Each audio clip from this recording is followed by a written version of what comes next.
Aryan lay wounded amidst the flames, his face bloodied, as he reflected on the dream he once cherished.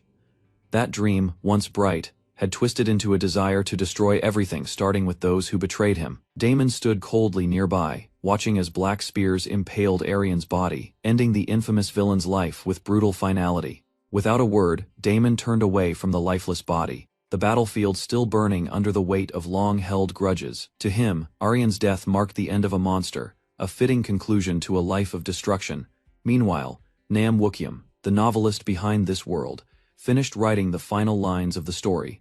With the villain now dead, the epilogue neared completion. ManhwaCapped sat back, exhausted, relieved that the burden of writing a story he never wanted to tell would soon be over. He planned to wrap it up the next day and finally move on, but as he tried to relax, an unexpected knock echoed through his apartment. Startled, he stood and approached the door, puzzled by the late visitor. The knocking stopped suddenly, leaving a strange tension in the air. Peering into the hallway, ManhwaCapped sensed something was very wrong and just beginning. After the strange knocking ceased, ManhwaCapped decided to dismiss it and head to bed. But just as he turned, a glowing piece of paper floated down before him. Surprised, he picked it up, reading the message. "It's a gift. Please ask when you are in need." Confused, he questioned what kind of gift it was. Suddenly, red energy erupted from the paper, engulfing the room in darkness.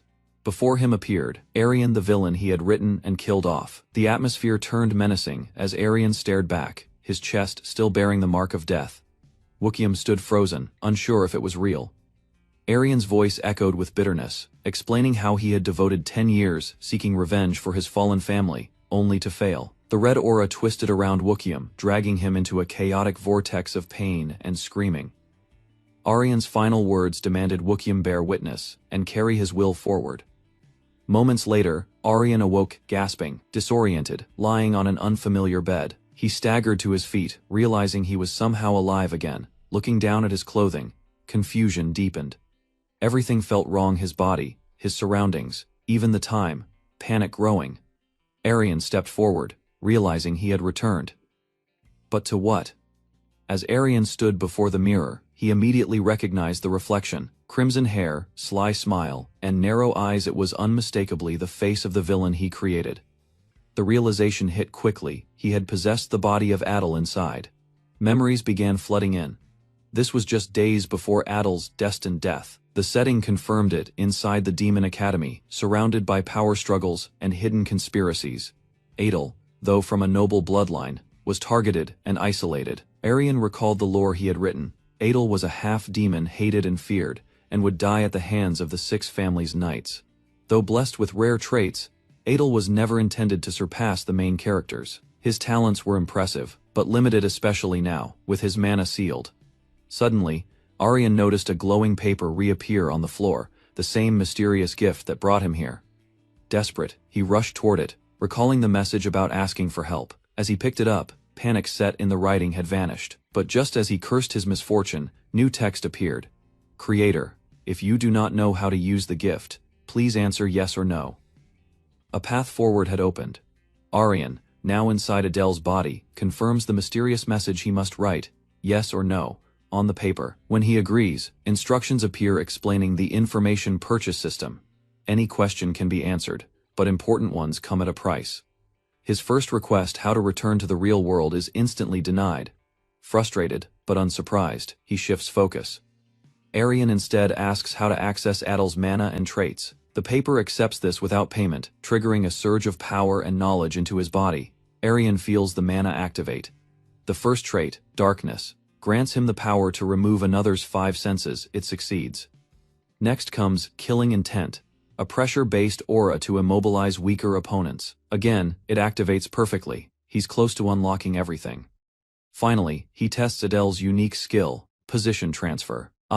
It allows him to swap locations with a target ideal for assassination. Though limited in range, he tests it on a suit of armor and succeeds. Suddenly, attackers rush the estate. Aryan reacts quickly, swapping positions with an object to avoid the strike. Though injured, he rolls and escapes. As enemy soldiers charge, Aryan clenches his fists. He's determined he will live, he will succeed, no matter what comes next. Night falls over the Arson family estate as armored knights, led by Captain Feltz of Riggin County, storm the grounds. Servants nervously guide them to Adil's room, explaining he hasn't moved for days. Feltz, unimpressed, orders the door breached. Inside, Aryan, now fully embodying Adil, waits calmly. He greets Feltz without fear, immediately raising suspicion. Feltz calls the notion absurd and commands his men to kill him. As the soldiers charge, Aryan activates position transfer I, swapping places with a knight to dodge the blow. Chaos erupts. Using the element of surprise, Aryan strikes one enemy down and prepares to move again. Feltz is visibly shocked, shouting for his men to finish the job. But Aryan is already gone, teleporting across the room using his refined skill. The battle intensifies. Swords clash, light flares, soldiers scramble in confusion as Aryan vanishes and reappears unpredictably.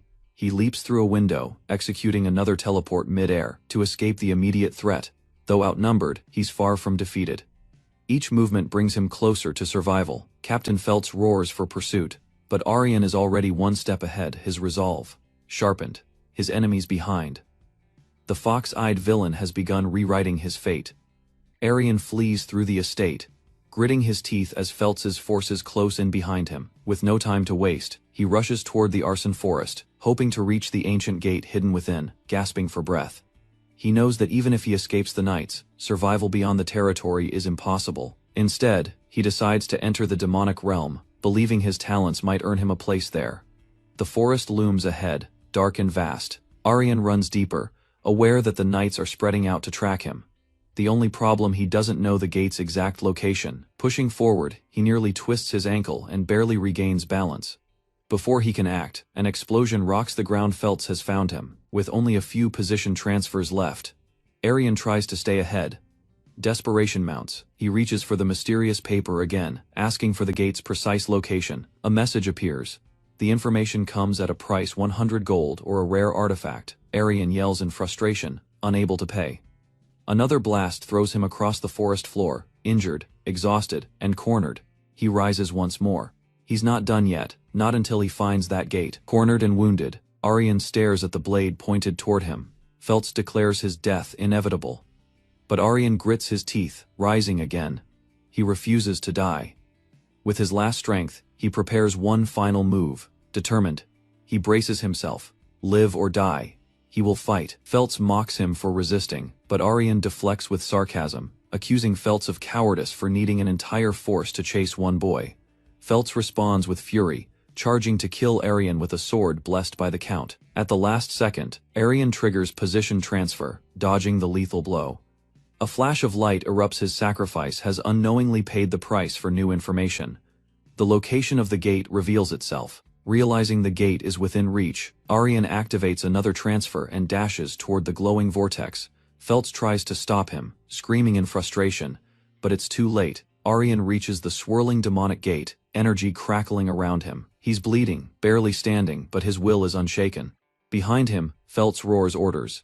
Ahead of him, the path to survival burns bright. Aryan leaps forward. At last he's found the gate, his only chance to escape and rewrite fate. In the aftermath, the knights are left stunned. One of them calls out to Sir Feltz, who watches in frustration as the gate seals behind Arson. They all realize the truth. Arson has successfully escaped into the demonic realm. Meanwhile, on the other side, Arson lands in the scorched and ominous landscape, standing alone, but free. The pursuit is over, for now. Adil woke up in a dim dungeon after passing through the mysterious gate. Time felt distorted, confused by the presence of food and a stone bed. He deduced this place was artificial, built for demonic arts. Jerky and old bedding suggested someone once guarded a treasure here. Deeper inside, he found a barrier guarded by a massive stone beast. The front-facing shield reflected attacks, and Adil could feel this wasn't just any dungeon, it was made by a high-ranking demon family. Recklessly attacking now would be suicide. A scroll glowed nearby, warning him about penalties if he offered anything he didn't own as a trade. Adil realized the dungeon wasn't just dangerous, it was designed by someone insane. Sensing something odd in the wall, he placed his hand against it and detected residual traces, possibly linked to himself. This strange reaction hinted at deeper secrets. He touched a rune embedded in the wall, which triggered a magical response. The mechanism failed, denying him access. Realizing he lacked the proper authority, Adil noted the need to find a new escape path. A fallen shard from the Guardian gave him hope. Using the shard, he activated a portal only to be transported directly before a monstrous beast. Above the demon realm, a red eclipse loomed as unrest stirred within the city of Crete. Baal Crete, the patriarch, scolded a subordinate below for carelessness, his presence towering from the balcony inside. He contemplated his daughter's upcoming challenge, clearing the hidden mid-level domain. If she succeeded, she'd enter Saitan, where only elite demons trained. Baal was conflicted. Success meant vengeance for his daughter, but failure would contradict his warning. The path to Saitan was tied to her mother's killers, and the patriarch feared she might be too fragile to survive among merciless demons. A maid burst into the chamber with troubling news. Baal demanded an explanation, his golden eyes flaring. She reported that someone unidentified had entered the hidden domain, yet no signs of forced entry were detected. The patriarch was visibly disturbed. The intruder had activated internal functions that only insiders could use. Baal dismissed it, stating the individual would likely perish. He instructed her to continue preparing for his daughter's test, considering the intruder a potential asset if he survived. Meanwhile, Adel was still alive. After narrowly surviving the Guardian's strike, he realized the golem might have vanished. If the barrier was gone, an exit was possible, but he sensed something was still off. Adel activated the portal once again, this time confident it would respond. As the light consumed him, he was transported successfully. The gate worked, but relief was short-lived. The moment he moved forward, a massive beast reacted violently. Adel dodged quickly, realizing this stage had its own challenge. Running through the corridor, he hoped to escape. But another guardian appeared larger, fiercer, its eyes glowing red. Each new room wasn't just a passage but a mission. The monsters escalated in power, proving this trial wasn't made for ordinary invaders. The next foe surpassed even the wolf, and Adel noted their movements were automated. A system clearly controlled everything here. Determined, he advanced, dodging attacks while the dungeon reshaped around him. As he reached the final chamber, a voice echoed, welcoming him. Confused, Adel questioned why an intruder would be acknowledged. Before him stood a towering Death Knight, its blade ready. He compared its power to Felt's and knew he couldn't relax. But the Death Knight didn't attack. Instead, it initiated a transfer, pointing toward a glowing path. Adel followed, arriving before a large treasure chest marked with a black dragon. The trial had only just begun, but he had survived. Adel examined the black dragon emblem on the chest, recalling the symbol's connection to demonic pride. Realization struck: this box was tied to the sin of pride, the seventh deadly sin. Before he could flee, fear gripped him. If the Guardian sensed his presence, he'd be dead within seconds. He hastily opened the chest, hoping to grab something useful for escape, but the moment he touched it, a dark curse surged out, wrapping around his body. He collapsed, writhing in agony as black flames seeped into his skin. The power was overwhelming. Gasping for breath, he stumbled back, trying to resist the curse, now gripping his chest and arm. Blood sprayed violently from his mouth, and his body convulsed uncontrollably. Adel screamed as something clawed at his consciousness. The curse wasn't just magic, it was a soul-level attack. His vision blurred, pain flooding his senses. Desperate, he reached out, but his hand was already stained red. Collapsing in the shadows, Adel's body trembled violently. Whether he survived or not now depended, not on strength but on sheer will to endure the overwhelming power of pride. The trial's end wasn't freedom, it was survival against a force meant to break him. Adel gasped awake, surrounded by blood and darkness. His vision blurred, and pain throbbed through his skull. Stumbling up, he saw a blackened eye where his left one should have been. It wasn't just injury, the curse had fused into him. The black fluid had become part of his body. Before him, a glowing screen listed terrifying abilities: mana manipulation, killing intent, and a new trait, Eye of Superbia, which enhanced vision after slaying an enemy. With a twisted grin, Adel realized he had changed. Weaker opponents would never threaten him again. He turned to leave, but remembered the insignia of the arson family on him. Anyone outside might kill him on sight. Concealing the mark became urgent. Soldiers outside yelled for the doors to open. A high-ranking figure, Her Highness, was approaching. Racing to gather intel, Adel paid 200 mana to learn who created this domain. The system responded: Renfei, daughter of Baal, patriarch of the Crete family. His stomach dropped. He had stolen a reward meant for one of the most powerful heirs in the demon realm. Sweat rolled down his face. Escape was no longer enough. Survival now meant hiding from an entire royal bloodline. Adel realized the domain was originally built by bears for his daughter Renfei's training. The Eye of Superbia was likely intended as her reward. Now that she had entered, her authority would allow her to bypass trials and eliminate guardians easily. Adel knew she would reach him soon, and escape was impossible. Instead, he decided to play a role. As Renfei approached, their eyes met. She questioned him immediately. Calmly, Adel claimed he was sent by bears to act as her guard. Though confused, she didn't recognize the eye of Superbia in him, giving him a chance. With practiced charm, he offered assistance. Renfei scoffed at first, suspicious of his identity, but when Adel swiftly intercepted a thrown sword and returned it with precision, she paused. His skills impressed her enough to buy him credibility. She handed him her cloak, causing Adel to panic briefly. However, she smirked and ignored what he'd done. Together, they exited the domain. Renfei instructed him to report to the Patriarch immediately. Adel agreed, but secretly vowed to escape before being exposed. Now that he had the eye of Superbia, surviving the Crete family's wrath would require more than luck. It demanded flawless deception. Adel followed Renfei and the group cautiously, hiding his tension. When Baal Crete appeared in person, Adel froze. Recognizing the Patriarch's aura, he panicked. If Baal discovered he possessed the eye of Superbia, death was certain. Yet strangely, Baal showed no reaction. He merely asked if the domain had been cleared and instructed them to follow. Confused by Baal's calm demeanor, Adel wondered what the Patriarch was planning. The group marched toward the Crete family mansion, with soldiers too numerous to escape unnoticed. Adel, now drained of mana, couldn't use the system to flee even if he wanted. Baal dismissed the soldiers upon arrival, and told Adel to wait, promising to call for him later. Momentarily left alone, Adel considered running, but shadowy figures above confirmed he was still being watched.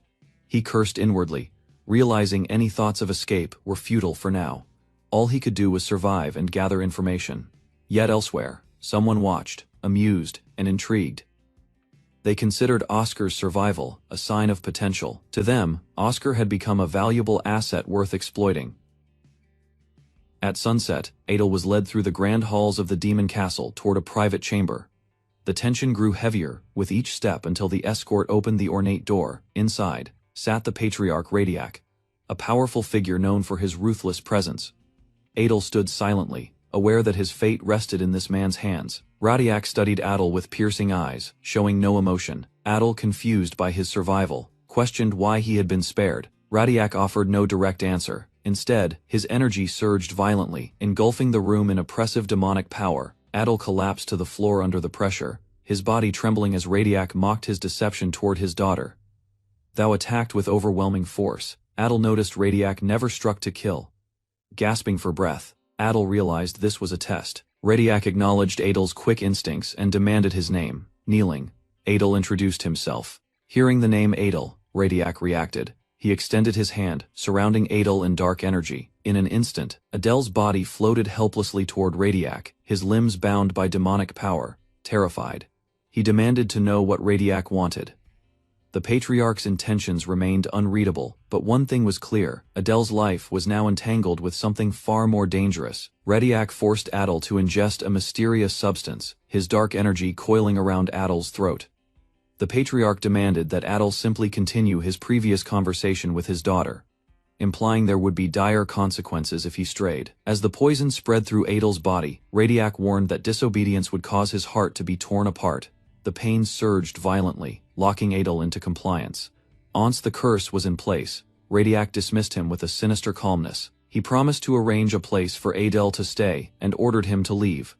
Still recovering from the ordeal, Adel stumbled away, confused and overwhelmed by the events.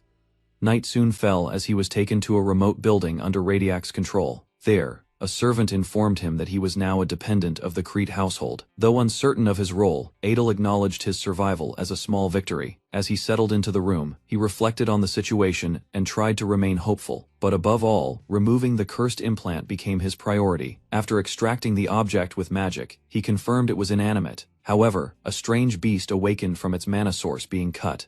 Adel fed it quickly to appease it, finally collapsing into uneasy sleep. While resting, Adel accessed his status window to assess his current growth.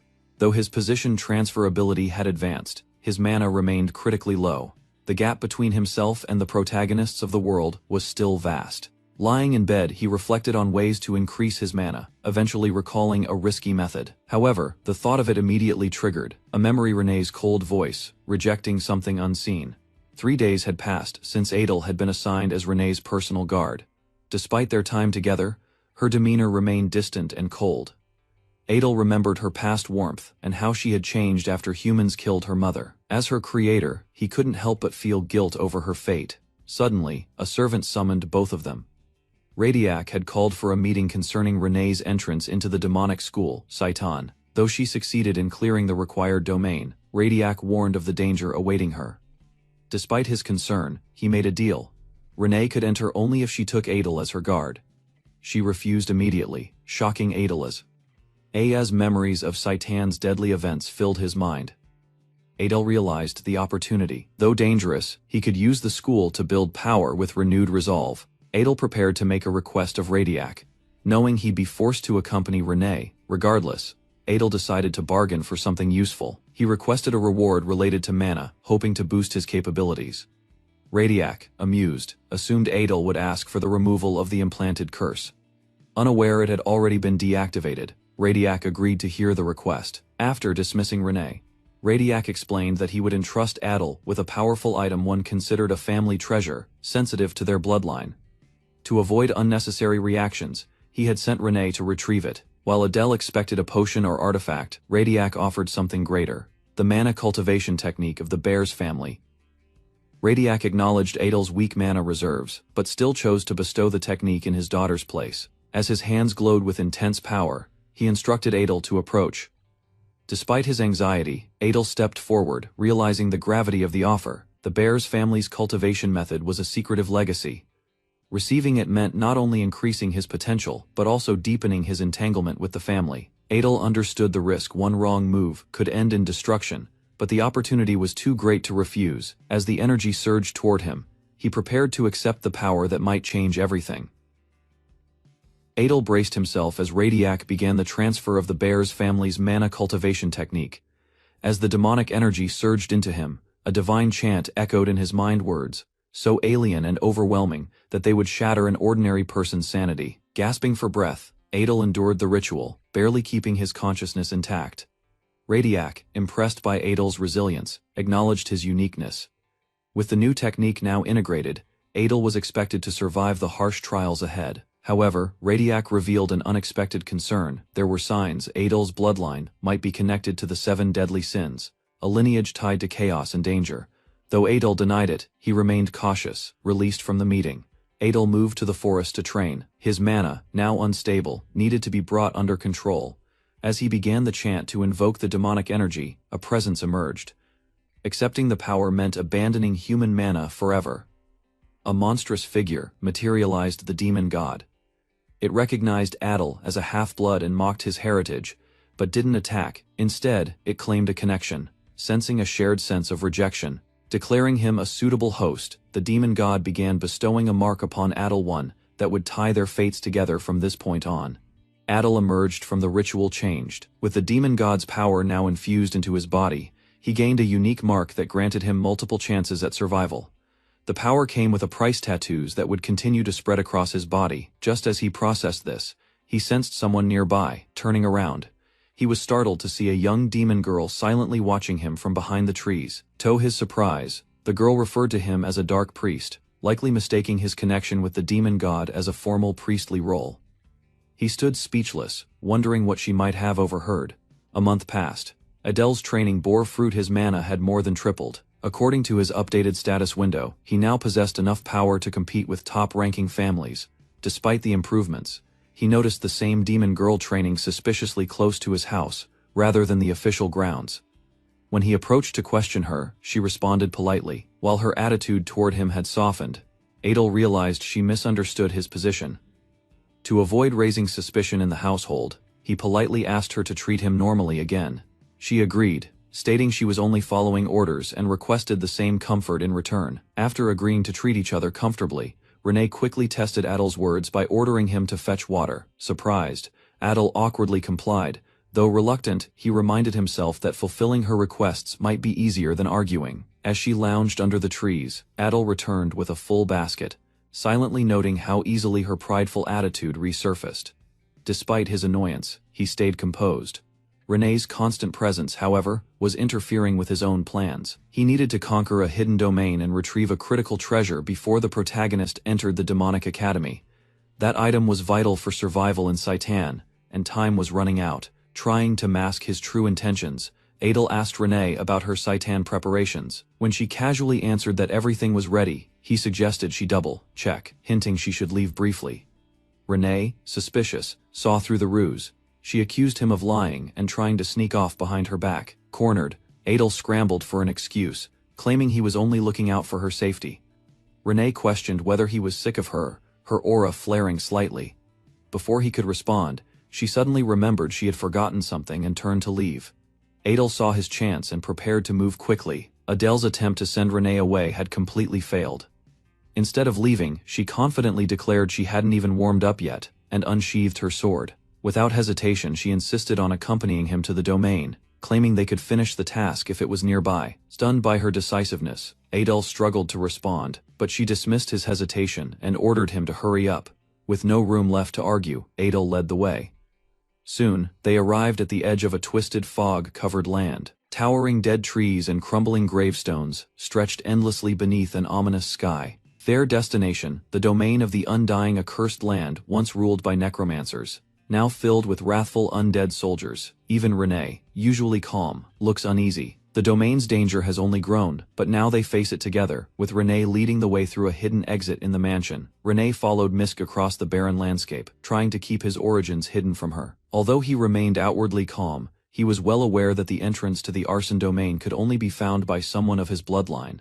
When they reached the field of broken stones, Renee located the exact spot he remembered and pointed out where they needed to dig. Mist agreed without hesitation, and together they uncovered the concealed passage. They descended the stone steps into an unexpectedly bright underground corridor, lit by ancient flames. Mist moved ahead confidently, guiding Renee toward a deeper chamber. Soon, they discovered a massive ruin surrounded by eerie fog, confirming they had reached the correct place. Renee noted how different it felt from the bear's domain and suspected the area held countless new graves. The moment they advanced, skeletal hands burst from the ground, dragging rotting soldiers to their feet. An entire legion surrounded them. Renee immediately entrusted the fight to Miski. Knowing her strength far exceeded his, she unleashed swift, precise strikes, shattering the undead ranks with overwhelming force. Watching her cut through the horde, Renee was convinced he had made the right decision bringing her. Realizing a necromancer must be controlling the domain, Renee prepared to push forward and catch up once Mist cleared the path. Miskri's assault initially overwhelmed the undead soldiers, but the moment she shattered them, their bodies reformed. The corpses revived again and again, confirming the presence of a powerful necromancer nearby. A towering skeletal caster appeared, its orb pulsing with green energy as it commanded the soldiers forward. Miss G quickly understood the cause of the endless resurrection, while Renee realized they had no choice but to keep advancing through the swarm. Renee pushed Miss H to maintain movement despite the pressure closing in from all sides. He held off several undead himself, but the horde grew thicker as they approached the caster. Realizing brute force wouldn't resolve anything, Renee announced he had a simpler method to end the endless loop. Misk responded immediately, cutting a path for him to advance. The necromancer, sensing their approach, tried to stop them by channeling mana into its orb. Renee understood that destroying the orb would break its control over the army, but an elite guardian suddenly emerged, blocking Misty's advance, and knocking her away with overwhelming force. Renee, seeing Miss Guy fall, activated Position Transfer 2 for the first time. The new ability allowed him to swap objects in space. He used it to relocate himself closer to the caster, preparing to target the orb directly. Renee's newly awakened ability activated at the perfect moment. The necromancer attempted to gather power through its orb. But the instant it raised the artifact, Renee swapped its position with his own, using Position Transfer 2. The orb appeared in his hands while the caster was left momentarily stunned. Before the necromancer could react, Renee crushed the orb with full force, releasing a surge of purple energy that shattered the spell, sustaining the undead army. The necromancer's body splintered and collapsed, its final thoughts echoing disbelief. Around them, the countless skeletons lost their animating force and fell apart, leaving the battlefield silent. Mist rejoined Renee. As the last fragments of bone disintegrated, Renee acknowledged their success, feeling relief wash over him. As the remnants faded, Renee sensed lingering resentment from the fallen souls. He spoke softly, offering them peace, aware that the tragedy in this domain had roots connected to his own past actions. Miss Liege asked if anything remained unfinished. Renee assured her the danger was gone and guided her toward the reward chamber. A large treasure chest emerged from the settling dust, glowing faintly. For Renee, this chest represented more than simple loot. It contained an item crucial for his future plans, one he had been seeking since the beginning of their journey. Inside the open treasure chest, Renee discovered two artifacts, the Fang of Darkness and the Eternal Full Moon. The dagger's properties immediately caught his attention, perfectly matching his darkness trait and enhancing its effectiveness. While he examined the ring as well, he concluded he did not need it. Miss G, however, could benefit from its mana absorption, so Renee offered it to her. Miss G accepted the ring after brief hesitation. When Renee placed it on her finger, her reaction surprised him. She quickly looked away, embarrassed by the gesture. Renee wondered if demons associated ring, placing with some specific meaning, but continued the exchange without comment. Once Miss G tested the ring's effects, she expressed satisfaction with its performance. Renee was relieved the distribution suited both of them. He then claimed the gold from the chest, intending to take it as his reward. Miss Gresence, however, prompted him to reconsider, and he agreed to divide it evenly. With the domain cleared, they returned to the mansion before nightfall. Over the next month, Renee completed tasks for Crete and continued training his mana. His progress reached the level of a mid-rank demon. A few days later, Crete summoned both Renee and Miss G, signaling the beginning of a new assignment. Crete informed Renee and Miss G that it was time for them to enter Saitan, the demon capital where the academy awaited them. The announcement marked the beginning of the next stage of their mission. Both confirmed their preparations, and Crete dismissed them without ceremony, insisting they did not need a farewell. However, as Renee turned to leave, Crete quietly called his name and wished him success. Renee recognized the gesture as a rare expression of concern, even from a demon. Outside, the carriage was already prepared. Servants loaded their belongings while officials confirmed their departure. Renee and Miss G boarded, beginning the long journey to the academy. As the carriage moved away from the mansion, Renee reflected on Crete's unexpectedly sincere send-off. He acknowledged his own worries about the future, but strengthened his resolve to achieve his goals in Saitan. During the ride, Renee noticed Miss G's unusual silence. She had remained quiet since they left, staring forward with an unreadable expression. Renee wondered if he had done something wrong, unable to understand the reason behind her distance. Miss G eventually glanced at him, but her thoughts stayed hidden. The atmosphere grew heavier as the carriage continued its steady path toward the capital, signaling that new challenges awaited them both. During the ride, Renee tried to ease the awkward atmosphere, unaware of Miss G's internal turmoil. Miss G observed him quietly, realizing she had misjudged him when they first met. Despite his relaxed behavior, she sensed strength beneath the surface. While Renee attempted casual conversation to break the silence, Miss G found herself studying him, confused by her own reactions. The gesture of him placing the ring on her finger resurfaced in her thoughts, and she finally understood its implication in demon culture, an unspoken vow. The meaning weighed heavily on her. In the demon realm, such a gesture symbolized commitment from the opposite gender, and Renee had done it without hesitation. Miss G questioned his intentions, wondering what vow he believed he had made. Her curiosity grew stronger while she tried to remain composed. Renee, unaware of the misunderstanding, announced their arrival time. Miss G gave a short response, still flustered, but determined not to reveal it. When the carriage reached the capital, both stepped out to take in the sights. Saitan resembled a medieval human city, though the presence of horns, tattoos, and other physical differences distinguished its inhabitants. Mist led the way toward their next destination, reminding Renee that the academy entrance exam would take place in 2 days, and they needed to register beforehand. Renee suggested exploring the capital before the exam, but Miss G immediately declined. Keeping her tone flat, Renee sensed something unusual, yet could not determine the reason behind her behavior. Miss G walked ahead with determination, reminding him that registration came first. Renee recalled her past, realizing she rarely left the mansion after her mother's death.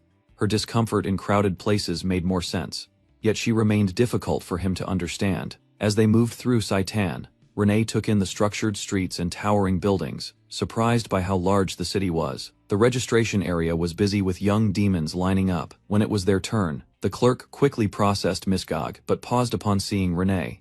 He noted that Renee didn't look like a demon, prompting Renee to clarify that he was a half-demon. The clerk reacted with open hostility, loudly questioning how a half-demon dared to apply to the academy.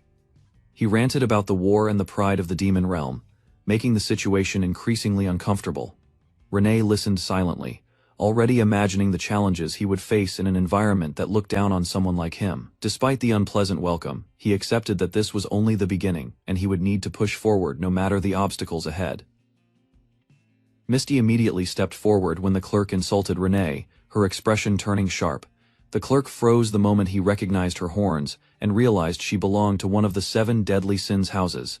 His attitude shifted instantly, and he asked for her house and identity. Miss G stated her affiliation with House Bears and introduced Renee as the guard who would be admitted alongside her. The clerk hesitated, criticizing the idea of a half-demon joining such a powerful house, but Mist cut him off with a surge of killing intent, forcing him to retract his words. Once registration was completed, Renee understood more clearly why half-demons were treated with hostility. Many had sided with humans during the war, creating tension that still persisted. Despite feeling frustrated, he followed Mist to search for an inn. The capital's taverns were older and worn down, but with only 10 gold from Crete, they had no choice. Renee noted that the funds were just enough for a month of living, and House Bear's decline meant they couldn't request more. The innkeeper offered a room, but Miss G quickly requested 2 separate ones, flustered by the question. After paying the fee, she went upstairs first, leaving Renee to settle the final details before joining her later. Renee brought the luggage upstairs while Miss G prepared to rest. She tried to respond casually, though the unfamiliar lodging clearly unsettled her. Having grown up in a large mansion, staying in a modest inn was a new experience.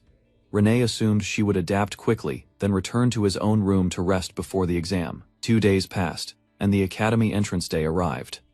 Applicants gathered in front of a massive building that towered over the street. Renee and Miss joined the crowd, noting the sheer number of participants. Many demons had come to prove themselves strong enough to defeat humans, and Renee reminded himself to stay cautious about his identity. Guards directed applicants into the building, where they were instructed to present their ID and board in an orderly fashion. Renee was confused until he saw the long metallic machine ahead. A train something he hadn't expected in the demon realm waited for them. The only way to reach the true exam grounds was through dimensional gates accessible by train. They boarded and took their seats. Renee looked out the window, surprised by the immense scale of the fortress-like complex. The train finally arrived, revealing a vast academy campus. Applicants unloaded and followed the guide into the auditorium, where the entrance exam would soon begin. As Adel and Renee entered the massive hall, Adel studied the overwhelming structure around them. The academy's entrance area was filled mostly with young demons, each carrying different levels of confidence and nervousness. Adel observed a few older figures mixed among the applicants, realizing they were likely instructors. He hoped that making a good impression might make his future days at Saitan a little easier. Soon, the doors to the exam hall opened, and all applicants were guided inside. The moment they stepped through, the bright daytime vanished, replaced by a dim, eerie atmosphere created through magic. Al quickly understood that the environment itself was part of the test. A sudden command for silence echoed across the hall as Headmaster Lilith appeared on stage. Her presence alone radiated immense pressure, instantly suppressing the crowd. She greeted the applicants harshly, making it clear that survival, not comfort, awaited them. Her introduction shifted into hostile energy, and the hall burst with a powerful wave of magical force, signaling the start of the first trial. Adele and Renee steadied themselves as many around them collapsed. Those who remained standing faced the true nature of the mental endurance test, a brutal evaluation meant to determine who could withstand interrogation and protect secrets if ever captured by humans. As the mental endurance test continued, the instructors observed how quickly the applicants collapsed under Headmaster Lilith's overwhelming pressure. Within minutes, nearly everyone had fallen, leaving only a small handful still standing. Among them, Renee held her ground, while most other survivors showed visible strain. The instructors noted that although many applicants had participated, only a few managed to endure beyond 5 minutes, making this intake stronger than the previous year. Rumors circulated among the staff that all heirs of the 7 deadly sins houses were participating, which explained part of the resilience shown. However, their attention shifted when they noticed Adel among the remaining candidates. He was not a recognized heir, yet he had persisted far longer than expected. His endurance surprised even the instructors. But Adel's body soon reached its limit. He collapsed to one knee, struggling to endure the crushing force. Just as the instructors assumed he would fail, an unsettling change swept through the room. A surge of red energy erupted from Adel, far more violent than anything seen earlier. The sudden shift alarmed the instructors, who immediately sensed the danger, realizing the threat. They prepared to intervene. Adele's uncontrolled awakening posed a risk to everyone present, forcing them to consider stopping him by any means necessary. As the instructors continued observing the exam, Adele still appeared unremarkable compared to the remaining applicants. He struggled on the floor, barely holding himself together under Headmaster Lilith's crushing aura. However, the atmosphere around him abruptly shifted. A cold, emotionless killing intent emerged, one that resembled neither fear nor desperation, but a detached instinct similar to extinguishing pests. The instructors immediately recognized it as far more dangerous than ordinary bloodlust. Their attention locked onto Adele at once. One instructor instinctively moved, responding to the threat before even forming a plan. Lilith herself paused, noticing the sudden surge of hostility from an applicant who should not have had such power. Adele, still overwhelmed by the mental pressure, realized he was close to losing consciousness. He desperately searched for a way to stabilize himself. The oppressive aura around him continued intensifying, leaving him with only one option: unleash his own killing intent to counter Lilith's drawing from deep within. He released a dark red surge that erupted violently around him. The clash of auras created a shockwave, but it allowed Adele to regain balance. He managed to breathe steadily again as his body adjusted. Once stable, he immediately checked on Renee, who remained firmly standing. Her endurance reassured him she was handling the trial exactly as expected. As the pressure of the exam finally stabilized, the instructors assessed the remaining candidates. Among those still standing were the heirs of the 7 deadly sins houses, each displaying the expected resilience of their lineage. Bolton, Prone, Samuel, Aaron, and Guwar all maintained their composure, their auras steady despite the overwhelming weight from the headmaster. Adele shifted his attention toward them, recognizing each heir from the world he knew. He recalled that although several of these characters were written with sympathy in the original story, all of them were destined to die at the hands of the protagonist's party, including Renee. This grim knowledge added even more pressure to his already chaotic situation. His gaze froze when he noticed a girl with long white hair, red eyes, and a thorned crown-like pattern. Her presence shocked him. She matched the description of the future demon lord, Diana, the most dangerous villain in the demon realm. According to the story, she should not have appeared here as a normal applicant. The first exam concluded shortly afterward. As the hall returned to normal, arguments broke out among the failed candidates. One privileged applicant attempted to protest but was swiftly silenced by an instructor who showed no tolerance for excuses. Those who couldn't endure 5 minutes were expelled immediately, leaving only the qualified behind as the gates closed. After surviving the brutal first exam, Adele tried to regain his composure while reflecting on Saitan's unforgiving nature. Passing the test gave him relief, but it also reminded him that the academy demanded constant vigilance. Nearby, he recognized Lucian, the headmaster, whose deceptively gentle appearance hid immense power. Her presence confirmed that everything occurring in Saitan was far beyond ordinary training. As the applicants gathered for the next announcement, Adele noticed Renee being surrounded by others. Her status as a Bears family heir naturally drew attention, especially since only a handful of candidates had endured the headmaster's killing aura. Adele compared their popularity, wondering why no one acknowledged his own performance, despite lasting until the end. He convinced himself that the instructors must have noticed him even if other students did not. When Ares stepped forward, the atmosphere shifted. He formally introduced himself as the instructor responsible for guiding them, and explained that the first exam had tested their mental resilience under simulated human torture. Those who withstood it until the end earned extra points and potentially access to the Academy's weaponry. Ayres then announced the second exam. This time, every applicant, including Adele and Renee, would display their abilities and demonstrate the weapons and talents they could use in future battles against humans. As the applicants gathered, Ares reminded them that their class placement would depend entirely on their performance in the second exam. Adele listened carefully, understanding that this stage would determine how the Academy judged their combat value. Around him, the heirs of the 7 deadly sins remained composed, their talents already acknowledged by everyone present. Ayres activated a magic circle, and the environment shifted instantly. A surge of energy swept across the hall, forming a barrier that separated the applicants from the instructors. From within that vortex, a humanoid figure emerged, an opponent created specifically for the test. Its imposing frame and sharp presence made the applicants realize this would be far more dangerous than the previous mental endurance trial. Adele quickly recognized the figure's appearance. The muscular build, pale hair, and hardened expression matched the description of Nincel, a legendary knight from the human realm. The Academy had recreated her image as the target for the second exam, forcing the applicants to demonstrate how they would confront one of humanity's most feared warriors. The hall grew tense as the projection stood still, awaiting movement. Adel felt pressure rising again, but he prepared himself. Skill, judgment, and survival instincts would decide who advanced next. A mysterious man surrounded by dark energy appears, prompting shock from the observing students. Adel recognizes the man instantly, identifying him as Nini Sel, head of House Nini. He explains Nini's bloodline ties him to the protagonist of the original story, making him critical. Nini Sel is revealed as the father of the original protagonist, a legendary sword saint. His reputation as the creator of the strongest house spreads among the startled candidates. The instructor clarifies they'll only face 10% of the sword saint's strength during the test. Even that small fraction is terrifying. The group knows they'd be annihilated if it were full power. Adel emphasizes that a weakened monster remains deadly, capable of destroying cities.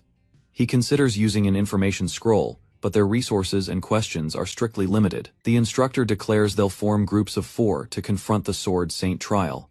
Adel suspects the Elite 8 include powerful heirs, possibly including himself by luck. Surrounded by stares, he wonders if others believe he advanced through pure fortune. Renee quietly wishes Adel success as they prepare for the team selection. Adel returns the sentiment before the official group announcements begin. Group 33 is revealed, Adel as leader, with Kaina, Chris, and Sanchez as teammates. Adel hears his teammates' names but doesn't recognize them from the original story's plotline, assuming they're insignificant extras. He approaches and introduces himself to the unfamiliar group. Chris and Kaina cheerfully respond, while Sanchez silently watches with a colder attitude. Sanchez reacts dismissively, declaring Adel's leadership a disgrace to his noble house.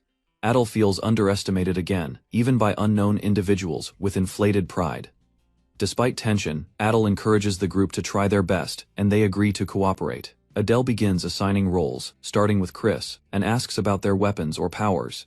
Chris demonstrates his mana transformation skill, morphing energy into armor and sword shapes. Though not lethal, the versatility impresses Adel, who approves him for the team.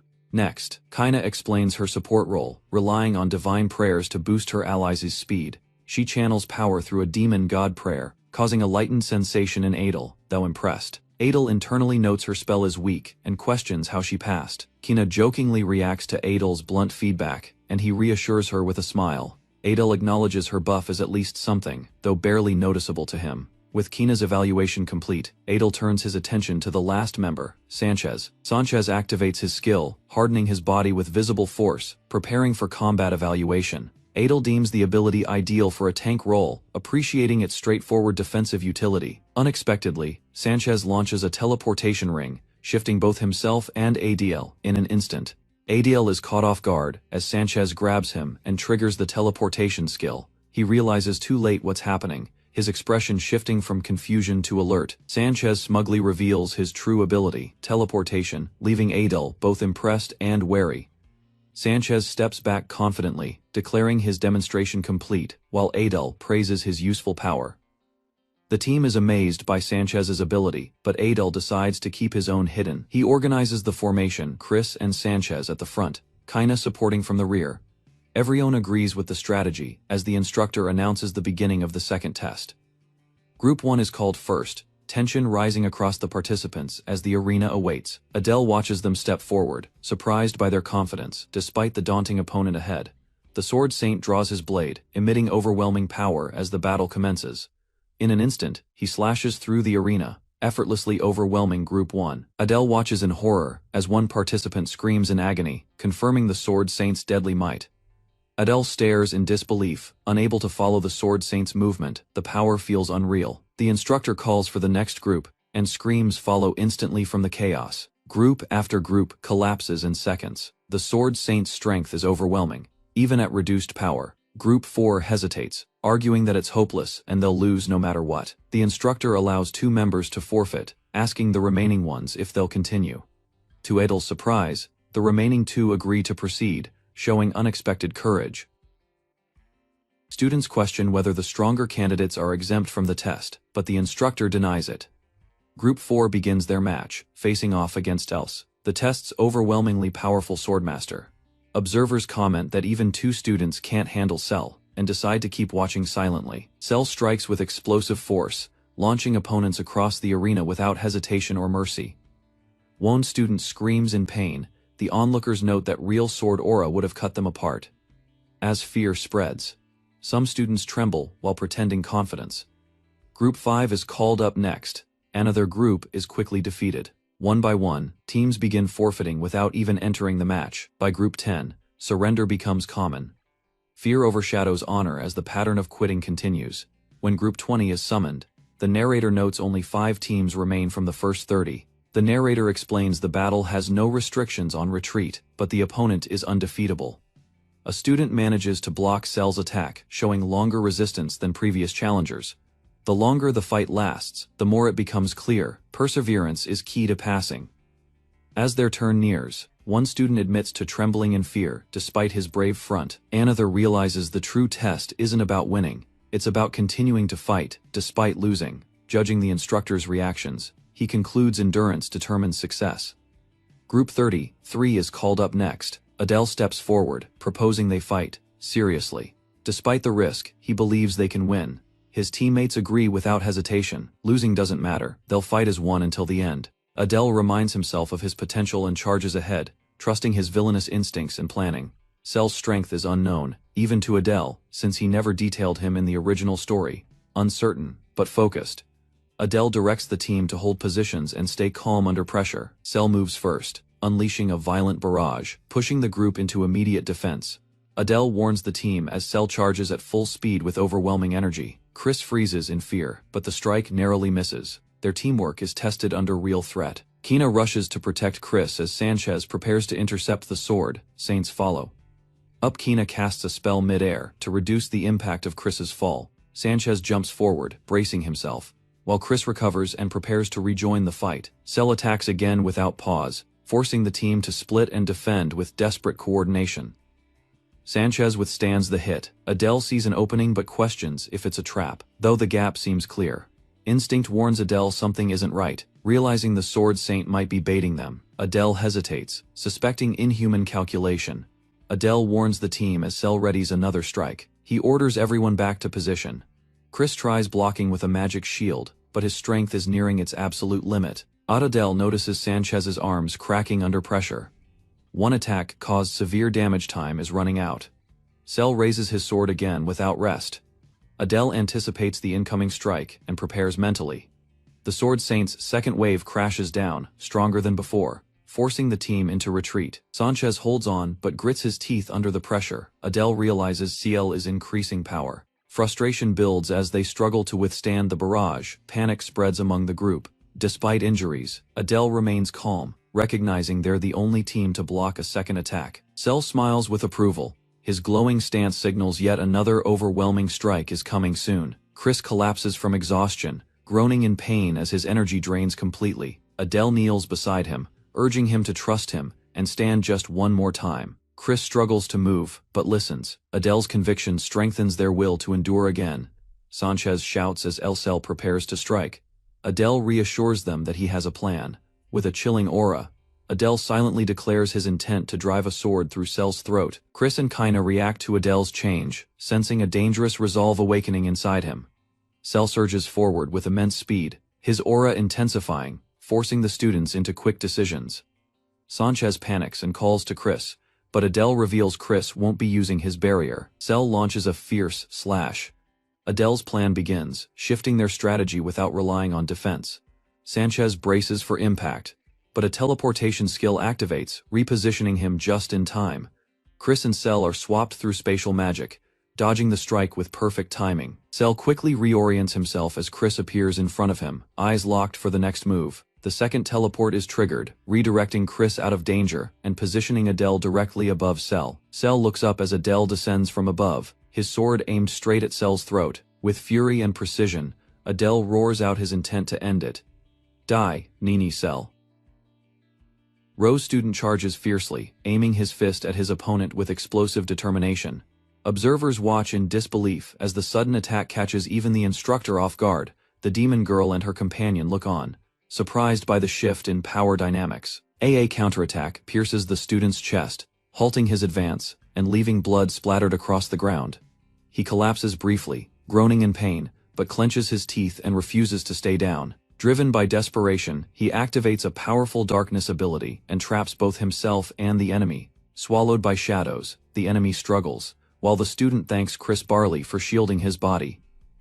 Though the teleport failed, the enemy is now isolated, in a void with no visibility. Armed with the Fang of Darkness, he gains a deadly edge inside this weapon, enhancing domain.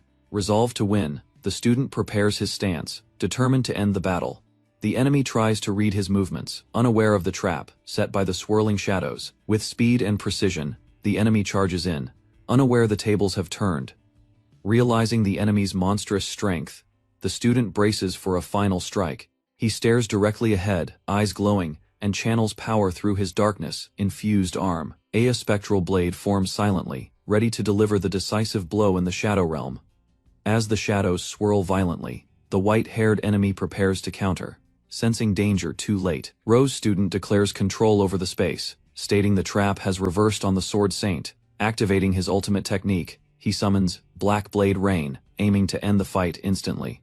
Dozens of dark blades strike down with force, pinning the enemy from every direction within the void. Spectators outside the darkness tremble, unable to understand what's happening inside the swirling magic field. One instructor calmly notes the battle's nearing conclusion. As the energy finally begins to dissipate, the student slowly steps out of the fading shadows, his expression calm but exhausted. His body is scratched and bruised, but he remains standing, looking down at the defeated foe.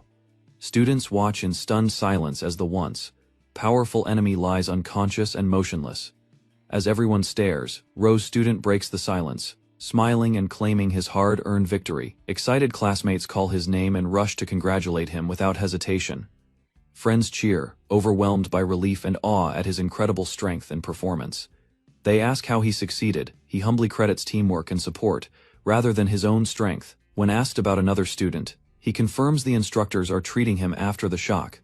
With calm resolve, the student prepares to finish the final steps, ending the test with dignity. Adele's friends are confused by his words, thinking the battle had already ended for good. Suddenly, Adele steps forward again, making everyone tense as he approaches the unconscious enemy. He smirks darkly, suggesting they should confirm the enemy is truly dead, just to be sure. The instructor watches in silence, unsure of Adele's intentions as tension fills the room. From her seat, a horned woman grins and mocks Adele, calling him impressive for a half-blood. She quickly downplays his strength, saying he's still inferior compared to someone named Fran, continuing her disdain. She claims Adele's nature is bound to reveal itself as inferior. Suddenly, a new figure appears cloaked in ominous darkness, drawing everyone's attention. Shocked, the woman demands to know who the mysterious, intimidating intruder is. Realizing the horns, she suspects the figure might be Bears, one of the deadly sins. Unease spreads as Bears glares silently, making even the arrogant woman nervous. Observers argue over who will win, but Bear's pressure makes many doubt their assumptions. Adele senses the bloodlust and realizes the dark aura is coming from someone familiar. He identifies the girl as Renee and wonders why she's exuding such violent energy. The instructor calls for Adele's attention, preparing to address what happens next. The instructor questions Adele's confusion, prompting him to confirm honestly that he truly doesn't understand. Adele admits it with a smile, surprising the instructor with his sincerity, impressed yet serious. The instructor says he'll be watching Adele closely from now on.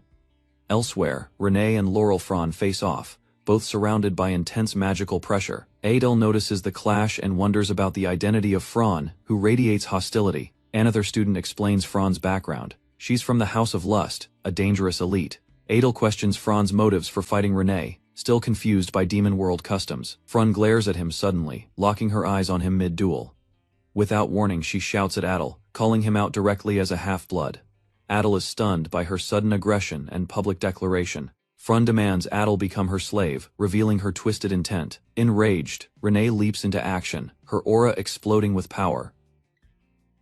A horned woman unleashes a sudden attack, but the black-haired girl swiftly counters, forcing her back. The attacker shouts in shock, questioning the girl's actions as the tension rises in the corridor. A stern instructor arrives, halting the fight and warning them that internal disputes are strictly prohibited. A red-haired boy, relieved, notes Aries intervened just in time to prevent serious consequences before the ceremony. The black-haired girl scoffs, annoyed, while bystanders silently observe her aggressive and erratic behavior. Rose Boy asks if she's alright, but she reminds him that his group is next. Confused, the boy reacts as she suddenly touches his neck, leaving him visibly surprised and flustered. She calmly praises his efforts, while others begin gossiping about their relationship and speculate about her heritage. Another girl interrupts with suspicion, asking if he's romantically involved with a half-demon, raising tensions again. Rose Boy reflects that life seems easier now after passing the initial trials. The girl accurately guesses he had hidden his strength intentionally, surprising him with her sharp insight. She leaves discreetly after assuring him she won't reveal his secret, as his group is called forward, preparing for the next challenge. The boy wonders if he truly appeared weak during the test. A horned upperclassman calls him out directly, demanding to know his name and intentions. He introduces himself as Adel. The girl acknowledges him with interest, hinting at deeper motives for the call. The horned woman tries to seduce Adel with dark magic, demanding he abandon his ally and serve her. She releases an ominous energy, boasting about her irresistible charm and intent to defeat her rival. Unfazed, Adel declines calmly, reminding her that it is his companion's turn to fight. Ignoring her advances, A's tension rises. Onlookers wonder about the girl's true strength and her connection to the 7 deadly sins. Inside the arena, her energy flares up against the Sword Saint's aura, creating a fierce magical standoff. Adele watches, stunned by her pressure, realizing she's even stronger than he previously believed. With her aura crackling, the girl walks forward, surprising the crowd and her opponents with bold confidence. One of the girls watches curiously, while a classmate laughs, calling her both pretty and amusing. As she approaches the Sword Saint directly, Adel is left questioning what she's planning to do next. The girl confronts the Sword Saint without hesitation, both surrounded in blue aura, their tension escalating rapidly. Their eyes lock, silently measuring each other's strength, while the aura continues intensifying between them. Without warning, she charges forward with her blade, initiating a direct clash of overwhelming force. The two unleash a massive exchange, shaking the room. Energy bursts from their weapons in dazzling arcs. Spectators watch in disbelief as the collision echoes loudly. One gasps in shock at the display. From the smoke, the girl emerges, standing firm, blade ready, as if the battle has only begun.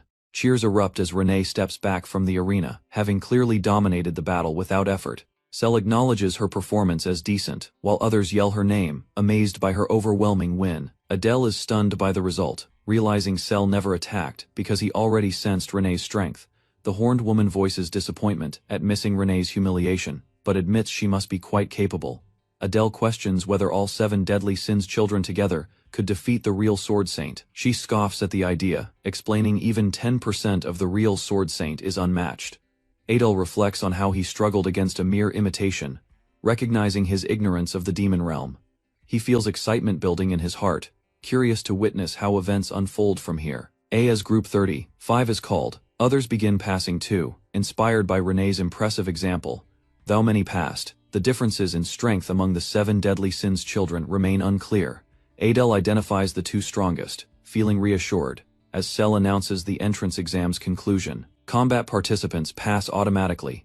Those who quit, however, are not listed among the successful.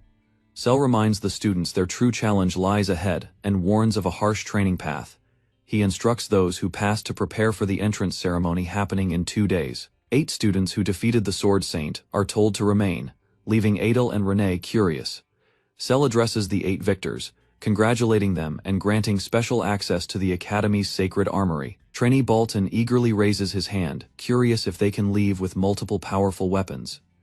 Narration confirms Bolton's greed matches his role as the son of Envy, a familiar figure in Adel's novel. As glowing runes activate, students prepare to enter, overwhelmed by the powerful magical presence, sealing the doors. The sealed entrance unlocks with blinding light, revealing the hidden armory deep within the Academy's structure. Bolton reacts with excitement, while Cell warns that what they choose will shape their future paths. Cell clarifies only one weapon can be taken, as wielding more would hinder focus and training. He refuses further questions, instructing the students to follow quickly due to limited available time. Without delay, Cell approaches the massive entrance, ready to guide the chosen few into the armory. Rose student questions the strange entrance, puzzled that a weaponry test resembles a dungeon. An instructor announces entry order will be reversed from the last exam, with inspection afterward. Realizing he is last, the boy watches as the first student eagerly rushes into the vault. Outside, a girl declares she'll pick an artifact, assuming everyone else will do the same. Adele agrees, but internally begins worrying whether anything valuable will be left for him. One by one, students are called in while he watches the door anxiously, concerned about leftovers. As students emerge with glowing artifacts, Adele wonders if armor might be a smarter choice. He's told it is his turn. He notes another student selected a bracelet. When he asks about its function, she explains item details are found inside the chamber. She mentions not all items have descriptions, leaving Adele curious about what that could imply. He ponders whether such items are useless or secretly special due to their preservation. The instructor confirms he's the last one and gestures for him to proceed. Adele hesitates, but the instructor reads his silence and dares him to ask. He inquires about the meaning of items without descriptions and their origins. The instructor reveals they simply haven't discovered the item's abilities or rightful owners yet. Adele is warned that unmarked items may hold powerful abilities or dangerous, lifelong curses. Without further delay, he steps toward the giant sealed door, mentally bracing for the unknown. He wonders if being the last to choose might prove lucky or regrettable. Inside, the chamber glows with eerie lights, clean yet filled with a haunting atmosphere. He spots a glowing gate ahead and cautiously walks toward the main artifact vault. Entering the vault, he's stunned by the sheer number of relics glowing in displays. One weapon, a twisted spear, catches his eye. It's said to contain serpents' vengeful spirits. While impressive, the weapon's abilities don't align with his needs or combat style. He passes on a glowing crystal too, realizing it is designed for those with light affinity. The next display is empty. Adele realizes someone took the powerful greet circlet of the victor. He recalls it enhances stamina and binds to the wearer until Deathbaltrin took it. Disappointed, Adele grumbles about greedy students taking the best artifacts before his turn. He notes several other powerful artifacts are also missing, including ones he himself created in his novel. Only labeled cases remain. Bind of the Python. Flag of the Demon General, all emptied. Frustrated, he screams into the chamber, realizing too late, there's nothing left. With few strong weapons left, Adele realizes the best artifacts were already taken by elite students. He reluctantly eyes a glowing sword, unsure if it's cursed, but prepares to take the risk. Suddenly, he recalls a method that could help him reveal hidden artifact information. Using a scroll, he begins querying the mysterious sword's traits, despite the steep information cost. The scroll demands either an artifact or 100 gold in exchange for the sword's details. He's interrupted mid-search by another unknown relic that sparks his curiosity. Adele continues testing prices, learning each unknown item's value scales with its hidden power. Choosing a cost-effective strategy, he decides to find the item with the highest price tag. When one stone only costs 1 gold and swaps fortune with misfortune, he skips it quickly. Other relics also disappoint him until one item demands an astonishing 300 gold marked mythical grade. Excited, he realizes it may surpass everything the others selected and claims it without hesitation. Just as he turns to leave, an ominous sensation stops him in his tracks. He freezes, drawn toward a glowing case radiating eerie pressure from the shadowy corner. An unease creeps over him, as if something beyond the artifact is observing silently. Confused, he clutches his scroll tighter, certain he's not alone in this vault anymore. Adele spots one last item, a glowing blue necklace resting silently at the back of the vault. Using the scroll, he attempts to uncover its details, triggering an immediate unexpected surge of energy. A powerful glow engulfs him as a divine message appears. You must offer a god. Adele reaches into the artifact vault, surprised by his luck as a radiant necklace appears. He studies the mysterious item, curious and cautious, wondering which god it should be offered to. Unsure of its origin, he questions the necklace's purpose, lacking even a minor deity's backing, attempting to activate it. Adele tries infusing mana, but nothing seems to change or respond. Frustrated by the silence, he wishes he knew the artifact's true potential and function. Trying a new approach, he mentally requests information about the god tied to the necklace. The system repeats its demand, offer a god, providing no new answers to his rephrased attempts. Though tempted to give up, he remains determined, sensing the item's hidden importance. Trusting his instincts, he dons the necklace, convinced it holds far greater value than expected. He opens his status window to cross, check stats, confirming unusual traits and high mana capacity.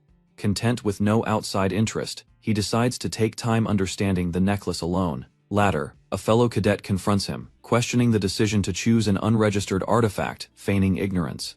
Adel denies knowing anything about the necklace's identity or function. The instructor narrows his eyes but accepts the answer, internally suspicious of Adel's behavior. Adel is dismissed with a warning to value the artifact. It may become crucial in crisis. Adel reflects on the elite students around him, aware they're future leaders with vast backing and support. Wishing for similar recognition, he questions whether he can truly succeed in Saiten Academy. The group is dismissed, and Adel casually offers to walk Renee back to their dorm. Suddenly, a cheerful student calls out to Adel, surprising him with unexpected familiarity.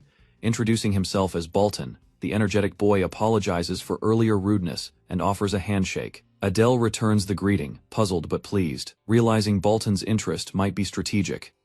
Adel's smile fades as he senses hostility. Balton's demeanor shifts into something far more sinister. He recalls Balton's reputation, ruthless to the weak, only valuing strength and dominance. Driven by envy and pride, Balton eyes Adel like prey, seeking to assert control. Adel remembers Balton once nearly killed the hero in the original timeline, obsessed with battle. Feigning concern, Balton mocks Adel's weakness, while Adel wonders why he's being targeted. Activating his skill, Adel transfers Balton's position, catching him off guard with a sudden switch. Trying to de-escalate, Adel pleads to end things peacefully, explaining everyone is exhausted. Balton laughs maniacally, thrilled by the challenge, demanding a fight to the death. Adel, overwhelmed by Balton's bloodlust, panics. He has no intention of fighting this lunatic. A powerful voice interrupts the rising tension, halting Balton's aggression just as things escalate further. Renee steps forward, emanating pressure, declaring that any challenge to Adel includes challenging her as well. Faced with the threat of fighting both, Balton laughs nervously and decides to withdraw for now. Balton smirks, vowing there will be future chances to clash, and casually bids farewell to Adel. Adel watches him leave, baffled at his mood swings and disturbed by his obsession with violence. Unable to understand Balton's intentions, Adel decides to leave the scene with Renee. Reflecting on the eventful day, Adel admits it felt longer than just a single day. He wakes up feeling unusually refreshed, possibly due to overcoming yesterday's challenges. Examining himself in the mirror, he notices physical improvement, believing he's already growing stronger. Adel changes into the academy's uniform, appreciating its comfort and practicality for the coming years. He reflects on how considerate the academy was to send it directly to their dorm. Wondering how Renee looks in hers, curiosity pushes him to check on her. Adel knocks on Renee's door, offering help before heading out. She grants him permission to enter, standing in the sunlight wearing her uniform. He pauses, clearly taken aback by how striking she looks in the new outfit. Adel is momentarily speechless upon seeing Renee in uniform, clearly surprised by her appearance. He blurts out a genuine compliment, making her flinch with visible embarrassment. Noticing her blushing ears, Adel wonders if she's hiding a cuter side beneath her usual seriousness. He politely excuses himself, planning to walk around the city and suggesting she rest. Just as he turns away, Renee halts him, her voice suddenly serious. She implies he has something important to take care of, catching him off guard with her insight. Adel suddenly remembers his duty, realizing he forgot to guard Renee while relaxing alone. Hearing her say guard, he snaps out of it and recalls his responsibility with mild embarrassment. He tells Renee he'll accompany her after changing clothes, asking her to wait outside. Renee teases him for staring too long, and he quickly excuses himself to wait outside. Annoyed, he mutters about losing his day off, realizing it's already disrupted. Outside, the city appears peaceful and bustling, surprising him given the war just 10 years ago. Renee joins Adel in the market, and they decide to try some street food together. They approach a skewer vendor, and Adel curiously asks about the meat being grilled. Ordering 2 skewers, he hands one to Renee, who quietly thanks him. They both enjoy the food, and even Renee shows a rare happy expression while eating. Adel is surprised to see such emotion from her, silently appreciating the peaceful moment. Side by side, they walk through the town square as the atmosphere remains calm. Adel reflects on how rare this leisure is, unsure when he'll get another chance. He spots a towering statue of a woman holding a staff in the city center. Renee reveals it's the first Demon King, surprising Adel, who had no idea who she was. Adel stares at the Demon King statue, noting how much it resembles someone named Diana. Curious, he moves closer to inspect the face, thinking it's a rare opportunity. Suddenly, the statue's eyes glow, and a strange light begins to envelop his body. Adel panics as his necklace emits a bright light and reacts violently to the energy. A ghostly figure surges from the statue and blasts toward him with magical force. One of the necklace's jewels turns gray, leaving him confused and shaken by the sudden change. Renee questions his actions, confused why he suddenly focused on the artifact. Adel insists he saw light from the statue and the necklace visibly change. Realizing no one else saw it, he concludes the reaction was unique to him. He recalls the system always giving vague answers before, never reacting until now. Believing the necklace is linked to the Demon King, he decides to investigate further. The next day, they head to the academy for the entrance ceremony. The hall fills with students and staff, including the small tattooed headmaster with a commanding presence. Adel's peers are surprised by the headmaster's appearance, some calling her cute despite her intensity. Adel scoffs, clearly disturbed by her unnerving aura and sharp, intimidating stare. Adel flinches as the headmaster's piercing gaze locks onto him, unsettling him further. He panics, trying to mask his thoughts as she seems capable of reading minds. Instructor Aries silences the hall, officially beginning the entrance ceremony at Saitan Academy. The headmaster ends her speech as the cadets begin settling into the strict academy atmosphere. Renee and another student are called forward as the top cadet and runner. Adel notes Renee's calmness, guessing her goal is personal, unrelated to academic competition. Suddenly, Adel senses a hostile presence and turns to see a smirking stalker glaring at him. He tries to ignore the creepy student, reminding himself to stay focused and not react. On stage, the top cadet is summoned, drawing everyone's attention. Diana, the Demon King's daughter, steps forward confidently, stunning the crowd with her divine aura. Adel recognizes her divine connection and the weight of her presence among students. She delivers her oath with conviction, promising to rebuild the demon realm's lost glory. Adel feels the room's mood shift as anger stirs among students who lost everything to war. He fears discovery, knowing his true bloodline could lead to eternal torture if revealed. With the ceremony over, students are instructed to check their class assignments and proceed accordingly. Adel and Renee check the class list together, curious to see if they'll be in the same class. Adel finds his name under Class A and immediately looks for Renee's placement. Seeing they're separated, he smiles awkwardly and mutters, "Too bad." A dark-haired student suddenly confronts Adel with hostility, asking if he wants to die. Adel is startled by the sudden aggression and confused by the stranger's glare. The boy calls him a Cerberus-looking bastard. And Adel realizes this guy is familiar. Adel confirms Renee is in Class C and expresses disappointment over being separated. Renee reminds him he's still her guard and must come whenever she calls. Adel pretends to agree but celebrates internally, thinking he'll finally get time to relax. A student named Samuel from the Gluttony family radiates power and is recognized immediately. Despite being a member of the feared 7 deadly sins families, he tries to provoke Adel. Adel coldly dismisses the confrontation, reminding him it is the first day and not worth a scene. Another student complains about how troublesome children of the 7 deadly sins always behave at school. As the academy's building shines under sunlight, worry builds about who's placed where.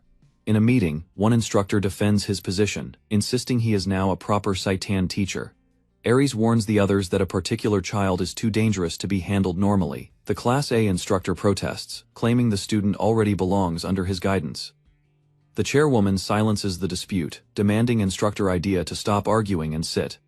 The chairwoman questions Aries' motive for switching classes. He declares intent to personally oversee Adel, citing dangerous potential from battlefield experience. Others remain skeptical, noting Adel's half-demon nature and relatively lower power level. Aries insists power isn't everything, citing Adel's unusual calm and ability to act under pressure. He expresses serious intent to lead Class A, believing Adel requires close observation. Instructor Idea explodes in frustration, accusing Aries of mistrusting him entirely. The chairwoman apologizes, but asserts that class assignments can no longer be changed midterm. Silence falls across the room as her magical authority brings the tense discussion to a halt. She acknowledges Aries' concern, but insists that changes now would cause more disruption than help. Aries accepts the decision, though he reiterates the need for caution regarding Adel's behavior. Instructor Idea is told to remain observant, especially with Adel, now officially under his care. The meeting concludes, and instructors are ordered to greet their new students. In Class 1A, a silver-haired girl approaches Rose student with an eerie smile. He's relieved she's not Diana or Balton, both more difficult classmates from his past. The girl loudly declares he will now serve her, shocking the classroom with her arrogance. A black-haired boy warns them to keep quiet, clearly irritated by their interaction. Threats quickly escalate as both sides challenge each other with violent words. Rose Boy watches in disbelief, questioning whether anyone here can get along. A loud slam interrupts the tension as the classroom door swings open. With force, Instructor Idea enters, demanding order and reminding them, it's only the first day. Rose Boy recognizes him and braces himself, muttering, "That instructor is." Instructor Idea greets the class dramatically, insisting they remember his name and reputation. He introduces himself as the infamous Legion of Calamity, shocking students with tales of his past. Rose student reflects on his luck, thinking a powerful instructor might improve survival chances. Idea begins explaining the class structure, starting with a lesson on hunting method. One student objects, assuming they'll be hunting beasts, but Idea implies a darker focus. The lesson's title on the board confirms their suspicions, leaving students wary and confused. When asked what they'll be hunting, Idea reveals it's humans, not animals or monsters. Students react with shock, as Idea claims this goal aligns with their reason for enrollment. He clarifies that other instructors will handle magic and weapons, while he teaches only hunting. Idea also announces he'll oversee basic stamina training, which many students dread. He leads them to the outdoor training field to begin their first physical lesson. Students are stunned by the field's massive size, questioning its purpose. As roll call finishes, Idea prepares them for training by summoning a strange portal. He instructs them to focus, and the portal begins to glow with eerie power. From the portal, armed humanoid enemies suddenly emerge, signaling the start of a real battle. Rose student and his peers are startled by the sudden appearance of armed soldiers. Instructor Idea calmly explains they're not real humans, but magical illusions created for training. She proudly reveals she also created the Sword Saint illusion used in the entrance exam. Students are stunned. Her illusions are so powerful, they nearly match real legendary warriors. Instructor Idea explains the task. They must pass through the illusions to reach her. Without hesitation, she selects Adel to go first, referencing his prior encounter with the Sword Saint. Instructor Idea takes notice of Adel, now marked by multiple high-ranking figures in the academy. Another student steps forward, eager to fight, asking if he'll be sparring with the instructor directly. Idea explains that in war, human morale stems from their leader defeat the leader, and they fall. The student understands, quoting the tactic of capturing the enemy's chief to shatter their ranks. He activates his power, targeting Idea as the symbolic leader of the mock human army. Idea grins and sets the rule touching him with hand or weapon equals a pass.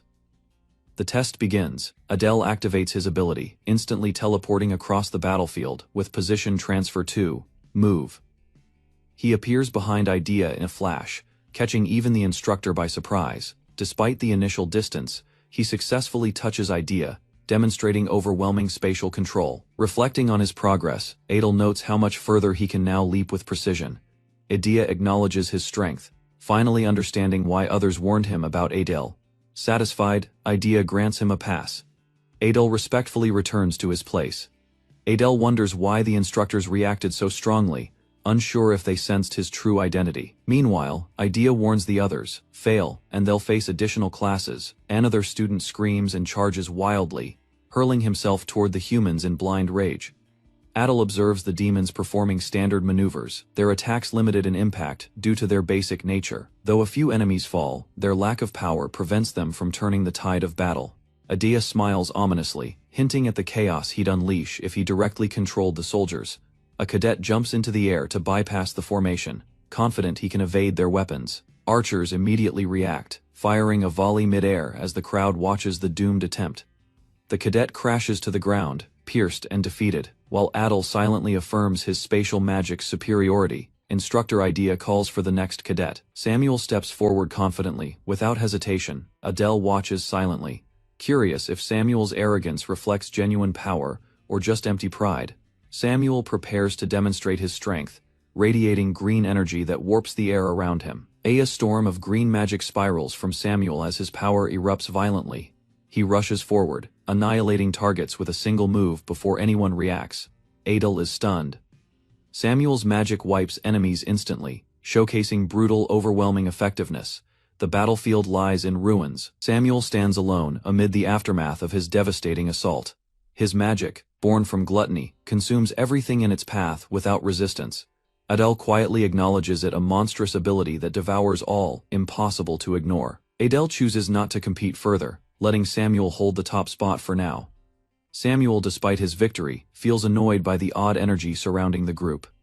Instructor Idea observes silently, unimpressed by the overall performance of this year's batch. Adele notes, it's expected for an instructor to resist a cadet's assault completely. Idea acknowledges Samuel's attack was shocking, yet it failed to meet the true condition. Despite Samuel's confusion, the instructor confirms he did not pass the evaluation. Idea snaps his fingers, summoning a new wave of soldiers instantly to prove his point. He explains that without eliminating the leader, the army will endlessly regenerate.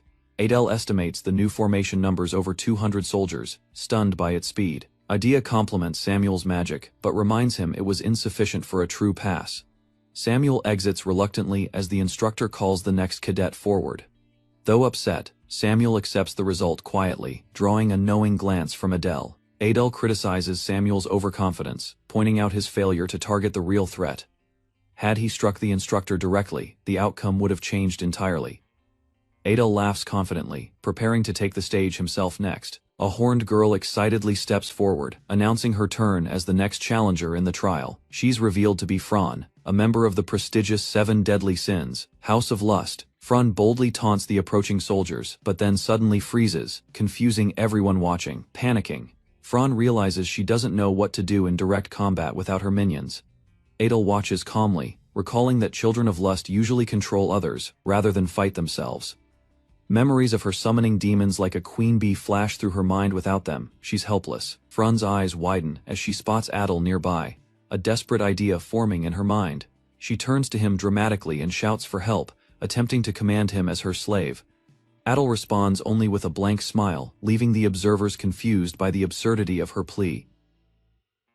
Rose's student is stunned as a girl publicly refers to someone as a slave. He questions her intentions while a silver-haired girl impatiently demands help in front of armored soldiers. Another student silently observes, and the girl suddenly dashes forward, causing alarm among the guards. The girl screams in panic as she is overwhelmed, prompting concern from Rose's student. He wonders if she's unable to buff herself, and considers there might be a reason behind it. Amid the chaos, he notices someone nearby is healing others with an unfamiliar green magic glow. He realizes it is healing magic, something exclusive to humans, which shocks him. This leads him to believe the healer must be a half-demon, making her power extremely rare. Curious, he decides he needs to approach and connect with her, despite not knowing her name. Their instructor reminds him that Fran asked for help earlier and suggests he assist her now. He reluctantly agrees and moves toward her, though frustrated by the timing. As he helps Fran up, he calls her useless while she winces from the pain. He asks Fran to stand, but she accuses him of seeing her embarrassing struggle. He deflects the accusation with sarcasm, calling her weaker than a slave. Their instructor ends the session, noting the results were predictable, but commending them on their first lesson. The instructor explains the importance of experiencing setbacks to understand personal position and capability in combat. A blue-haired student reacts dismissively, while others listen quietly to the instructor's speech on teamwork. By recognizing each other's limits, students are expected to coordinate more effectively during real battles. Adele reflects that, unlike human schools, this academy assigns classes randomly, making cooperation more crucial. The instructor calls out Adele as the only one who passed the recent test. With intense eyes, the instructor acknowledges Adele's progress and says he'll be watching closely. Adele vows to learn earnestly, surrounded by dark imagery, hinting at the challenge ahead. He wonders if the earlier praise was genuine. Sensing a threatening tone beneath her words, frustrated, he questions whether he can build a faction in this strange and hostile environment. Class resumes inside a castle, starting with a lecture on demon history and human weaknesses. The instructor explains how demons relate to the first demon king and their similarities to humans. Students are warned of an upcoming quiz and told to memorize all the content thoroughly. Adele listens attentively, only to groan as he's reminded of his past human schooling days. Frustrated, he realizes that despite being in a demon academy, studying is still inevitable. As he stares at his textbook, he mutters in disbelief, feeling like nothing has changed. Exhausted from his first day, Adele slumps over his desk, feeling isolated and discouraged. Surrounded by chatting classmates, he mutters about having no friends, mirroring his past school life. A pink-haired girl notices his solitary state and glances toward him with curiosity. Adele remembers the girl and decides this might be the right moment to approach her. He rises and walks to her desk, determined to begin a conversation despite his nerves. The girl looks surprised as Adele hesitantly tries to start talking to her. Introducing himself as Adele, he attempts to break the ice and appear friendly. Suddenly, he feels the weight of eyes watching and becomes self-conscious. She shyly responds to his greeting, though both seem awkward under the class's gaze. Adele reflects on how demons like them easily draw attention from others. Sensing her discomfort, he politely ends the conversation, planning to try again later. Walking away, he jokes to himself about feeding his loneliness, only to run into someone. Adele sighs at the bad timing as he crosses paths with a hostile blue-haired classmate. Trying to avoid conflict, he lets the student pass, but receives a sneering insult instead. Adele forces a smile, ignoring the offense, while the other student glares with contempt. Adele walks away calmly, but his presence radiates an ominous pressure, capturing the blue-haired student's attention. Mockingly, Adele comments on the student's impressive family, clearly provoking a reaction. Enraged, green energy surges from the student, and he demands an explanation in disbelief. Adele sarcastically insults the student's family, calling them creators of trash that can speak. Furious, the student transforms with monstrous energy, swearing to tear Adele apart. Adele notices this rage is far more personal than Bolton's, marking him as a serious threat. Adele prepares his own attack, ready to strike with deadly force if needed. Just as he's about to launch magic, a voice interrupts and halts the fight immediately. A teacher appears without warning, calmly instructing both students to return as class is about to begin. Adele and his opponent freeze, stunned by how silently the teacher arrived. A mysterious instructor suddenly appears and activates the talents of both Adele and Samuel. Samuel, surprised by the power surge, grows suspicious of the instructor's strange ability and origin. The instructor calmly tells them to return to their seats, unsettling everyone with his casual tone. Rose's student tries to regain composure while everyone settles into their seats again. Introducing himself as Robolt, the instructor announces he'll be teaching them magic going forward. Adele recognizes Robolt as a highly skilled instructor and grows curious about his magic class. Adele recalls that in his original novel, magic was not a talent, but closer to a skill. Robolt begins teaching, stating that understanding attributes is essential to mastering magic. He explains there are 6 basic elements: earth, water, wind, fire, light, and darkness. To determine mana attributes, each student is told to touch a special orb that changes color. Students line up. One cadet touches the orb, which glows red, indicating fire. Adele chooses to observe quietly for now, watching how each attribute is revealed. The orb glows green for wind, then yellow for earth, as other cadets take turns. Adele realizes it's already his turn and notes how quickly results are revealed.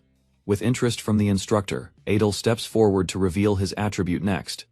Robolt surprisingly calls Adele by name, before instructing him to place his hand on the orb. Adele follows the order, confused as an unfamiliar gray color begins to glow from the orb. Robolt examines the result, clearly intrigued, and prepares to explain its unusual meaning. The instructor declares it extremely rare, identifying the orb's black and gray mix as highly abnormal. He explains black is the darkness attribute, common among high-ranking demons, but gray is unheard of.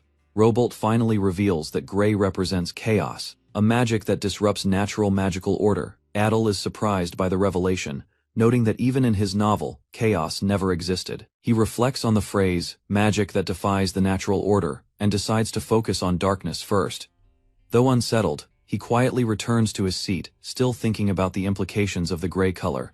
A mysterious girl sneaks behind Adele, but is surprised when he instantly detects her presence. She panics, revealing she used a stealth technique, but he easily saw through it. Rather than explain, she shifts the topic, questioning his strange reaction and behavior earlier. The silver-haired girl criticizes Adele for provoking someone dangerous during the previous lesson. Adele plays innocent, but the dark-haired boy confirms she's right about the provocation. Adele casually admits he acted because he couldn't stand being targeted and humiliated any longer. Adele brushes off concerns, but the girl reminds him that messing with certain families has consequences. She warns this isn't just about demons, his actions might draw attention from powerful factions. Adele doesn't fully understand, but she urges caution, hinting the enemy's influence goes beyond the academy. She sighs, telling him to be more careful before walking away and ending the discussion. Alone, Adele reflects on her warning, unsure if it was about revenge or something deeper. Determined to focus, he remembers the next class begins with a new instructor taking over. Aries storms in aggressively, calling the students weaklings and criticizing their poor earlier performance. He introduces himself as the swordsmanship instructor, planning to instill brutal survival training. Adel wonders if Aries is provoking them intentionally, feeling tension rise across the class. Students are suddenly forced to run as part of Aries' harsh endurance training session. He emphasizes physical strength as the core of swordsmanship, while students struggle to keep up. Adel and others begin collapsing from exhaustion, overwhelmed by the intense physical demand. 2 students get scolded for using mana, ordered to restart from the beginning as punishment. Adel reflects on his past, thinking how much easier chaos was compared to this suffering. Finally, Aries allows the exhausted cadets to rest, directing those who finish to the dorms. The instructor warns that cadets who failed to finish will receive extra lessons as punishment. Adel, exhausted, expresses relief that the intense day is finally over and suggests heading to the dorm. Approaching the grand dormitory building, he feels drained and just wants to rest as soon as possible. Before he can enter, a sudden tap on his shoulder startles him and halts his steps. He turns around quickly, surprised by the unexpected touch, eyes widening in confusion. Facing him is Renee, a mysterious girl with glowing blue eyes and ominous presence. Adele is shocked. Adel meets the black-haired girl outside and briefly discusses her class experience during their walk. She evaluates him critically, noting something seemed off about how he acted during class. Bluntly, she tells him he's lacking, catching him off guard with her direct assessment. She criticizes his training and insists on doing a cool-down workout together at the training area. Though surprised, Adel agrees while reflecting on how tireless she seems compared to others. She leads him with confidence, mentioning a nearby cadet training zone and urging him to follow.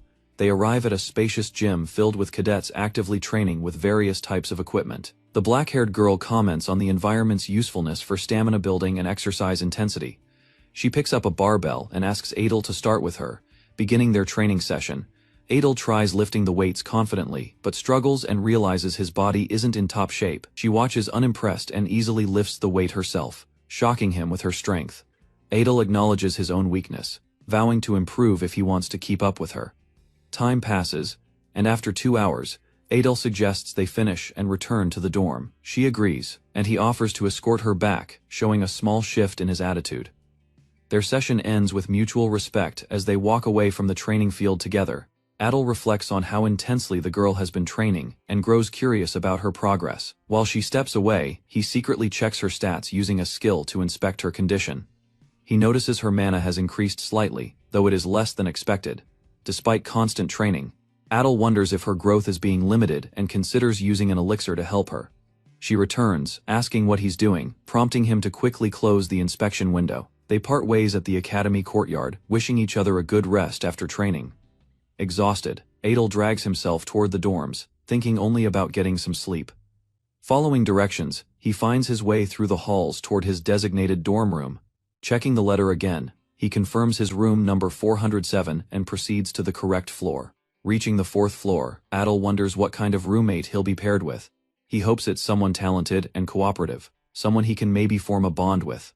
Opening the door, he steps in to greet the person waiting inside with a smile. Inside, a boy sits calmly, surprised by Adel's entrance into the shared dorm room. Both are shocked to see each other, clearly not expecting to become roommates. The blue-haired boy stands abruptly, yelling in disbelief, demanding why Adel is there. Adel slams the table, frustrated that his new roommate is someone he absolutely wanted to avoid. Both boys silently fume, realizing they've been placed together despite their obvious dislike for each other. They sit tensely, each unwilling to initiate or accept any form of reconciliation. The blue-haired boy insults Adel, calling him a half-blood, stirring more tension in the room. Adel debates whether it's even worth staying in the room or just avoiding the conflict. The boy explodes, demanding a fight, but Adel turns away, uninterested in confrontation. Adel warns him not to act recklessly, then calmly announces he's stepping outside instead. Without engaging, Adel leaves and sarcastically tells the boy to enjoy his rest. Annoyed and restless, Adel decides to take a walk and return later when things settle. He wonders why the boy is filled with rage, despite not being a child of wrath. Reflecting on dispositions, Adel begins to question what his own chaos alignment truly means. He debates whether to consult the information scroll for answers about chaos and mana types. Thinking the scroll lacks the needed answers, He gives up and continues walking through the woods. Adel decides to find a spot to train, hoping to sharpen his mana technique. As he looks around, a sparrow catches his attention from a tree, breaking the silence. Adel notices a sparrow perched nearby and reflects on how even birds exist in this world. Amused by its presence, he observes the bird quietly, appreciating its peaceful appearance. He finds it curious that such small creatures freely wander around, even inside the academy. Night falls, and Adel returns to the dorm, relieved to see his roommate already asleep. Exhausted from the day, Adel lies down with the intent to fall asleep right away. He briefly considers doing a bit of mana training before drifting off into sleep. As Adel starts to relax, his eyes begin to close and his body settles into rest. Suddenly, the roommate rises silently, glowing with an eerie green aura in the darkness. Standing by Adel's bed, the boy looks down at him ominously with unclear intentions. The purple-haired student sits alone, frustrated by lingering thoughts about another's overwhelming presence. He recalls the moment in class when that presence made his chest tighten with dread. Sitting on his bed, he reflects on the pain, realizing it's a sensation he's felt before. Suddenly, his body reacts violently, signaling the onset of another gluttony-induced rampage. As hunger consumes him, his mind panics, recognizing the familiar, unbearable internal starvation.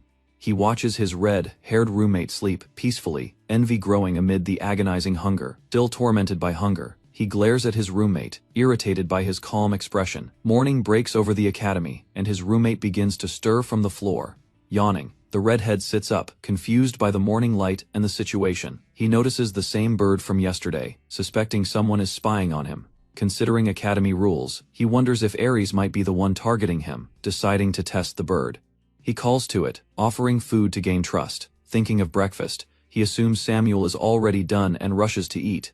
After getting lost in the halls, he ends up missing breakfast completely. In class, he sighs, unsure whether he can focus after such a chaotic morning. The instructor gathers the class and announces an important decision will be made during homeroom. He reveals that they will be selecting a class president today, surprising the students. One student quickly asks how the selection process will be conducted. Initially intending to hold a vote, the instructor changes his mind and decides to appoint someone. Fran, confident and eager, immediately assumes she is the chosen candidate. She praises the instructor's choice before it's even confirmed. Convinced of her own selection, Fran declares herself king, asking the class to follow her, soaking in imagined authority. Roseboy reflects that while Fran lacks intelligence, her charisma makes her a likely pick. Others mention Adele and Samuel, though Samuel is deemed too intimidating for the role. As Fran urges the instructor to declare her name, the instructor surprises everyone.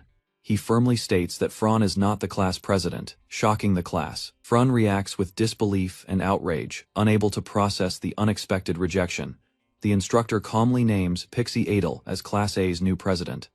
Adel is stunned and confused, questioning why a half-demon like him would be chosen. Even the instructor wonders what logic led to such an unusual decision. Adel is officially tasked with leading the class, still unsure how to react to the responsibility. The instructor announces he'll be away, leaving practical training instructions behind for the upcoming exams. Students learn they must form teams of 3 for combat-based training by the end of the day. Adel analyzes the announcement, realizing practical training likely involves live combat against humans. Knowing Saitan's brutal nature, he suspects the academy values lethality as part of the curriculum. The instructor warns Fran against casual speech, intimidating her with a threat of extra lessons. The instructor reminds Adel to submit the team list before the final period. Adel contemplates the real training purpose and the need to form a reliable team. He concludes that forming his team wisely is the priority, even if the true threat isn't revealed yet. Elsewhere, a large, muscular man storms down the hall with purpose. He bursts into the room shouting for instructor Idea with urgency and concern. His arrival causes tension, signaling conflict over a serious matter. The man confronts Idea, furious about Adel's appointment, warning him of its implications. He argues that giving command to Adel is dangerous and demands a change. Unmoved, Idea challenges the demand, leaving the conflict unresolved. Instructor Idea greets the large man politely, acknowledging his seniority while staying seated calmly. The senior, visibly upset, demands to know what Idea was thinking by appointing Adel as president. Idea deflects the tension with a smile, noting how quickly word has spread across Saitan Academy. 2 instructors argue over a particular student, with one expressing frustration at his colleague's refusal. The white-haired instructor insists on trusting the student, impressed by his talent and humble demeanor. He explains that the student is backed by a noble family, which confirms his identity and status. The senior instructor warns that a verified identity doesn't prove someone is trustworthy in dangerous circumstances. Despite his concern, the junior instructor calmly defends his choice and asks to handle his own class.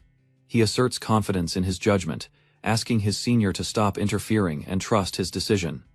Left alone, the senior instructor regrets not taking over the class and letting someone risky stay in charge. He recalls an old wound from a half-demon, suspecting the current student might be somehow related. Even with low odds, he can't ignore the similarities and starts investigating the student's true motives, using a bird to spy. He monitors the student from afar, searching for unusual behavior. So far, everything appears normal, but he orders continued surveillance without letting up for a second. Meanwhile, students form teams during break, while the class president laments being overlooked by everyone. He wonders if his suspicious appearance makes him unapproachable, and considers asking someone to partner up. A student casually accepts his invitation, warning not to be held back, showing disinterest in his status. Adele watches as others team up, feeling isolated.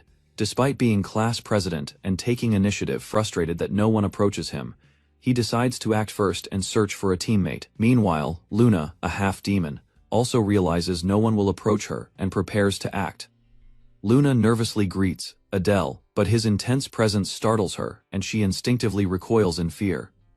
Despite her reaction, Adele remains calm and watches her, unintentionally making her more anxious. She hiccups nervously, confused by his serious demeanor and sudden attention toward her. Adele explains he scanned her mana and praises her healing ability, considering her a perfect teammate. He formally introduces himself and asks if she's already joined a team. Luna shyly introduces herself, and Adele invites her to join, noting the benefits of teaming with him. Luna feels overwhelmed, but Adele presses, reminding her of their shared heritage as half-demons. His assertiveness unsettles her, but he encourages her to agree before time runs out. She reluctantly agrees, and Adele declares it an excellent decision with quiet satisfaction. Another student suddenly interrupts, mocking their late team formation and asserting superiority. She tries to dominate the team dynamic, offering to let them serve under her leadership. Luna stands firm, declaring the team is already formed, and questions their right to intrude. Frun refuses to recognize Adele's position as class president, declaring herself the true team leader. Despite her dramatic behavior, Adele allows her to join, thinking it easier than arguing. He imposes a condition Frun can lead but must consult him before making any decisions. A week later, Adele reflects on his growing mana and unresolved control over the chaos attribute. Hoping for answers, he looks forward to the next magic class while monitoring his stats. He realizes he might need an elixir soon, and wonders what the lesson will reveal. Adele worries about his unstable artifact, Crete's Solitude, and decides to keep it with him. Samuel remains unusually quiet, offering Adele a moment of relief amidst his many concerns. As the school bell rings, the instructor enters cheerfully, hinting at a special lesson ahead. The instructor announces they will leave the academy for outdoor training, something the students didn't expect. Adele is surprised the training will happen outside and grows more cautious about the purpose. The class is headed to Oregon, a detention camp tied to dark war history with humans. Adele remembers Oregon's grim past, recognizing it as a place filled with risk and secrets. Students react with curiosity and excitement, unaware of the true danger behind the destination. They prepare to depart by dimensional train, eager for what lies ahead beyond the academy walls. Adele knows the students are excited, but he anticipates their shock once Oregon's truth is revealed. He recalls a unique opportunity hidden within Oregon that the story's original protagonist was destined to find. Adele wonders if he can claim that opportunity first while avoiding the attention of watchful guards. Frun notices Adele's serious expression and teases him for being nervous before outdoor training begins. Her energy lifts his mood slightly, though he doubts her confidence will last inside Oregon. As the dimensional train rushes toward the ominous fortress, Adele silently vows to seize the rare chance awaiting there. A train halts at Oregon, a grim facility where students are told to disembark immediately. As one student steps onto the ground, a cold wind howls across the towering prison walls. A red-haired student guides the group, confirming their arrival at the feared human prisoner camp. Students whisper doubts, uneasy about training in such a dreadful location filled with heavy tension. A silver-haired instructor casually confirms this is their assigned training site. Despite the disturbing circumstances, One of the guards questions the group's origin while keeping watch over the newcomers with suspicion. Ro's student presents a permit, and the guards silently verify their identity and entry rights. Once cleared, the students are led down torch-lit corridors echoing with screams and rattling chains. Fear spreads. One student begs for escape, overwhelmed by dread as the atmosphere grows heavier. Students begin noticing the stench and unsettling energy, alert that danger may erupt any time. Ro's leader observes their nervous reactions while one student remains eerily composed. He commands them to keep moving, hiding his own concern about the camp's dark secrets. Teleportation magic activates, transporting the group into the training chamber's final destination. He solemnly reveals Organ's truth, a place not for training, but survival. Behind iron bars, skeletal prisoners cry out, confirming the camp's real name, Hell. The instructor explains the prison holds only humans who attacked demons, including pregnant women and children. She steps forward confidently, hinting that the upcoming training will be revealed through demonstration. She unleashes magic, binding a prisoner in glowing energy while the students watch in horror. The prisoner trembles, pleading silently, as the instructor grips his face with deadly calm. She tells him to endure quietly, assuring it'll end soon as her magic flares violently. Students react in shock as the man screams, consumed by overwhelming magical pressure and agony. Blood splashes across the floor as another prisoner is violently executed without hesitation. The instructor casually explains that their training task is to kill a human in their own way. Many students recoil, one vomiting from the gruesome sight while others silently endure. Despite the brutality, the protagonist remains calm, focused entirely on fulfilling Adel's will. Even when questioned by the instructor, he stands unwavering, determined to survive the ordeal. He approaches his target without hesitation, stepping into the grim chamber ahead of the others. Inside, he finds a bound prisoner and calmly asks if there are any last words. The prisoner defiantly declares he regrets not killing more demons and curses them bitterly. Without delay, the student slashes through him, ending the man's life with ruthless precision. After executing the prisoner, Ro's student finds it disturbingly satisfying given the man's last words. He calmly asks if it was sufficient, and the instructor praises his performance as perfect. The next students are ordered to enter the cells, but half-demons are instructed to wait aside. Half-demon cadets are separated and asked to stand in a specific area, raising suspicions. The protagonist realizes there are more half-demons present, but notices Luna looks particularly weak. The instructor announces their task. These cadets must kill specific prisoners, different from the others. The protagonist realizes the prisoners are all half-demons, deepening the horror of their assignment. The instructor demands they prove loyalty by killing those labeled as traitors. Overwhelmed, one student screams and violently attacks a prisoner in emotional outburst. Another student lashes out, driven by hatred, and the group's violence spirals out of control. As chaos erupts, Samuel unleashes brutal magic, grinning as he commands his power to devour. Luna panics, trembling uncontrollably, as the horrifying scene unfolds around her. Samuel's unnecessary brutality raises concern. His magic was far too extreme for the situation. Luna collapses emotionally, breaking down completely in front of her classmates. The protagonist worries that instructor Idea will soon notice her fragile state. A.A. Silver, haired girl confirms she only needs to kill using her ability to pass the test. After receiving permission, she prepares her unique power and targets a prisoner without hesitation. The spell binds the prisoner, forcing them to attack another as she coldly watches it unfold. Once the prisoner is dead, the girl silently confirms the task is complete with emotionless resolve. The instructor acknowledges her success, stating the harshness in her heart can be molded over time. With only one cadet left, instructor Idea calls out Luna, who begins trembling under pressure. The instructor demands Luna prove her identity, placing her under the same expectations as the others. Ro's protagonist quietly observes, knowing Luna's failure could put her life at risk. Paralyzed by fear, Luna breaks down completely, begging to escape, unable to carry out the command. Luna kneels on the ground, fists clenched in frustration. Her emotions overflow after defeat. Haunted by her past, she reflects on her mother's suffering and her father's cruelty. Despite her resolve, she breaks down in despair until Adele approaches and asks if she's okay. Luna recognizes Adele. He calmly volunteers to assist with her training, surprising everyone present. In front of a restrained opponent, Adele requests a moment, signaling that he'll guide her personally. Startled and confused, Luna reacts nervously as Adele begins the session with a serious tone. Adele places a knife in Luna's hand, urging her to confront her fear directly. he gently holds her trembling hand, offering brief support and instructions on how to proceed. Luna steps forward, weapon drawn, facing the restrained man as her fear visibly shakes her. Luna freezes, but regains control. Adel watches closely, silent but attentive to her every move. Overwhelmed with emotion, Luna begins to cry. Adel comforts her and praises her effort. He admits the situation was dangerous, but acknowledges her progress with visible relief. A superior observes silently, noting the risk of a half-demon who fails to kill. He questions Adel's decision, skeptical about Luna's performance and survival under Academy standards. Adel defends her. Calmly, he declares Cadet Luna passes, stunning the superior officer. Adel argues that Luna qualifies because she used her power and has rare healing abilities. The instructor scoffs, but challenges Adel's logic, questioning if only talented cadets deserve help. Unapologetically, Adel confirms he'll only support those with talent, leaving the untalented behind. Though displeased, the instructor lets them go, warning Adel his actions won't be forgotten. Relieved, Adel reflects on the narrow escape, knowing Luna would have failed under a harsher examiner. Seeing Luna safe, he gently tells her she passed. She smiles, tears of relief welling up.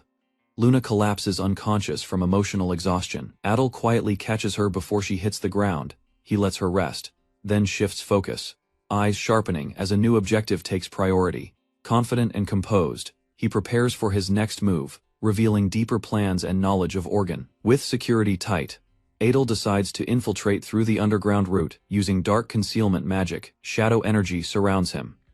He notes his progress, pleased his powers have improved since last time. He successfully blends into the dark.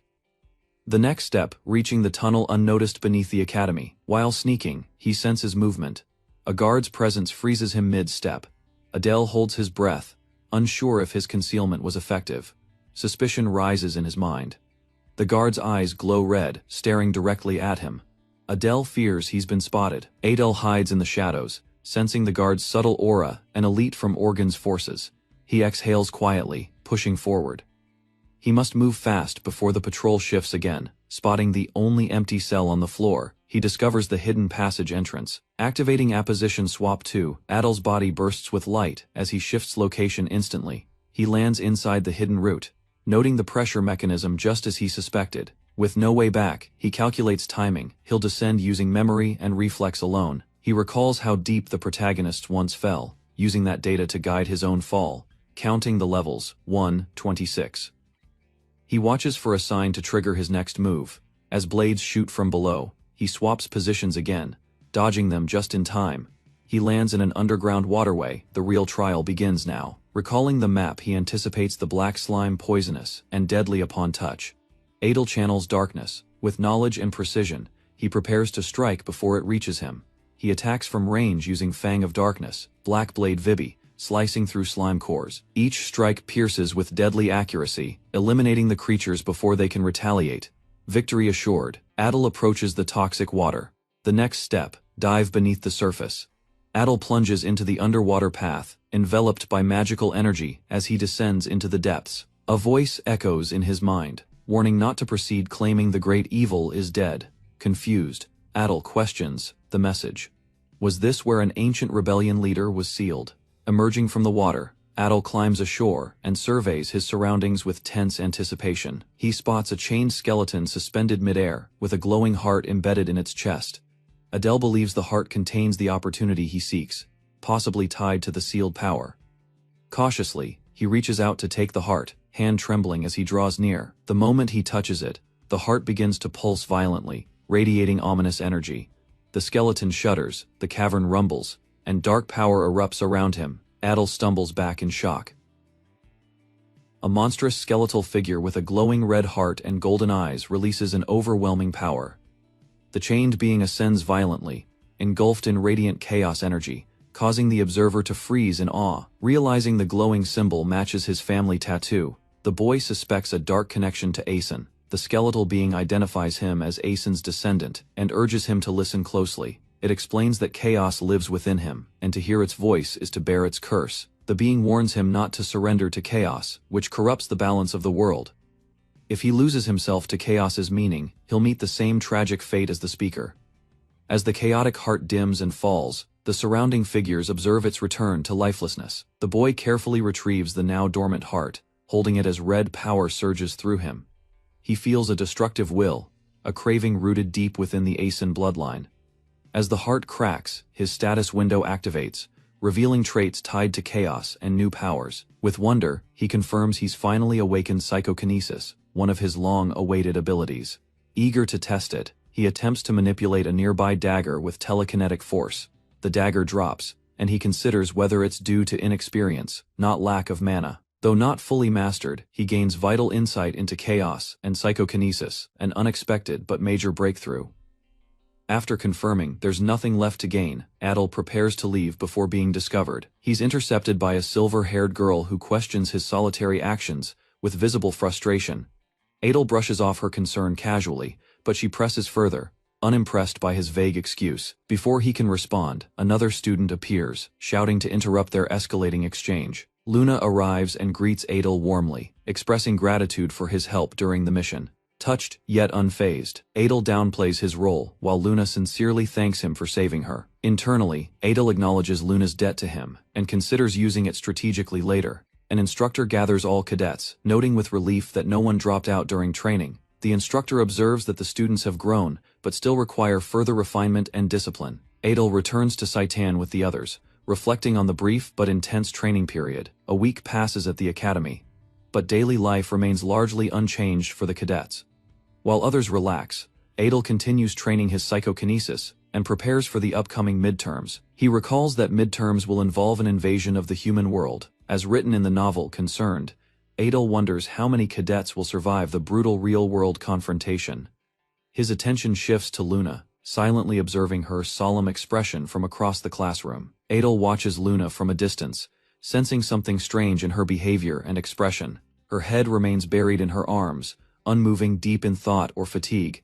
He pokes her shoulder gently, startling her awake, and calmly tells her to get up. Luna reacts with surprise, claiming Adel scared her, and laughs off the situation nervously. Adel notes her pale face and asks if anything is bothering her emotionally or physically. She denies it with a forced smile, insisting nothing has happened and she's feeling fine. Accepting her answer, Adel changes the subject and invites her to lunch together.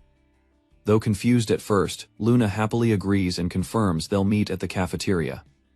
Adel reflects privately that she's easier to understand now and less fearful of him.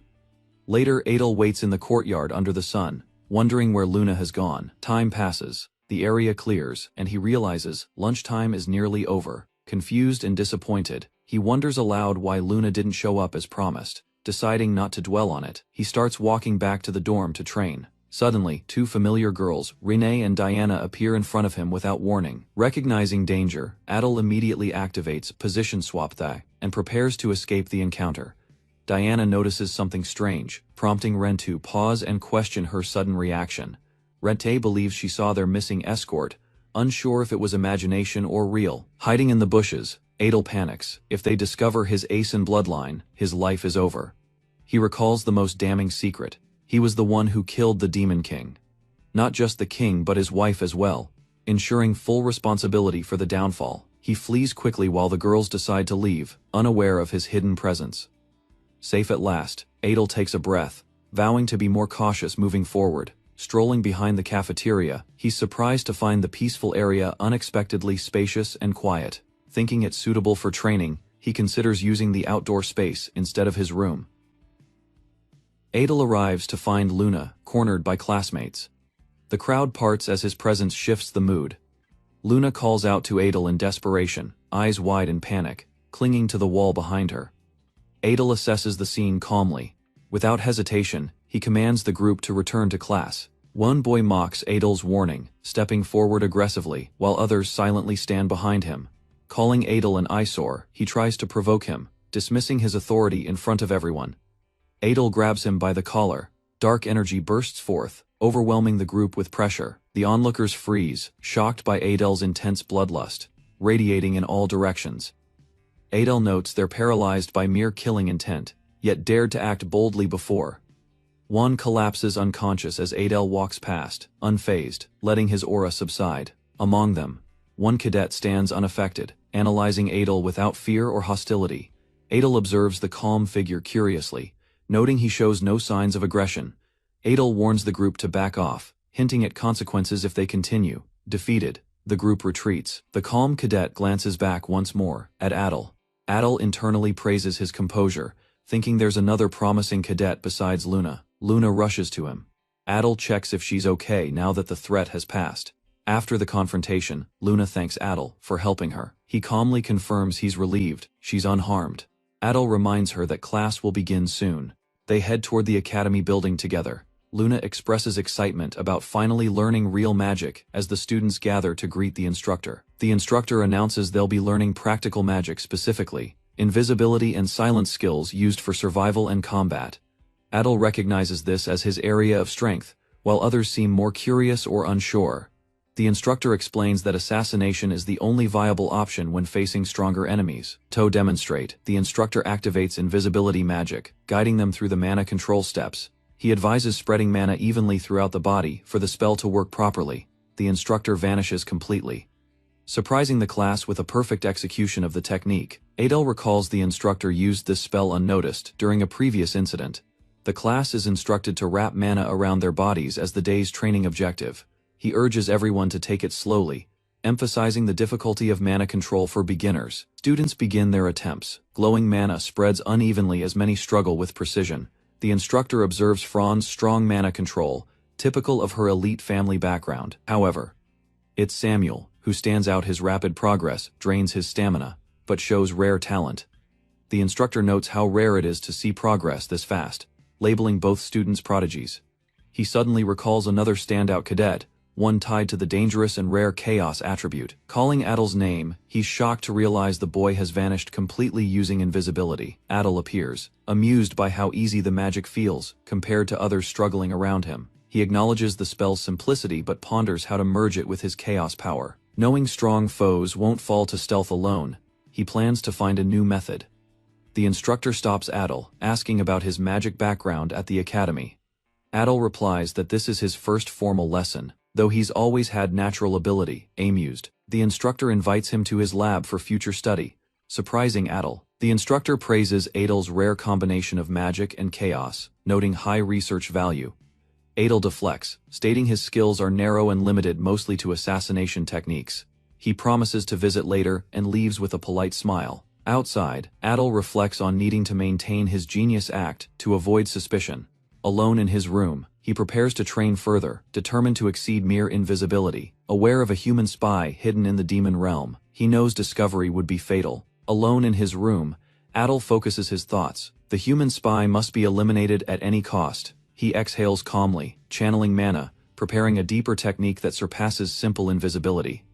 His goal isn't just to hide, but to erase his presence completely, to exist without being. Suddenly, the technique activates. His reflection vanishes, confirming even he can't see his own body.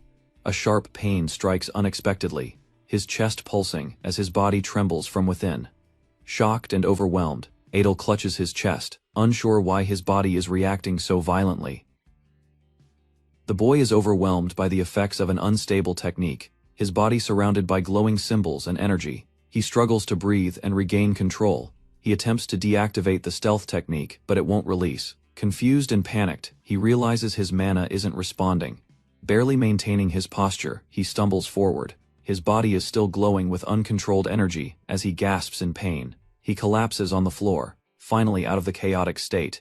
His breathing is labored, and his senses are still dulled. He reflects on how terrible the experience was. His mana had been nearly drained, leaving him vulnerable and disoriented. Sitting down, he acknowledges the danger of the power. It's chaotic, risky, but he sees its potential as a hidden trump card. He names the new fusion of stealth and chaos energy, absolute stealth, a dangerous yet effective technique. Before he can relax, someone attacks from behind, slamming him to the ground. Dazed, he looks up and recognizes his classmate, Samuel, standing before him in silence. Samuel speaks, but the boy can't hear him. He panics, wondering if he's being ordered to move. He speaks back, but realizes no sound comes out. Neither of them can hear anything. The boy touches his ears, horrified. He fears he has gone deaf from the technique. Time passes. In the academy forest, he tests the technique again, surrounded by nature. After deactivating the stealth, he cautiously tries speaking, relieved. He confirms his hearing is intact. This time, the chaos didn't take anything from him. Testing absolute stealth, again the boy realizes he has lost his vision this time. The power causes random sensory loss. After repeated trials over a week, he experienced loss of hearing, touch, and even taste. Senses return after 2 hours, but unpredictably. Crouching in frustration, he confirms the skill only lasts 3 seconds, but comes with risky after effects. He doubts its usefulness, admitting it's too dangerous, unless he can guarantee a kill in those seconds. Lying back, he decides to focus on more stable combat methods, like swordsmanship or mana control, accepting that he must wait for his senses to recover. He's at least glad he arrived early enough not to miss class. At the training grounds, students are already running. He joins, wondering when sword training will begin. An instructor halts the session and calls the class to gather, preparing for the next lesson. Rose Boy, as class leader, steps forward to receive instructions. Despite tension from a larger student, the instructor announces swordsmanship lessons will begin. Reducing physical training, students react with excitement while the boy smiles, eager for real combat training. The instructor draws his sword and prepares to demonstrate, setting the stage for practice. He selects the class leader to step forward for a sparring test in front of everyone. The boy confirms he can channel mana into his sword. The instructor commands him to attack using mana, while he himself will fight without it. The boy questions if the instructor is mocking him by fighting without mana. Still, he accepts the condition seriously. He channels mana purely into his sword, avoiding any traits. The instructor watches closely, testing his control. Fully focused, the boy prepares to fight under the name Ares, determined to prove himself with raw swordsmanship. He charges swiftly, launching a series of agile, mana-enhanced attacks. Despite the barrage, the instructor remains calm, defending without using mana. With a single counterattack, the instructor overpowers him and sends him flying back with sheer technique. The boy recovers quickly, realizing the instructor leaves no openings during combat. He assesses the man's skill at a human level. He'd be considered a top-tier expert, but in the demon realm, strength is defined by mana capacity and sword mastery, not human titles. He reflects that weapon mana infusion alone is difficult. Being underestimated pushes him to respond. Launching into the air, he adjusts his strategy and aims for a weak point. Targeting the right carotid artery, he strikes with precise timing, aiming to impress. His attack lands, and the instructor acknowledges the clean hit with a smirk. Though the hit was clean, the instructor states, "It's still not perfect." The boy senses something's wrong. The sparring isn't over yet. The spar continues, as the instructor delivers a powerful blow, sending the boy crashing into the ground. The impact shocks nearby students, debris flying from the violent strike, wounded and coughing. The boy struggles to rise while the instructor calmly stands nearby. He looks up and sees the instructor now wielding a sword covered in dark energy, overwhelming and deadly. Fear takes over as he realizes the attack might be fatal, shouting that he's about to die. In the crowd, a pink-haired girl named Adel screams his name in panic, recognizing the danger he's in. A powerful swordsman slams his blade down toward a red-haired student, shaking the ground from impact. The attacker's eyes glow with dark energy, amplifying the threat as he prepares for another strike. A blast erupts between the fighters, causing debris to scatter. A black-haired student watches, surprised by the clash. Rose student plants his hand on the ground, steadying himself after dodging the attack, glowing with telekinetic energy. He rises, having deflected the strike, just in time. He reflects briefly. Without his ability, he would have been split in half. The swordsman silently watches him. Rose student demands an answer, realizing how lethal the attack was. Feigning innocence, the swordsman tells him to return to his seat, revealing a hidden blade. The instructor shifts the focus, asking the class what they observed from the duel. Rose student calls out the tactic sacrificing flesh to deceive the enemy. He explains that despite permission to use mana, his opponent held back, creating an unfair fight. He concludes that the opponent chose to take a hit on purpose, proving it was all calculated. The instructor confirms the analysis was correct, impressing the class. He warns that strong enemies won't fall without taking hits, so deception is vital. Rejecting noble ideals, he states he only teaches swordsmanship that ensures victory. Rose student criticizes the class as brutal weapon training rather than true swordsmanship. Internally, he reflects on the academy's quick response, suspecting information leaked to the human world. Realizing he's under suspicion as a spy, he decides he must uncover the true traitor before anyone else does. The instructor tells everyone to regroup, giving the student a chance to prove his innocence. He stays behind, prompting the instructor to ask if he's still bothered by the earlier event. Without answering directly, he simply urges the instructor to return to his duties. As the instructor watches silently, he thinks of Ares, who may no longer trust him. In his room, he reflects on Ares's doubts, his own cruelty, and the role he must play. He concludes that to gain control over the 7 deadly sins, he must continue acting ruthlessly. The student darkly vows not to hold back if Ares continues to test him. Luna suddenly appears, startled by his ominous energy, but quickly reassures him. She nervously brings up their missed lunch and invites him to eat together. He agrees casually, easing the tension between them. Together, they walk toward the dining hall under the afternoon sun. At the table, a grand meal is served. They both marvel at the feast before them. While eating, Luna jokes about food waste angering the god of gluttony, and they agree to eat it all. Their peaceful lunch draws attention as a group of cadets enter the room, watching silently. Feeling tense, the green-haired cadet tells the others to leave after spotting them, masking discomfort. Curious, the red-haired student asks Luna about the departing group. She explains they used to bully her due to her weak abilities and average stats. She adds they never harmed her directly, only cursed or stole coins, which he quietly processes. Angered by her mistreatment, he insists she stay close to him for safety. Luna refuses, believing she must prove herself against demon traitors. Changing topics, he asks about the cadet with a spider tattoo. She identifies him as Kyle. He recalls the name from the novel and questions Kyle's heritage. Luna clarifies Kyle is a pure-blooded demon but acts hostile toward half-demons. He notes, Kyle's disgust resembles how demons once viewed humans. Convinced Kyle is suspicious, he weighs whether to buy information. He rejects that idea, deciding instead to investigate Kyle directly. With resolve, he prepares to confront the group while Luna watches, confused. The red-haired student casually greets Kyle, surprising his tablemates and drawing immediate attention. One cadet reacts nervously while Kyle remains seated, staring at his food in silence. Standing calmly, the student mentions a certain girl from the Royal Academy, probing for a reaction. He explains the girl is a half-demon with only her older brother as family. Trying to draw Kyle out. Internally, he grows suspicious as Kyle refuses to respond, sensing hidden tension. As Kyle's energy surges with hostility, the student smirks, intentionally pressing his suspicion further. At a formal dining hall, tension erupts when a student orders another to attack, prompting a violent confrontation.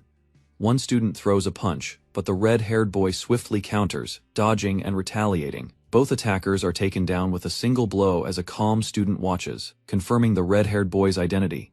The red-haired student approaches another boy at the dining table, who sits calmly, face hidden in shadow. He grips the boy's shoulder as others around pause, sensing something different. The shadowed boy lifts his head with a chilling smile, his inner voice marking the red-haired one as his target.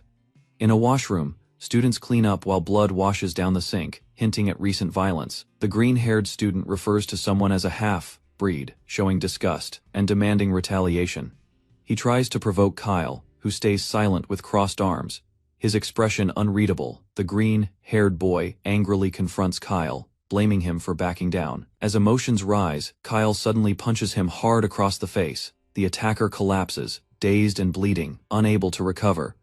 Kyle violently slams his opponent's head into the floor, blood splattering from the impact. Another student watches in horror as Kyle's rage intensifies. Kyle, eyes glowing red, threatens to kill everyone if they don't leave, his control slipping. In a quiet restroom, the black-haired student regains his composure, hiding stress behind clenched fists. He activates a perception, dulling spell to maintain his disguise, confused how he was noticed. Though confident in the magic's strength, he fears his half-demon identity might still be exposed. He questions whether the red-haired student could be a spy. Though he recalls the academy approved him, blood on the floor reminds him of the consequences, and his suspicion deepens. He considers killing the red-haired boy to protect his secret before things escalate. Night falls over the academy as the spy prepares a covert plan in a restricted area. He gathers tools and weapons, aware that eliminating his target will require careful timing. He decides to report all intelligence gathered so far before proceeding with the assassination.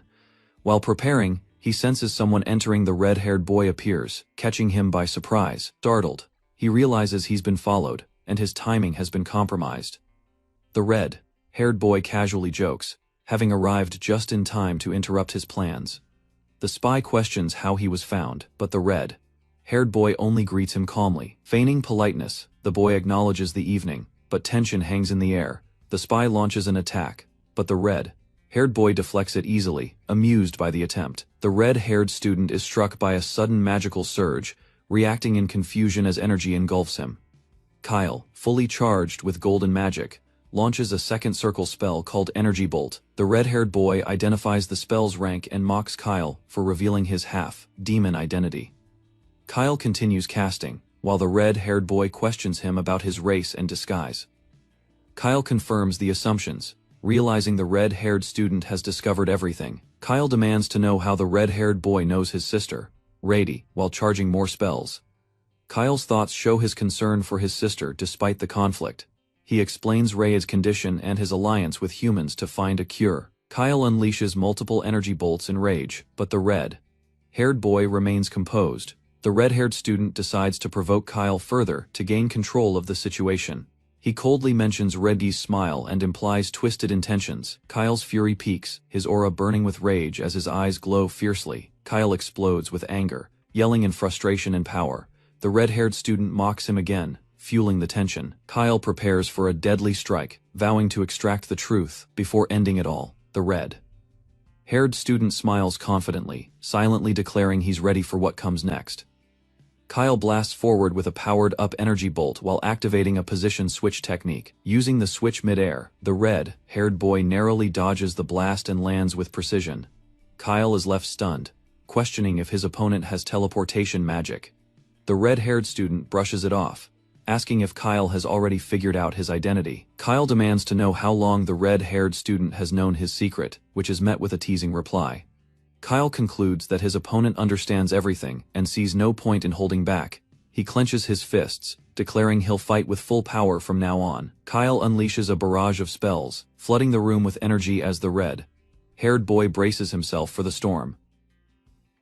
Kyle unleashes a barrage of over 23rd circle-level magic attacks, filling the air with golden energy symbols. Confident in his advantage, he smirks, believing the match is already over. However, a dark-haired student counters with overwhelming force, declaring his intent to kill and rushing in without hesitation. A blue-haired student initiates a position swap spell to dodge the incoming attack. He successfully avoids the onslaught, repositioning with high-speed movement. The black-haired student laughs maniacally, expecting the trick, but is surprised when another position swap occurs behind him. The red-haired student appears behind Kyle, who is confused by the chain of teleportations. With precision, they trap Kyle in a shadowy dimension spell, leaving him immobilized. As Kyle realizes the danger, the red-haired student puts him to sleep with a final blow. Kyle collapses unconscious while the red-haired student catches his breath after securing him. The setting shifts to a quiet rooftop, where Kyle slowly awakens under surveillance. The red-haired student debates whether to kill Kyle, weighing the risks involved. He decides against it, knowing Kyle holds vital information he needs. Killing Kyle would turn Ray into an enemy, a dragon contractor with immense mana. He concludes that Ray's emotional bond with Kyle is powerful, and provoking her would be dangerous. The red-haired student observes Kyle, who is weakened and restrained in a storage room, debating how to control him. As Kyle stirs and tries to move, the red-haired student senses an opportunity. A sinister idea forms as he realizes a method exists to manipulate Kyle after all. Kyle suddenly awakens in shock, immediately on alert. He glares at the red-haired student, suspicious of his intentions, and demands an explanation. Kyle questions why he was kept alive, while the other responds vaguely, revealing he used the time for preparation. The red-haired student presents a mysterious box containing a dark substance, alarming Kyle. Kyle recognizes it as parasitic poison, and accuses the other of using it on him. He explains the parasite is called twin venom lethal, and only effective when inside two people at once. Kyle is horrified, realizing the implication of two hosts. The red-haired student confirms his fear. The second host is Ray. He reveals Ray's high mana sensitivity made it easy to insert the parasite into her body. He explains that Ray's sensitivity to mana made the implantation easier. Though he praises her unusual condition, his tone is disturbingly casual. Kyle is left in stunned silence, grasping the cruel depth of the manipulation behind Ray's condition. The red-haired student claims he can cure the rare condition affecting the other boy's sister, something even top healers couldn't do. The black-haired student is shocked by the offer, realizing the parasite within his sister might be the reason she's still alive. The red-haired one explains the parasite consumes excess mana, preventing her death, and hints that this knowledge gives him leverage. While handing over a box, the red-haired student notes the other is unknowingly supporting his act. The black-haired boy pieces together the truth. The parasite has been stabilizing his sister's condition. He confronts the red-haired one, asking what he truly wants. Knowing he wouldn't offer help without expecting something in return, the red-haired student reacts aggressively, asserting dominance and reminding him whose hands their lives are in. Pressed by the threat, the black-haired boy reluctantly agrees to listen. The red-haired student states he has 2 demands and expects full cooperation. First, he orders false information to be sent to the Royal Academy, misdirecting their attention. When the black-haired student protests, he's reassured that his sister, Ri, will be safe if he obeys. Realizing he has no choice, he agrees to follow the plan for Ri's protection. He accepts the first task, then asks for the second demand. The red-haired student commands him to withdraw from Satan and act as an informant. His role will be to report all intel about hidden realms within the demon world to him directly. Kyle agrees to the red-haired student's demands, believing it's the only way to save his sister. Internally, the red-haired boy feels victorious, having manipulated the situation with lies to gain a spy. However, he's caught off guard when Kyle demands a condition of his own. Kyle demands the red-haired student swear on a demon god's oath, a binding and dangerous pact. Shocked, the red-haired boy hesitates, not expecting such a bold counter.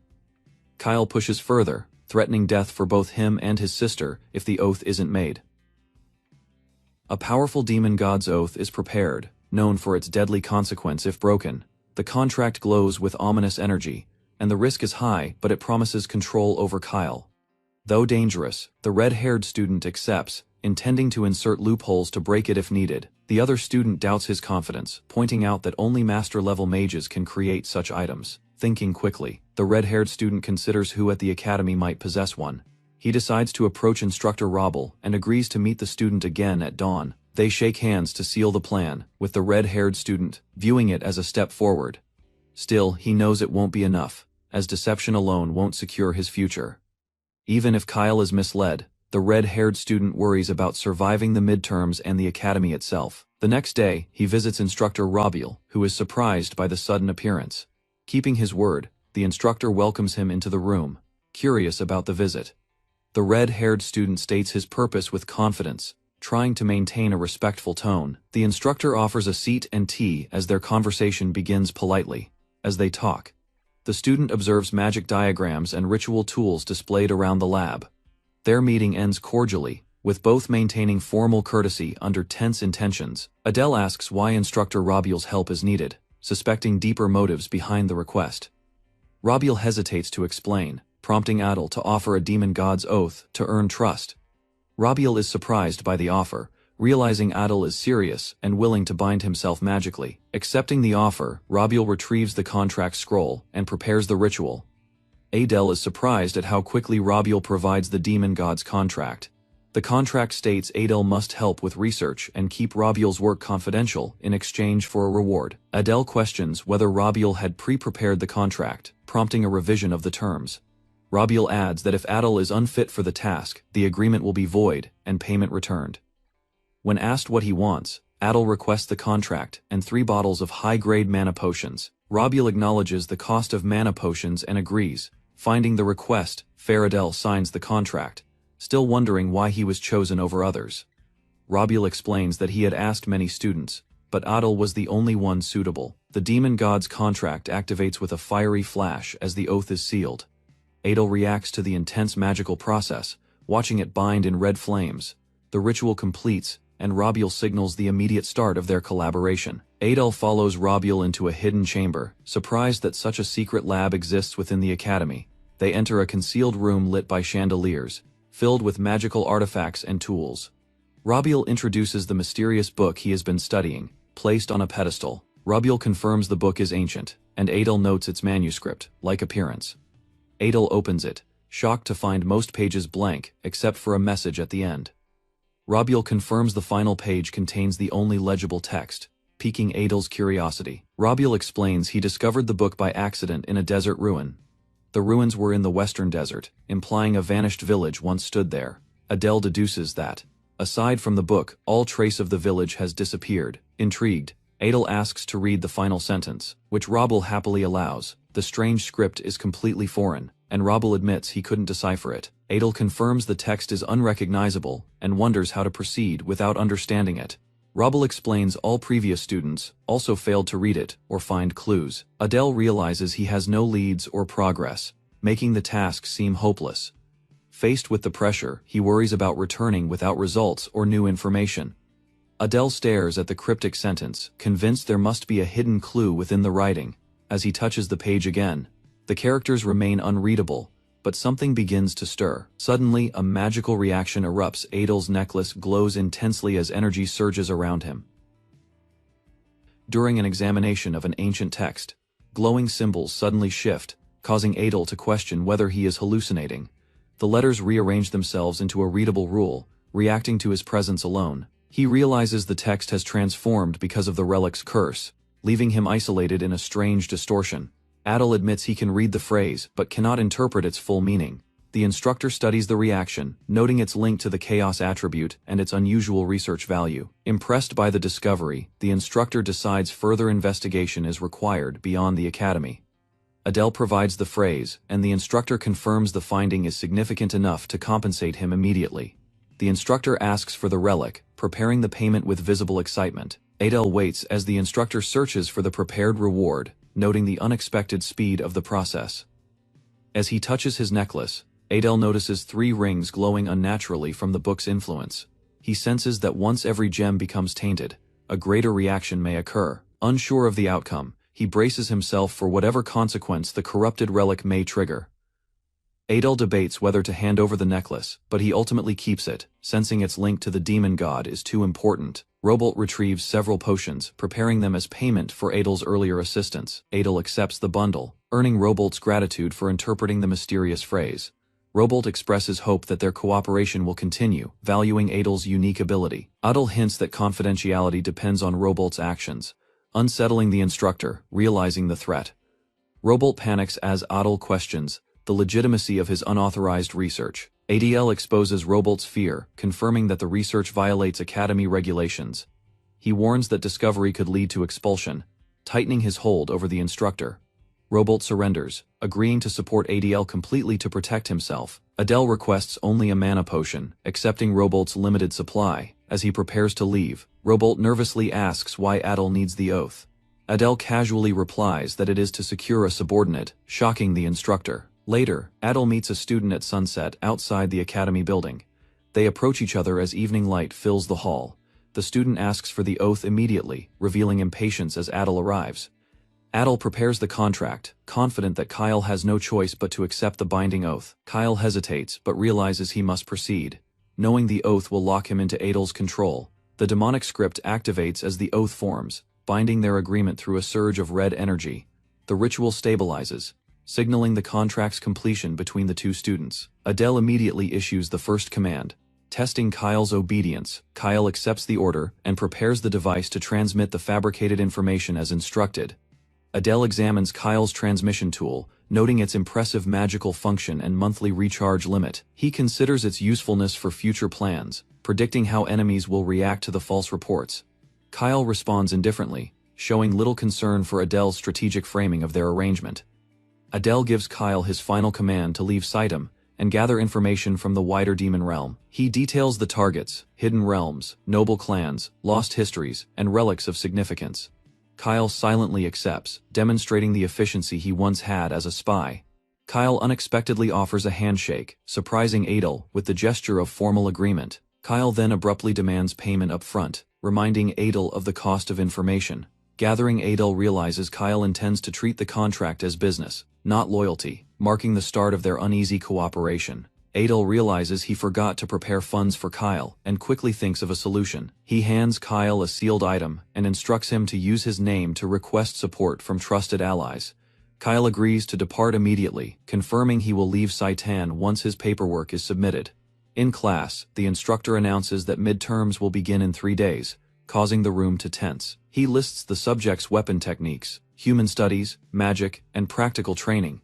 He emphasizes that the practical exam will determine most of their evaluation. Fran arrives at the academy grounds, recognizing that the main storyline is finally starting.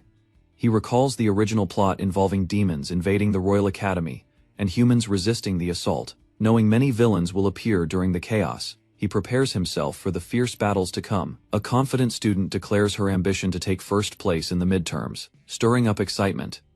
Her classmates loudly support her, already influenced by her strong presence. Fran observes the situation, noting how quickly the class has fallen into a frenzied, unified mindset. He understands that the students' hatred toward humans fuels their determination for revenge. Fran realizes this emotional drive makes them reckless, but also prevents fear from taking hold. He reflects that, despite the risk, their shared anger may help them face the brutal midterms. Fran knows his class will be defeated if events follow the original timeline. He manipulated past incidents, bringing Kyle and Luma to the academy to change the outcome. He hopes this intervention will at least keep his class alive during the invasion trial. Determined, Fran sets survival and high scores as his primary goals for the midterms. A former acquaintance confronts him, frustrated by his months of avoiding her. Another girl, Diana, suddenly appears, introducing herself and complicating the tense reunion. Renee approaches Fran, expecting a response, while he hesitates under the weight of the situation. To diffuse the tension, Pixie Adel introduces himself calmly, trying to ease the atmosphere. Renine ignores formalities and demands an explanation for why Fran avoided her until now.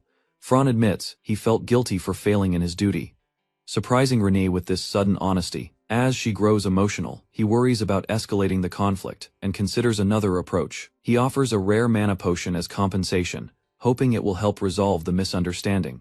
Diana supports the gesture, urging Renee to accept the rare item after the hardships since the war. However, Renee refuses out of pride, rejecting the idea that she needs such help. Fran realizes she is genuinely upset and reconsiders his strategy. He reveals the real reason he kept his distance: fear of causing trouble, because he is a half-demon. He kneels and apologizes sincerely, hoping she understands his intention. Diana reassures him, noting his genuine concern for Renee. Renee admits she never accepted his earlier excuse but wasn't actually hurt. Diana teases her, noting the progress between them despite Renee's stiff demeanor. Fran observes their interaction, surprised by Diana's unexpectedly light-hearted side. Renee prepares for a training session, drawing her blade as Fran accepts the challenge. Before they begin, Diana steps in, stopping the duel with a firm command. She tells Renee to demonstrate the new skill she recently learned during their time apart. Renee activates a dark aura, gathering mana as she readies her stance. The energy intensifies around her, swirling with unstable force. A sudden surge erupts, displaying the dangerous power she has managed to control. Fran notices the blade darken as mana concentrates at its tip. He realizes she has achieved sword lacquer, a technique rare even among elite human knights. He's astonished she can refine mana so precisely, recognizing her talent, as expected from a descendant of the sinful lineage. Renine stabilizes the aura, admitting the technique is not yet fully complete. Fran responds by focusing himself, agreeing to clash once to test their current abilities. They charge forward, blades meeting as both commit to a serious exchange. Reen overpowers his dagger with a decisive strike, sending Fran staggering backward. Her follow-up attack forces him to retreat under the pressure of her enhanced power. He narrowly regains his footing, shocked by how far her strength has progressed. Fran enhances his vision, analyzing every movement Renee makes as she prepares her next strike. Rene's aura intensifies, her blade coated in swirling blue energy, showing she's not holding back. In a sudden burst, her technique forms instantly, catching Fran off guard with its precision. After the clash settles, Fran expresses genuine admiration for the strength behind Renee's geometry. Diana remarks how rare it is for a noble to surpass her own guard in raw talent. Renine grows flustered at the praise, an unusual reaction that surprises everyone around her. Diana quietly studies Renee, noticing that something about her mana feels different than before. Her vision shifts, revealing a distorted aura surrounding Fran, something ordinary yet strangely abnormal. The anomaly deepens her curiosity, prompting her to focus more intensely on what she's sensing. Renee stands before him, radiating killing intent. Adel observes cautiously, recognizing her hidden power. He recalls Dana's ability observation, which detects traces of mana on others, confirming her deep interest. Adel ponders her potential as the future Demon King, considering whether to keep his distance. Dana smiles at the threat, unnerving Adel. Her calmness under pressure defies his expectations. He notes her composure, wondering if this is what defines someone truly strong. Renee casually compliments Adel's skills, impressing Dana. While Adel realizes he's easily drawn to her, Adel asks how Renee controls geometry. She responds willingly, curious and direct in her explanation. She demonstrates her understanding of sword aura, describing how she channels it internally. Impressed, Adel acknowledges her natural talent, choosing to end the spar to reflect further. Adel asks Renee about her midterm preparation. She answers confidently, showing no signs of concern. Adel notes the confidence in her eyes and recalls the danger others will face soon. He concludes Renee will survive the midterm, but others, himself included, will likely die in the ordeal, wishing her luck. Adel watches Dana and Renee depart, offering brief words of farewell. Dana turns back with a knowing smile, her parting words calm yet ominous. Adel stands in silence, unsettled, sensing unseen intentions behind her casual farewell. Adel senses he's been targeted again as midterms begin, standing alert among fellow students. Ares' beast drops broken food scraps, signaling exam tension even among summoned creatures. Adel notes Ares' lack of care, while Ares casually admits confusion. Despite overnight study, Adel questions his own grasp on the subject, hoping past cramming habits will suffice today. He blankly stares at the paper, memory failing him as the exam tension settles in. Luna expresses concern for Adel's exhaustion, while he deflects and checks on her readiness. Fran dismisses theory exams, confident she can pass through strength alone and practical scores. Adel considers how dangerous her mindset is, realizing she needs discipline to survive the academy. The teacher begins the test, ordering all students to prepare as cheating will not be tolerated. Adel feels the benefit of his traits, answering questions better than expected under pressure. A final descriptive question asks his opinion on humans, no score attached, just a reflection. He struggles, torn between personal history and his role as the creator behind both species. Adel senses something off, but decides to give the answer he believes Satane expects. The exam ends. The instructor announces the next challenge, weapon techniques shifting from thought to action. The instructor announces the test will involve real combat, pushing students to show their true abilities. Participation is mandatory, and skipping due to fear is not tolerated. Students are called in order. Adel watches silently as tension builds, realizing the exam is a full-on battle trial. Ares overpowers his opponents effortlessly, unimpressed by their weak attacks and lack of resistance.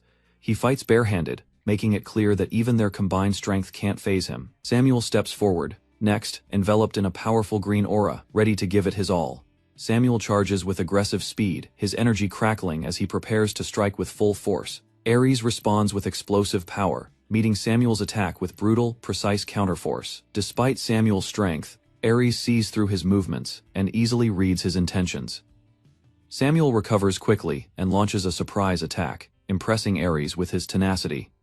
A powerful clash follows, and Ares grabs Samuel mid-strike, questioning if he's still going. Samuel strains to endure, trying to keep up against Ares' relentless and overwhelming power. With a swift maneuver, Samuel delivers a hidden strike, finally injuring Ares' shoulder.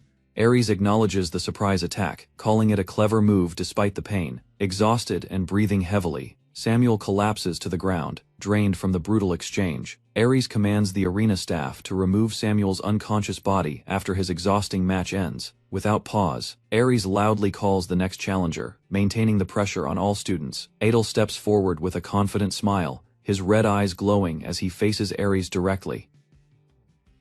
Adel calmly walks forward as the instructor draws his dark blade, radiating violent, unstable energy. The instructor initiates the duel, exuding bloodlust so intense it forces Adel to remain cautious. Sensing intent to maim, Adel requests a pause, aiming to control the duel's terms. The instructor questions Adel's delay, confused by the student's sudden request in the middle of combat. Adel politely asks the instructor to fight, using full sword energy from the beginning. Though skeptical, the instructor warns that sword energy isn't easily mimicked, it must be understood deeply. Adel insists on witnessing the technique firsthand, confident he can grasp it without lengthy explanation. Accepting the challenge, the instructor releases his aura, forming a red current around his blade. Adel analyzes the energy flow, silently thanking him while preparing to replicate the technique immediately. Acknowledging Adel's potential, the instructor grins, surprised by his sudden emergence of purple energy. Adel tests his own power, realizing the form only holds for 5 seconds, barely enough. Despite the short time limit, Adel activates his energy again, signaling readiness to finally begin. The instructor commands Adel to attack. Elsewhere, a spectator nervously observes the intense match. Their blades clash violently, energy bursting out in all directions upon impact. Adel evades swiftly, his aura flaring. He grins, now fully engaged in the deadly duel.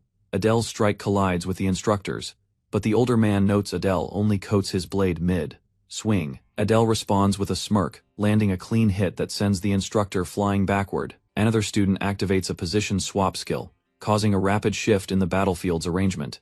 Appearing behind the instructor, Adele delivers a clean elbow strike, taking advantage of the opening.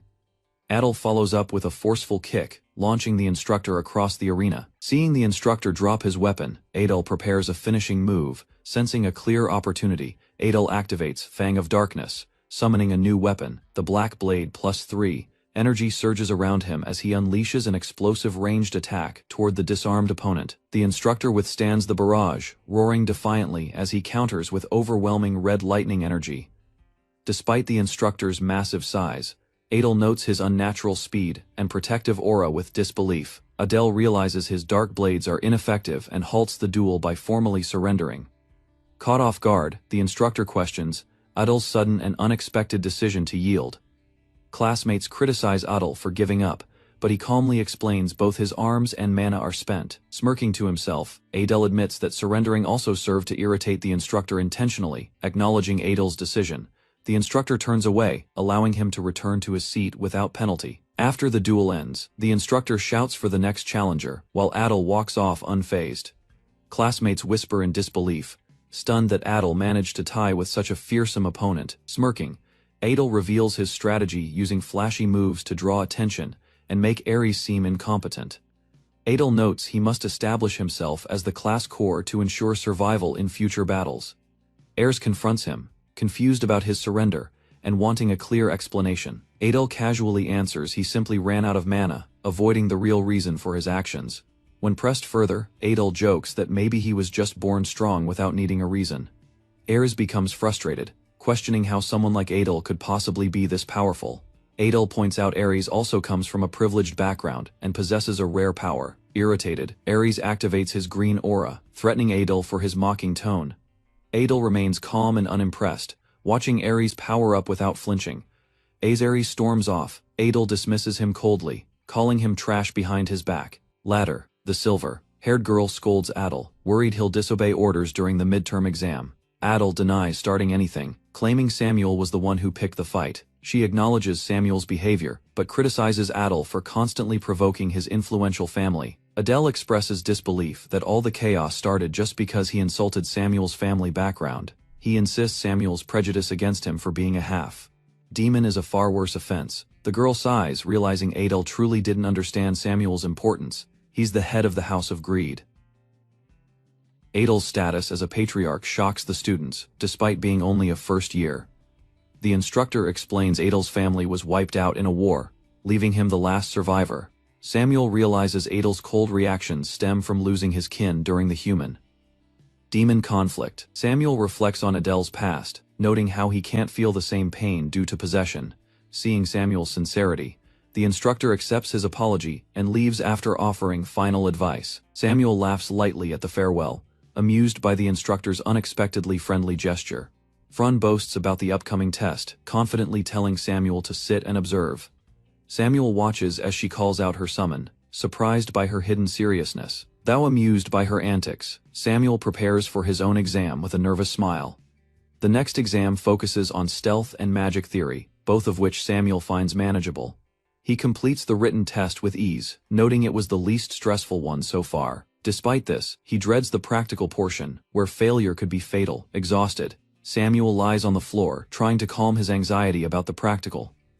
Fran approaches and asks about his exam, showing casual concern. He responds modestly, and Fran jokingly invites him to guess her score, lightening the mood.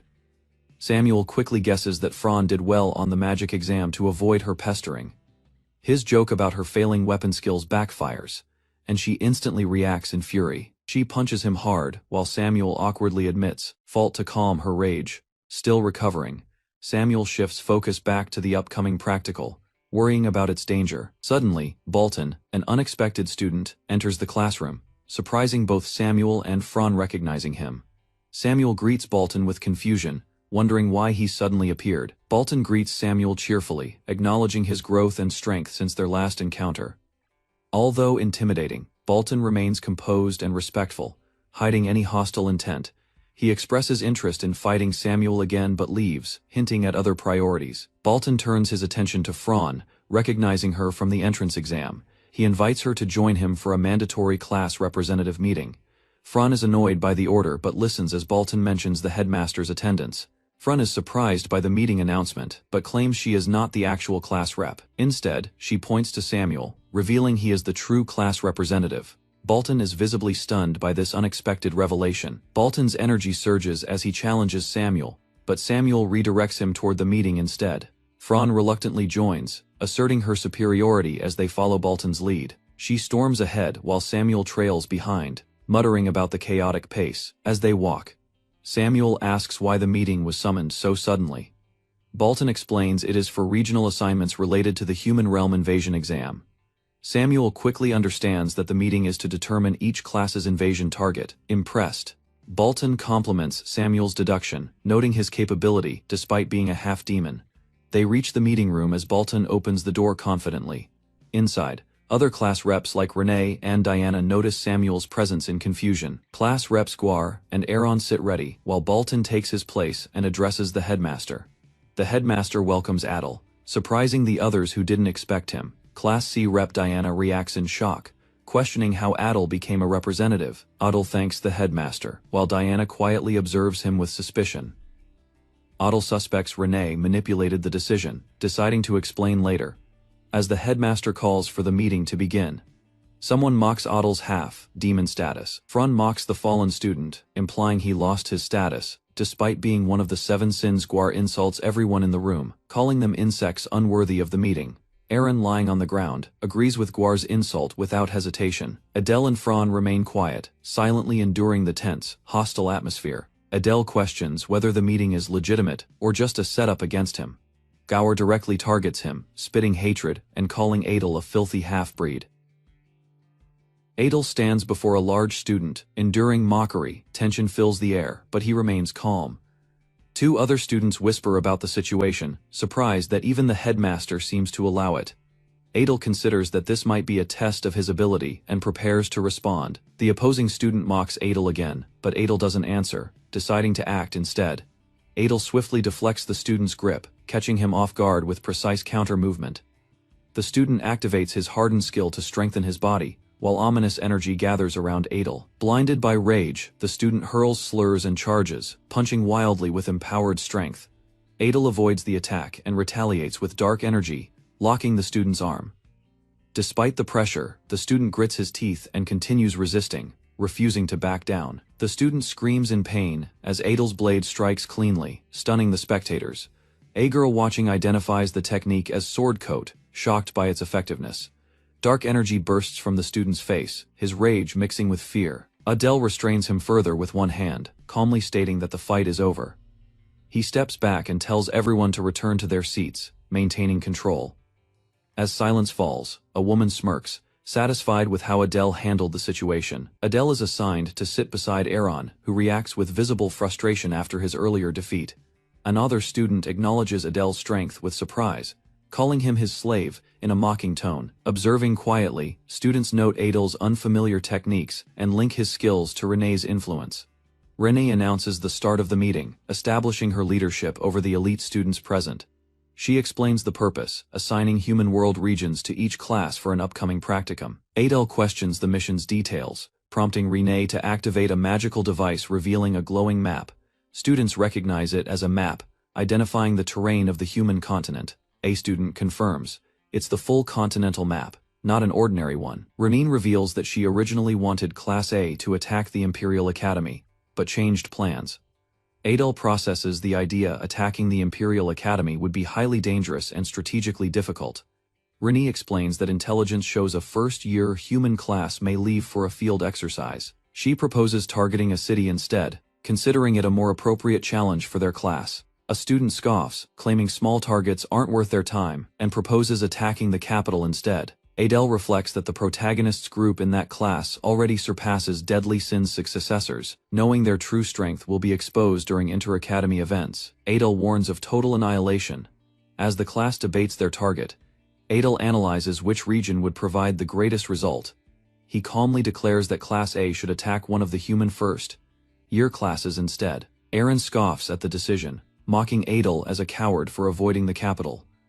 One student mocks Adel's past injury, triggering Aaron's rage. Adel calmly endures the insult. Aaron lashes out, but is stopped. Rene questions Adel's reason for choosing the weaker target. Adele knows the opponent includes the protagonist's companion, a major threat, and his true objective lies there. Adele reveals a hidden reason: the elixir, an item usually consumed by the protagonist's allies. He explains that with his unique ability, the elixir can be claimed without detection. Adele confesses his skill lies in assassination, and the capital's environment makes that tactic unviable. He suggests eliminating witnesses could solve that, but his tone remains dry and calculated. Renée is impressed by Adele's knowledge and grants permission to target the human first years. Adel thanks her and departs quickly, hoping to avoid any reversal of the decision. Outside, Fran follows him in confusion, while others observe the departure in silence. Students discuss Adel's rumored role as a high-ranking bodyguard, surprised by his rapid growth. Eta girl reflects on his recent technique sword coat, wondering how he mastered it so suddenly. A student reflects on Adel's mysterious nature, realizing he's always hidden his true capabilities. Fran comments on Adel's surprising growth, noting how he was merely average during the entrance exam. Excited by Adel's improvement, Fran admits he now genuinely wants to challenge him in combat. Reen recalls instructor Ares' warning, now understanding the need for caution regarding Adel's potential. She notes Adel has even defeated a descendant of the 7 deadly sins, proof of his threat level. She deduces that instead of showing off, Adel cleverly selected the most dangerous route, quietly. At the Grand Demon Academy, cadets gather for a mission briefing within the ornate central hall. Crane walks calmly, listening to excited chatter about hunting human heroes as part of training. He smirks silently, knowing the instructors were misled, leaving the first years completely unguarded for ambush. Crane plans to eliminate a 5th circle mage, predicting the instructor will be isolated and exposed. Aware of how strong the protagonist's allies are, Crane prioritizes removing key threats early. As he finishes strategizing, a commanding voice silences the room, announcing the headmaster's arrival. The headmaster declares war, urging cadets to avenge the fallen against the humans responsible. She reminds them of the pain they've endured: loss, helplessness, and desecration at human hands. With fierce eyes, she demands justice, rallying the students to take revenge with full force. The headmaster roars that it's their turn to hunt, igniting wild cheers from the cadets. Crane observes, disturbed by the fanaticism, noting how easily the speech fueled their bloodlust. She blesses them with magic, elevating morale and power before deployment. Crane marvels at her monstrous strength. Granting blessings to so many at once is unnatural. The instructors gather students to board the train heading toward the battlefield. Inside the moving train, Crane prepares mentally, bracing for the dimensional transition ahead. An instructor informs the students that arrival at the dimensional station will take about an hour. Adel reflects on the costly magic used to warp so many cadets to this location. He recalls that later in the story, the human and demon realms will gradually merge. Ada girl offers jerky to Adele, who accepts it with slight hesitation and thanks her. While chewing, Adel silently acknowledges his weakness and the urgent need for elixirs to grow. He checks his stats, noting his current power, talents, and especially his telekinesis potential, without warning. Luna begins to float in the air, startled and confused by her sudden lift. Adele had used telekinesis to lift her slightly, testing its combat viability.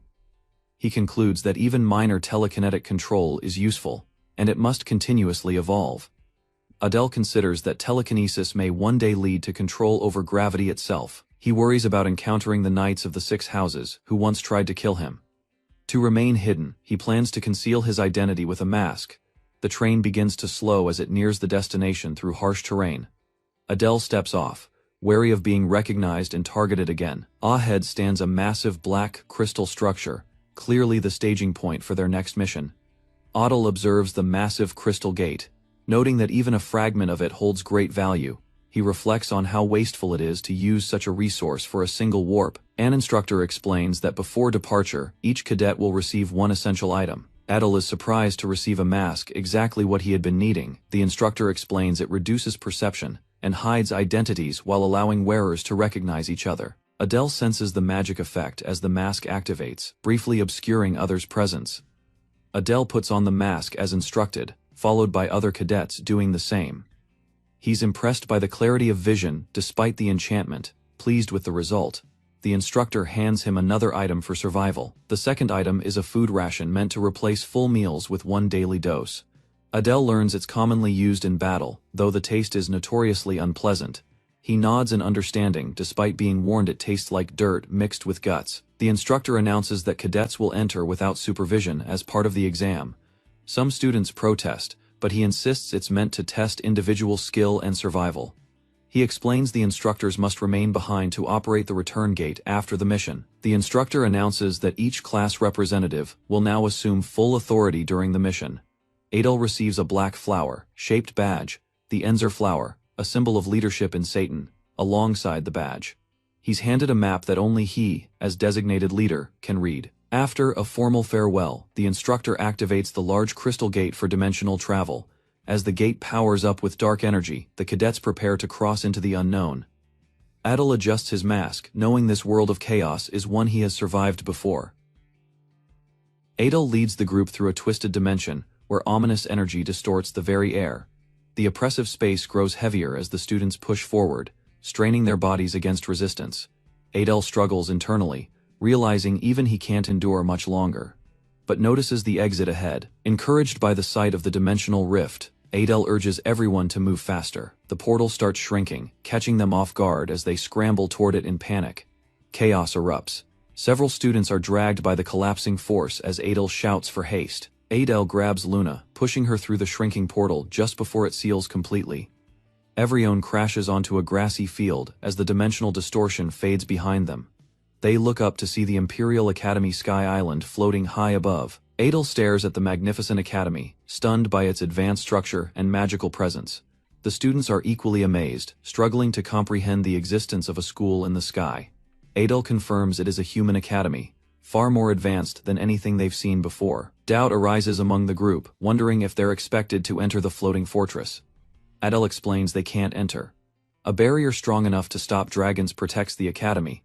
With a calm smile, Adel gathers everyone, preparing for what lies ahead. Adele explains their destination lies opposite the Imperial Academy, and the group begins moving through the forest. As they advance, the path opens to a lush green view stretching toward the distant mountains. Adele remains alert, sensing an unseen presence watching them from within the trees. Suspicion rises that they're being tracked, and Adel considers whether the presence is an enemy. Despite irritation toward Samuel's behavior, Adel acknowledges his magical skill and value in the plan. Choosing patience, Adel lets Samuel's attitude slide, knowing the mission takes priority for now. Adel confronts Samuel, admitting their mutual dislike, but proposing temporary cooperation for the mission. Samuel resists the idea, questioning the need to team up with someone he distrusts. Adel insists they must cooperate or risk everyone's death, leaving Samuel visibly conflicted. Adel emphasizes that their combined failure would doom the team, forcing Samuel to reluctantly agree. Though annoyed, Samuel accepts the logic, and they finally reach a moment of mutual agreement. Adel quietly celebrates the cooperation, focusing next on locating the hidden hideout. They search the forest until a classmate reports something strange nearby, catching Adel's attention. A mysterious, ornate door appears within the clearing, radiating magical energy from its surface. Adel confirms it matches the map's description, signaling the start of their next challenge. The group reaches the floating door, baffled by its design and magical suspension above ground. Adel explains it is a human-made entrance to a secret hideout, and they'll proceed inside. One student confidently volunteers to open it, assuming the task will be easy. The moment he touches the door, he's violently electrocuted by a hidden defense mechanism. Adel reveals only Imperial Academy instructors can open it safely, making the student's attempt reckless. Adel turns to Samuel, stating plainly that he'll need to handle the door instead. Adel instructs Samuel to inject mana into the handle to force it open manually. Despite another student's mocking, Samuel activates the door with a precise surge of green mana. The gate flares with light and opens successfully, allowing everyone to move forward. With the path now clear, Adel leads the team inside, noting the lack of front traps. They descend into a rocky trial zone, resembling their own hideout, but more intense. Adel explains this is a test area where student groups undergo practical survival challenges. Samuel questions the logic of entering, suggesting an ambush after enemies emerge exhausted.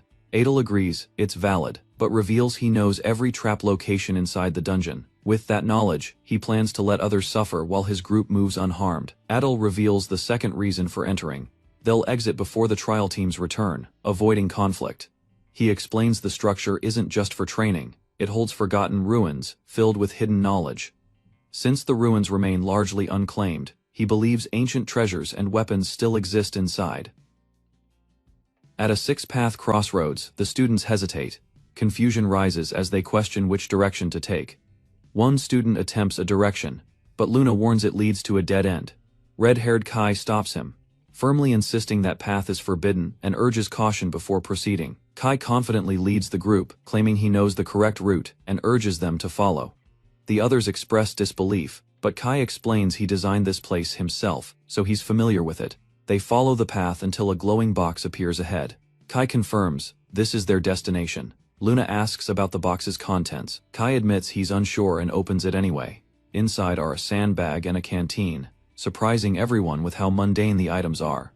While others mock the items, Kai insists the canteen might have hidden value. Kai demonstrates the canteen's power, releasing a torrent of water far beyond its size. He explains it holds enough water for dozens, an essential tool for surviving underground. Kai warns a battle will erupt soon, and advises everyone to prepare before moving on. The group enters a green clearing, leaving the cave behind and preparing for the next phase. Kai assigns roles, beginning with Samuel, appointing him in charge of reconnaissance. Samuel protests the decision, but Kai affirms he's the best suited for the task. Kai insists Samuel is best suited for the role, praising his stealth and magical abilities. Encouraged by the compliment, Samuel accepts the scouting task with renewed confidence. Kai clarifies that Samuel won't be scouting alone, prompting curiosity about his partner. Kai reveals it won't be a cadet, but a bird to assist with reconnaissance. The bird, resembling a sparrow but called a hawk in this world, is introduced. Kai explains the bird is Instructor Ares's, and that he borrowed it for the mission. Kai attempts to bond further with the bird, but finds its trust limited compared to Ares. He tests the connection using his energy, but the bird quickly rejects him. Realizing he can't replace its true master, Kai lets the bird return to the sky. Through the bird's eyes, Kai discovers he can share its vision and observe remotely. He instructs the bird, named Shio, to accompany Samuel on the reconnaissance mission. The bird perches on Samuel's head, surprising him as it accepts the assignment. Samuel reacts with frustration toward Shio, but the bird remains unfazed. Kai confirms Samuel's job is to protect Shio, as their link allows shared intelligence. He assigns Fran leadership in his absence, acknowledging her ability, Charm, for future command. Fran confirms her ability is Charm, which can temporarily boost allies' power during battle. She notes it has no effect on Kai, who teases her about its weakness. Curious about Kai's plans, Fran learns he intends to confront the approaching instructor alone. Samuel doubts Kai's ability to fight an instructor alone, considering it reckless. Kai jokes in return, but clarifies he'll retreat unless the instructor truly appears. Privately, Kai hopes for the instructor's arrival, needing the challenge to expand his mana. Kai finalizes the strategy. Samuel will scout, Fran will command, and he'll engage the instructor. Fran asks what their next step is. Kai pauses, then admits he's hungry. He decides they'll eat in camp, then orders Samuel to depart for reconnaissance. Samuel protests, but Kai insists. Left alone, Samuel accepts his task with quiet annoyance. Kai and Fran prepare camp while Samuel sets out, lamenting his solo rollback at camp. Fran suddenly clutches her stomach in visible pain. Other cadets suffer as well, groaning from the effects of a horrible, tasting meal. Kai reflects on their soft upbringing and the necessity of nutrition despite taste. He suppresses his own disgust, trying to remain composed, until a girl catches him staring. While the pink-haired girl offers jerky, Kai refuses, choosing to share the same struggle as others. She notes his unexpected kindness, and Kai responds that he's always been misunderstood due to his face. As he reflects, he wonders aloud about Samuel's progress, and whether he's safe. Samuel reaches a vantage point with Shio, and observes the floating Imperial Academy from afar. Through Shio, Kai confirms Samuel's status and monitors the Academy's peaceful exterior. Suddenly, a massive fiery object descends from the sky, alarming Samuel as a carriage appears. Samuel detects a dangerous curse spreading, separating him from Adel, and forcing quick strategic thinking. Unable to communicate further, Samuel hopes Adel will return alone after sensing the trap. Adel uses teleportation, surprising observers with how fast he deciphers and reacts to the situation. Adel marks instructor Besiha as his first target, aware of his wind-based 5th circle magic. Though Besaha is powerful, Adele believes his lack of real combat experience makes him beatable. Count Leon Dervias appears an even greater threat, with close ties to the main scenario. Leon is a pivotal figure, stronger than Besaha, and delays his appearance due to distractions. Adele plans to strike before Leon arrives, ensuring Class A won't survive if he is late. Samuel signals retreat, prompting Adele to mobilize his squad without hesitation. Adele updates his team that the targets are approaching and prepares for pre-emptive action. He instructs them to erase traces, check weapons, and await his signal before engaging. Confident but wary, he decides to face the instructor outside the secret domain alone. Adele admits the incoming instructor surpasses even Ares, casting doubt on victory. He entrusts Fran with leadership as tension builds around the possible opponent. Samuel returns with confirmation the human cadets are already advancing toward their position. Adele instructs Samuel to enter the secret domain with Shijo, trusting them with critical roles. Despite Samuel's concern, Adele affirms his intent to face the approaching instructor alone. He warns them to watch for the golden-haired human, confident yet cautious of the threat. Adele opens the gate, allowing his allies entry into the secret domain. He acknowledges the uncertainty of defeating Dervias, but commits to his role without hesitation. With his position secured, he prepares for the human forces to arrive. Instructor Besaha commands the cadets to remain alert as they approach the training zone. He announces the site of the exercise, while Adele confirms their presence from afar. Leon casually speaks to Sylvia, unaware of the looming ambush ahead. Leon taunts Sylvia about their wager, confident in his team's chances. Sylvia dismisses his comments, focusing on the mission as Besaha addresses the group. He reminds them of the mission's rules, emphasizing the reward for clearing the domain. Besaha gives the signal to begin, and the cadets enter the domain with focus. Adele observes silently, reflecting on the difference between humans and demons. Leon reiterates his promise to Sylvia, arrogantly claiming she'll be his no matter the outcome. Leon and Sylvia exchange taunts before heading inside, leaving Besaha alone near the entrance. Adele watches from hiding, noting the perfect timing to isolate the instructor. Besaha confirms all cadets have entered, unaware of the ambush silently closing in. Adele observes Besaha scanning the area thoroughly, impressed by his careful approach. The instructor activates a wind-based detection field, triggering a sudden magical disruption. As the blast spreads, a hidden demon hand grips a branch, remaining undetected. A subordinate breathes a sigh of relief, noting they barely avoided being spotted. Besaha hesitates, questioning if he should investigate deeper into the forest. Adele watches him move, waiting until he reaches the hidden base before acting. Besaha senses something, unsure if it's his imagination or a real threat nearby. He questions the demon's motives, frustrated by being drawn so far from the academy. Adele remains concealed, puzzled by Besaha's interest in a specific tree. Besaha activates his magic, preparing for what he calls his giant experiment. A defensive dome of wind energy surrounds the tree, anchoring it with spells. Adele realizes Besaha's setup hides something important, narrowing down the enemy's central objective. Besaha suddenly senses a disturbance in his spell formation as dark energy begins to twist the air. A surge of purple power coils around him, catching him completely off guard and breaking his composure. Adele steps from the shadows. His aura overflowing with intent, he calmly reveals he could have ended it. Adele activates his stealth technique, vanishing instantly to confuse his opponent, Professor Helder. Helder senses movement and prepares wind magic, furious at the sudden disappearance. He summons a violent vortex, releasing a storm of blades around him in defense. Adele evades narrowly, impressed by Helder's reaction speed, despite the element of surprise. Helder commands the wind to search the forest, aiming to expose Adele's position. Adele uses position transfer, move, escaping detection, and reappearing away from the blast radius. Adele hides, analyzing Helder's spell pattern while the wind tears through trees. He realizes he must act quickly or risk being overwhelmed, planning to strike during the chant. As Helder begins casting again, Adele dashes forward to close the distance instantly. He uses position transfer, exchange, warping directly in front of Helder. Caught off guard, Helder hesitates as Adele unleashes Fang of Darkness, Sword Coat. The attack clashes with Helder's barrier, halting Adele's strike just before impact. A mysterious creature floats inside a cylindrical tank, suspended in liquid and surrounded by bubbles. He cautiously steps forward, observing the scattered tools and remnants on a nearby table. He walks deeper inside, recognizing the location as a laboratory, specializing in body experiments.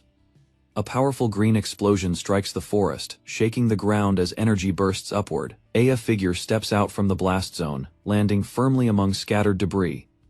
Besaha emerges with glowing mana, revealing himself fully prepared for direct combat. He analyzes Besaha's defenses, confirming the sorcerer's 10-layered mana shield after the earlier strike. Besaha releases spiraling energy across the forest while calling out his opponent. The attacker acknowledges the shield's strength, noting he faces a skilled sorcerer with layered protection. He counts the broken layers, realizing 8 shields remain as Besaha intensifies the barrage. Wind pressure nearly pulls him in, forcing him to hold himself with telekinesis to stay grounded. The explosion tears apart the surroundings, slamming him into the wreckage but leaving him alive. He rises from the debris and steadies himself as Besaha rushes forward, launching another attack. The two collide, his enhanced body resisting the pressure while the mana barrier strains. Besaha curses him and unleashes a vortex of green power, forcing him back again. He evades the rotating blast, confused by Besaha's relentless pursuit, despite the original mission. Questions fill his mind as he recalls their plan to target the third-year dormitory. Realization hits something has changed, and he suspects his own class cadets are involved. Besaha gathers dense mana around his body, mocking his opponent while preparing a stronger technique. He releases a surge of amplified energy, intending to overwhelm and finish the battle decisively. The forest trembles as he unleashes a massive green vortex. Confident victory is near. A deep blue aura forms elsewhere, signaling an unknown power awakening in response to the attack. A ripple travels across a dark void, causing Besaha to hesitate as the environment shifts. He looks around in confusion when violet feathers fall, realizing something is interfering with his spell. Besaha senses a disturbance, recognizing an intruder entering the battle unexpectedly. A dark figure descends, forcing him to question how another attacker appeared so suddenly. Before he can react, multiple black blades materialize and descend toward him. The blades pierce his defenses, disrupting his mana vortex and sending him into disarray. He demands to know the figure's identity as the attacks continue without pause. The hidden fighter counts each strike calmly, reducing Besaha's shield layer by layer. Besaha panics as more layers break, realizing his defenses are nearly gone. The intruder rushes through the remaining green energy, closing the distance instantly. Besaha stares in shock, finally recognizing the attacker as the figure steps into clear view. A dark aura surrounds him as he glares at Besaha, labeling him a poisonous threat. Power gathers through his body, crackling with purple energy as he prepares the finishing strike. His attack collides with Besaha's defenses, shattering the barrier and forcing Besaha into panic. Besaha unleashes a surge of energy, but the masked man counters with overwhelming dark magic, staggering back. Besaha realizes he's losing to a half-demon, shaken by the turn of battle. He refuses to accept defeat, believing himself destined to rival the gods as a great mage. The masked man breathes heavily, the fight's toll visible as dark energy flickers around him. Exhausted, he kneels, reflecting on Besaha's strength and how close he came to losing. He adjusts his mask, relieved his senses weren't lost during absolute invisibility, recalling the danger vividly. Recovering, he prioritizes restoring mana, grabbing the last high-tier potion in his inventory. He drinks it despite the lack of taste, suspecting sensory damage, and debates resting or moving. Spotting a golden drone, he retrieves it as proof of Besaha's defeat before proceeding. Inside the hidden structure, he finds a mana lamp and prepares to explore the darkness. As he descends, the stench of rot grows, making him wary of what lies below. Cautiously, he reaches a room filled with strange equipment and eerie floating specimens. Suspended bodies and skeletal remains confirm his fears. This place is a lab for demon experiments. He recalls his novel's logic justifying these acts, but now questions that belief firsthand. Though conflicted, he acknowledges why humans once conducted such horrific, desperate experiments on demons. He identifies the homunculus as the failed creation Besaha desperately sought to avoid a destined death. Reflecting on the effort poured into its creation, he considers taking it as possible trade. Suddenly, he senses something abnormal and turns sharply as ominous energy floods the lab. A creature smashes out of its tank, taking a new form and catching him by surprise. The mutated being roars to life, its transformation triggering a surge of destructive magical energy. Now, conscious. The worm poison stares at him with glowing red eyes, its presence fully awakened. The necklace reacts violently, lighting up the moment the homunculus merges with the worm poison. He theorizes a connection between the homunculus and the demon god, possibly forming a new existence. He regrets the missing grimoire, knowing Besaha had memorized and destroyed the only known copy. Realizing the creature's form has changed from dragon to snake, he begins to suspect its evolution. He activates position transfer, designate, targeting the new lifeform before it escapes or mutates again. He watches, stunned, now certain it consumed the homunculus and reawakened as something sentient. Fearing Crete might discover this, he decides to forget it and secure the healing Elon. He finally locates the target wild ginseng root and prepares to leave the lab behind. Grasping the root tightly, he mentally seals the bizarre incident for the sake of his sanity. While circulating mana, he consumes the ginseng root, immediately overwhelmed by intense heat throughout his body. The sensation spreads rapidly, expanding his blood vessels and surging with uncontrolled energy. He exhales deeply as the energy stabilizes, regaining composure after the internal storm calms. Opening his status window, he sees his mana has finally surpassed 2,000, a milestone achieved. He notes that Swordcoat has become a solid trait, with killing intent and darkness enhanced. Now able to fully convert mana into darkness, he can erase his presence in shadows completely. Confident he's gained everything, he prepares to rejoin the others with time to spare. As he activates a portal, he wonders how Sylvia and the others are holding up. Samuel appears engaged in intense battle, holding off a demonic enemy without hesitation or retreat. Suddenly, his necklace pulses violently, causing pain as red light bursts from it again. Confused by its reaction, he sees an image forming this time, a paper of information. A mysterious page materializes, leaving him questioning what the pendant is revealing this time. He reads that the pendant reveals the recent past, but still echoes offer a god. Realizing both pendant and paper respond together, he uses blood to uncover their deeper link. The pendant flares again, echoing the cryptic message once more, offer a god. The pendant echoes, offer a god again, leaving him frustrated by its cryptic meaning. He sarcastically wonders if he must raid a temple or steal a holy relic to comply. A sudden connection surges. He sees Samuel again mid-battle, realizing they're linked once more. A sharp pain pierces his chest as the connection deepens, blood dripping violently. The pendant flares brighter. He clutches his head, overwhelmed by the pressure invading his mind. It instructs him to use the pendant. He obeys, screaming as the artifact activates violently. Samuel wakes with a splitting headache, confused and disoriented by the unfamiliar surroundings. Looking outside, he sees chaos flames, screaming citizens, and humans hunting down demons in rage. Samuel's golden eyes widen as he questions what this violent scene around him truly means. He stares into a mirror and is shocked to see a younger version of himself reflected. Realizing he's back in his 10-year-old body, Samuel understands he's reliving the past. The burning scene outside confirms it. This is the massacre where House Hardy was destroyed. Samuel rushes toward his mother, recognizing this critical moment from memory. His mother calmly instructs him to stay hidden, no matter what he hears. With sorrow in her voice, she urges him to survive, declaring her love one final time. Samuel hides silently, heart pounding, as footsteps approach the door of his hiding place. A soldier bursts in, discovering him, shouting insults at demons. Peeking through the door crack, Samuel witnesses a man confronting his mother with disdain. The intruder mocks her weakness and praises Count Leon for killing the family's patriarch. They confirm all relatives are dead and mention a servant who sided with humans. With cold cruelty, the soldier prepares to execute the final act of eradication. The soldier smirks, mocking Samuel's mother before killing her without hesitation. As they turn to leave, he pauses, ensuring no loose ends remain. A massive explosion destroys the building, and Samuel is flung through the air, unconscious. Samuel wakes in the rubble, weak and disoriented, his body aching from the blast.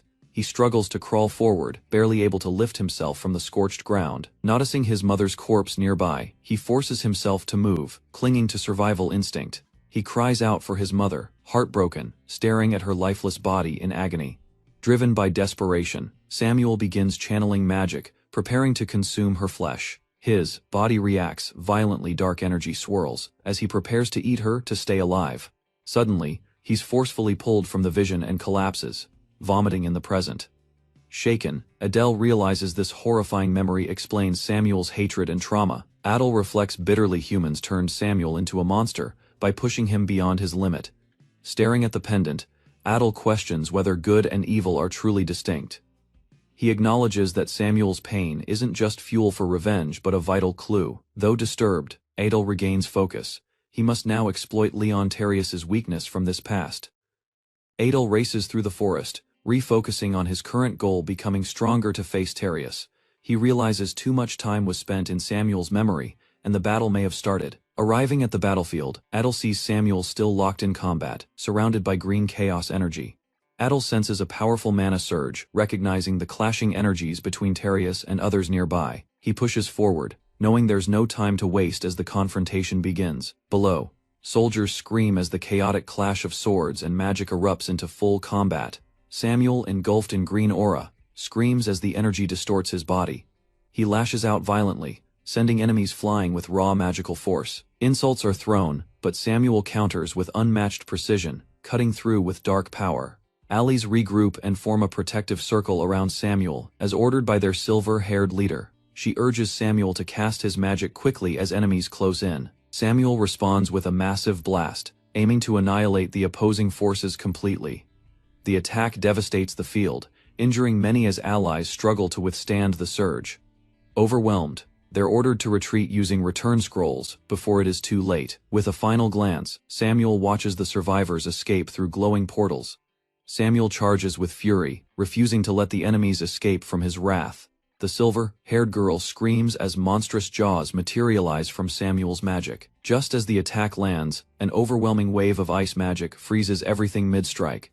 Samuel stares in shock. His entire spell was nullified in an instant. He wonders if Adel failed, and assumes the powerful arrival must be the instructor. A calm man steps through the ice, stating he arrived after sensing the bloodshed. A cloaked enemy steps forward, crackling with violent blue energy that distorts the air around him. With a heavy stomp, he unleashes a wave of power that surges outward violently. The students react in panic as Sylvia's teammate urgently calls for everyone to prepare for combat. As the enemy charges forward, the students begin to scatter and retreat in disorder. Confusion spreads among them, and some hesitate, unsure whether to fight or flee. Sylvia kneels alone in the aftermath, visibly shaken and trying to catch her breath. A male student approaches and checks on Sylvia, asking if she can stand on her own. Despite her injuries, Sylvia stands up by herself, determined not to appear weak. She leans on him briefly, then regains her balance and asks for a status report. He reports 8 confirmed dead while the rest have either escaped or returned to the academy. Sylvia is praised for her efforts, but told to retreat while he finishes the mission. She refuses to leave, insisting she'll stay and fight beside him no matter the risk. Chaos erupts again as another wave of enemies charges at the students with no hesitation. The male student tries to regain control, ordering a retreat to avoid further casualties. One fighter intercepts the enemy's advance, unleashing devastating energy that knocks multiple attackers backward. Samuel is struck mid-charge, barely dodging as his ally urges everyone to flee the collapsing battlefront. The enemy unleashes a second energy surge, sending shockwaves that knock cadets off balance. Suddenly, green energy bursts from Samuel, transforming his aura into a violent force of chaos. The commanding officer orders Fran to evacuate the cadets and flee until the gate is reached. Sylvia questions whether Samuel can survive alone against such a dangerous foe. Despite her concern, the squad follows orders, moving the wounded while Samuel prepares to stall the enemy. Luna shouts to Samuel, begging him not to stay behind alone. Samuel tells Luna to take care of the injured and escape with the others. With Luna gone, the enemy smirks and charges, prompting Samuel to release another wave of energy. Samuel braces himself as smoke clears, facing the advancing enemies who mocked the cadets. Realizing the group vanished through a hidden passage, the enemy regroups with determination. Sylvia and her ally prepare to confront the remaining threat, now that the others are safe. The commander smirks, confident that no matter where they run, he will find them. He challenges Samuel directly, demanding a worthy display of strength. Samuel, glowing with green chaos energy, accepts and launches forward, determined to win. Samuel's green energy clashes with the hammer, wielding enemy's force, shaking the entire battlefield. The enemy grins, releasing a blinding blue burst and launching forward without hesitation. Their attacks collide violently, sending shockwaves through the green and blue energy fields around them. Unfazed, the enemy mocks Samuel, underwhelmed by his current strength. Samuel replies, pointing out the visible blood on his opponent's body. The enemy admits he underestimated Samuel and prepares for a serious counterattack. Charging again, Samuel unleashes another blue-powered strike against the advancing enemy. His attack creates a massive impact, but debris masks the result. A teammate buried under rubble survives, thanks to an ability called gluttony. Though alive, the survivor is badly injured, struggling with broken ribs and shallow breaths. Seeing the enemy approach, he forces himself to rise again. Fueled by determination, he declares he won't let anyone die and prepares to block the path. The hammer wielder calls him a cockroach, urging Sylvia to finish him. Samuel trembles, but refuses to fall back, holding his ground. Sylvia realizes the others haven't fully escaped and prepares for the final stand. The enemy taunts Samuel while casually blocking his desperate punch with the flat of his blade, despite the pain. Samuel swears not to let anyone else die under his watch. Furious about his woman being harmed, the enemy raises his hammer to deliver brutal vengeance. Samuel lies wounded, believing his end is near as memories of someone powerful flash in his mind. His thoughts drift to a red-haired figure, recalling fragments of a forgotten ally from the past. Suddenly, the red-haired man arrives, shielding him from an incoming strike with a burst of energy. Adel confirms Samuel is still alive but severely weakened, kneeling to check on his condition. Samuel questions Adel's timing, but Adel casually brushes off the complaint, preparing to take his place. With eyes glowing, Adel steps forward, declaring the fight his responsibility. Now, the enemy is confused by Adel's sudden appearance and the strange magic he used to arrive. Adel reassures Sylvia while analyzing the effects of using absolute invisibility on his perception. Despite the disorientation, Adel steadies himself, preparing to confront the enemy directly. Aware of the slim odds, Adel faces the giant warrior, determined to protect the others. The enemy mocks him, but Adel activates his aura, eyes glowing red with intensity. Samuel, still injured, senses Adel's strength and feels hope rising for the first time. Adel blocks a powerful attack, surprising the enemy with his speed and magical defense.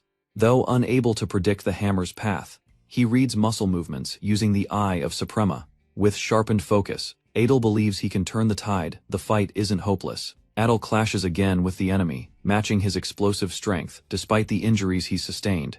His hand is torn, but the lack of pain tells him something is off. The opponent grins, but Adel uses the numbness to press forward without hesitation. As the enemy lifts his hammer, a skill activates, position transfer 32 designate. Confused by the shift, the hammer wielder fails to react in time. Adel reappears behind him and launches a direct strike using Black Blade. Adel realizes too late, he forgot about the hammer's bound artifact ability. The detached hammer, a broken artifact, moves freely and acts independently. This nullifies Adel's ability to use position-based skills on it any longer. The enemy unleashes a furious attack, forcing Adel into direct combat again. A violent strike damages Adel's right arm, weakening his offensive options, despite the setback. Adel grits his teeth and decides to escalate the fight. He casts Fang of Darkness, Black Blade Rain, summoning a deadly storm of energy blades. The enemy resists using his full aura shield, barely holding back the barrage. Adel remains relentless, eyes glowing ready to strike again without pause. Adel is blasted backward by a powerful strike, skidding across the ground and crashing violently, injured and unable to move. He lies broken, overwhelmed by the sheer force of the enemy. The opponent prepares the final blow, while Adel wonders if every bone in his body is shattered. Adel tries to rise, but his body refuses. The enemy closes in with deadly intent. He curses his weakness, trapped in a failing body as death looms above him. Suddenly he is engulfed in light and transported to a strange calm void. Adel awakens in a surreal space, confused and surprised his wounds are completely healed. Before him stands a golden mirror, reflecting another version of himself. The reflection speaks, calling him creator, and apologizing for the sudden summons. The reflection explains the urgency of the situation and why Adel was pulled here. Frustrated, Adel demands answers, asking 3 questions from the reflection. He begins with the first, where are they? The reflection answers vaguely, calling it a space of chaos. Still annoyed by riddles, Adel presses for his second question. What exactly is Ghost? The reflection explains its power is immense, but must be fully realized through experience. He hints that understanding will come once Adel unlocks Ghost's true potential. Adel questions the price, and the reflection responds cryptically. He must gather ancient relics from both realms. Frustrated, Adel accuses him of avoiding answers, but the reflection apologizes and shifts tone. With a sigh, Adel accepts and asks one final question if he's still alive. The reflection confirms Adel is alive, but death is imminent without immediate action. Determined, Adel refuses to give in. declaring that he's not dead yet. He looks at the reflection and requests its power, asking it to lend him strength. The reflection reveals he brought Adel here precisely for this moment to offer power at a cost. He assures Adel it won't require gold or mana, but something more valuable. His voice darkens, stating the price is what's most precious to Adel, asking if he accepts. Adel reflects on the cost of survival, questioning whether he owns anything truly valuable. As he stares at his reflection, doubts about the request's nature gnaw at his resolve. Gripping his fist, he chooses life over fear and accepts the unknown terms to survive. In response, a voice grants him temporary power, 20% strength for 1 critical hour. A surge of dark energy envelops Adel, empowering him with violent force and renewed determination. He vows to survive and reach the story's end, leaping into battle without hesitation. His body crashes downward, purple energy spiraling as enemies scramble in confusion. The impact leaves a crater as the opponents react with alarm at his sudden power. Even distant onlookers are stunned by the unexpected shift in power and momentum. Adel reappears in another area, teleporting cleanly while enemies lose track of him. Standing tall, energy still surging, he prepares for the next confrontation without pause. A powerful foe watches, expression shifting, as Adel steps forward wrapped in demonic darkness. Despite enhanced abilities, Adel notices his arm remains injured from before. Checking his status, he observes a rise in mana and darkness, turning pitch black. Unsure of victory, he questions if his current power is enough to defeat the enemy. The enemy questions Adel's sudden awakening and survival, visibly disturbed by his unpredictable power. Before he can react, dark energy strikes his body, piercing through his defense. He stumbles, confused by an illusion Adel conjured, unable to track his movements. Adel confronts him directly, challenging the repeated question of identity with quiet certainty. The man is shocked, unaware he's been addressing Adel by a familiar name all along. Realization dawns too late. Adel confirms the recognition and prepares for the next phase. Enraged, the man charges to kill Adel again, igniting another burst of energy. His magic erupts violently, causing widespread destruction in an attempt to overwhelm Adel. Adel braces himself, acknowledging the seriousness of the threat as the real battle begins. The opponent unleashes a massive ice storm, challenging Adel to reveal his true strength. Adel answers with black blade rain, clashing against the incoming storm. The arena becomes a chaotic clash of freezing winds and razor-sharp darkness. Using telekinesis, Adel pushes back the storm's pressure to survive the assault. The energy finally subsides. Adel stands ready while his enemy approaches confidently. With calm menace, Adel greets him, signaling that the true fight has just begun. Adel dodges through the violent storm of ice and debris, narrowly avoiding lethal projectiles. With sharp reflexes, he regains balance midair, ready to counter as rocks rain around him. The enemy mocks him for slipping around like a pest, underestimating his focused movements. Adel admits frustration. Despite evading the attacks, his opponent remains relentlessly guarded. He plans to strike just once, believing a single clean hit could change everything. A friend shouts his name from afar, begging him not to lose. The enemy demands dominance, calling humans scum, and asserting demon superiority. Sylvia confronts the hypocrisy, enraged by the demon's baseless hatred and double standards. She reminds him of the unprovoked violence demons inflicted upon their people. Adel accuses the demons of starting the war and massacring innocents without remorse. Sylvia states the truth is recorded, naming the events committed in Hazek as proof. Samuel shouts in rage, denying any human invasion and calling the demon shameless. Adel demands answers for his family's death, yelling in pain and betrayal. The enemy coldly answers that war is waged for profit, not justice. Sylvia screams in disbelief, horrified at how many lives were lost over greed. To humans, the demon realm is viewed as a treasure vault rich with gold and power. Leontarius accuses Sylvia of wasting breath, mocking her status and the house she belongs to. Adel watches silently, sensing a deeper truth is being ignored in this heated exchange. Sylvia shouts for Tarius to stop talking and instead fight, unleashing her fury. As she commands the attack, he strikes swiftly, causing shock in Samuel and Adel. Sylvia collapses, her hand limp on the ground, as dread sets in across the battlefield. Leon turns to Adel and Samuel, threatening to tear them apart to ease his rage. Crackling with energy, he moves forward, ready to unleash his next brutal assault. Adel steadies himself, eyes glowing beneath the mask, preparing to face the storm alone. Adel blocks the monstrous hammer strike with pure force, blue energy, clashing against overwhelming darkness. Samuel watches from a distance, amazed Adel can match the enemy, despite his worsening condition. The enemy taunts Adel's guilt, reminding him of the lover he once killed with his own hands. Adel launches a spell forward, forcing the enemy back while analyzing gaps in his movement. Using position transfer, designate, Adel shifts rapidly, closing in while distracting the enemy with feints. Adel lands a clean strike mid-teleport, catching the enemy off guard and driving him into the ground. The enemy recovers quickly, surprising Adel with his ability to react to instant teleportation skills. Adel acknowledges his declining mana, lack of potions, and weakening body, knowing his time is limited. Determined to end it, he resolves to sacrifice himself if that's what victory requires. Samuel regains consciousness and signals to Adel that he's still capable of moving. Adel realizes a possible method and asks for Samuel's help one final time. Together, they brace for a synchronized move against the relentless enemy, closing in fast. Adel carries Samuel, gathering power, while explaining the plan and entrusting him with a key role. Samuel responds without hesitation, ready to assist despite his injuries. With position transfer, designate activated again. Adel closes in while Samuel readies the final strike.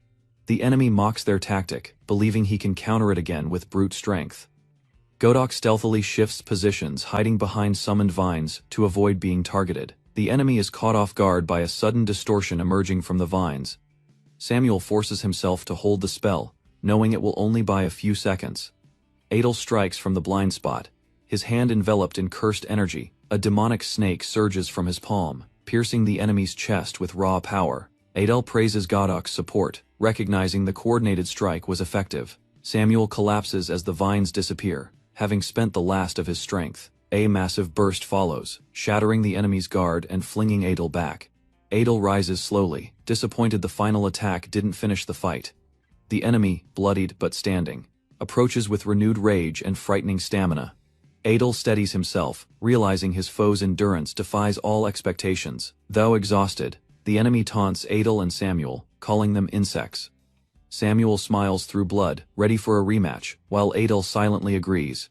The enemy clenches his weapon, acknowledging them as worthy opponents before retreating. After the final explosion, Adel lies motionless, as the battlefield settles into silence. He breathes out in exhaustion, while Samuel slowly sits up and surveys the aftermath. Samuel confirms the enemy is gone, relieved they've survived the ordeal. Samuel asks why Adel didn't retreat earlier. Surprised he endured so much damage, Adel says he stayed to protect everyone, even those he dislikes. Samuel reflects on how Adel, too, chose to save someone who once shunned him. Adel jokes that unpredictability is his charm, confusing Samuel further. They laugh faintly, admitting that though the battle is over, death still looms. Adel asks if the others escaped safely. Samuel answers with uncertainty. Godok appears, confirming they won, thanks to everyone's efforts. Adel quietly acknowledges Godok's help before his consciousness begins to fade. Hearing footsteps, he's shocked as reinforcements arrive, just in time. The students rush to check on Adel and Samuel, relieved they're alive. Despite severe wounds, Adel insists he won't last long. Hearing this, one girl desperately begins healing, refusing to let him die. Adel thanks Luna for healing him, then urges her to treat Samuel next. Suddenly, Samuel refuses help, enveloped in a strange green energy. He begins to rise as the energy intensifies, alarming the others nearby. The students shout in panic, fearing Samuel is pushing himself toward death. Samuel, partially possessed, explains he's not acting recklessly but answering a deeper necessity. He tells Adel he needs to borrow his body briefly, unsettling Adel. A surge of green energy erupts from Samuel's arm, wrapping around his body uncontrollably. Nearby students recoil in shock, as the gluttony spell consumes him without mercy. Though engulfed by the power, Samuel remains conscious, noting the absence of pain as it spreads. The green energy settles into his arm, revealing a horn-like structure forming beneath the skin. A mysterious notification appears, explaining the price exceeded its limit by 20%. Samuel learns part of his power has been inherited by Adel. As a result, examining his status window, Samuel sees his stats decreased, but his mana slightly increased. He notices Adel took his most valuable trait, leaving him uncertain about what was lost. A nearby student questions Adel's actions as Samuel pretends nothing happened with his hand. Samuel notices something odd in the status window, his own name now embedded in Adel's skills. Suddenly, his voice echoes out, revealing he's still alive despite his fading presence. Students react in disbelief as Samuel's voice is traced to Adel's glowing arm. The voice confirms that Samuel now exists within Adel's arm as a survival measure. He explains the transformation saved him, conserving energy while his body recovers. Samuel states he'll return to normal in a few months, once his strength fully restores. Adel questions why Samuel chose his arm, while Samuel explains the need to absorb mana daily. Samuel claims Adel has enough mana to sustain him, unlike others who have even more. He admits he can share Adel's vision, which shocks the surrounding students. Frun and the others immediately accuse Samuel of being a pervert after hearing about shared vision. Despite the protest, Adel is labeled disgusting as laughter breaks out. Amid the teasing, Frun shifts the focus, urging everyone to evacuate before reinforcements arrive.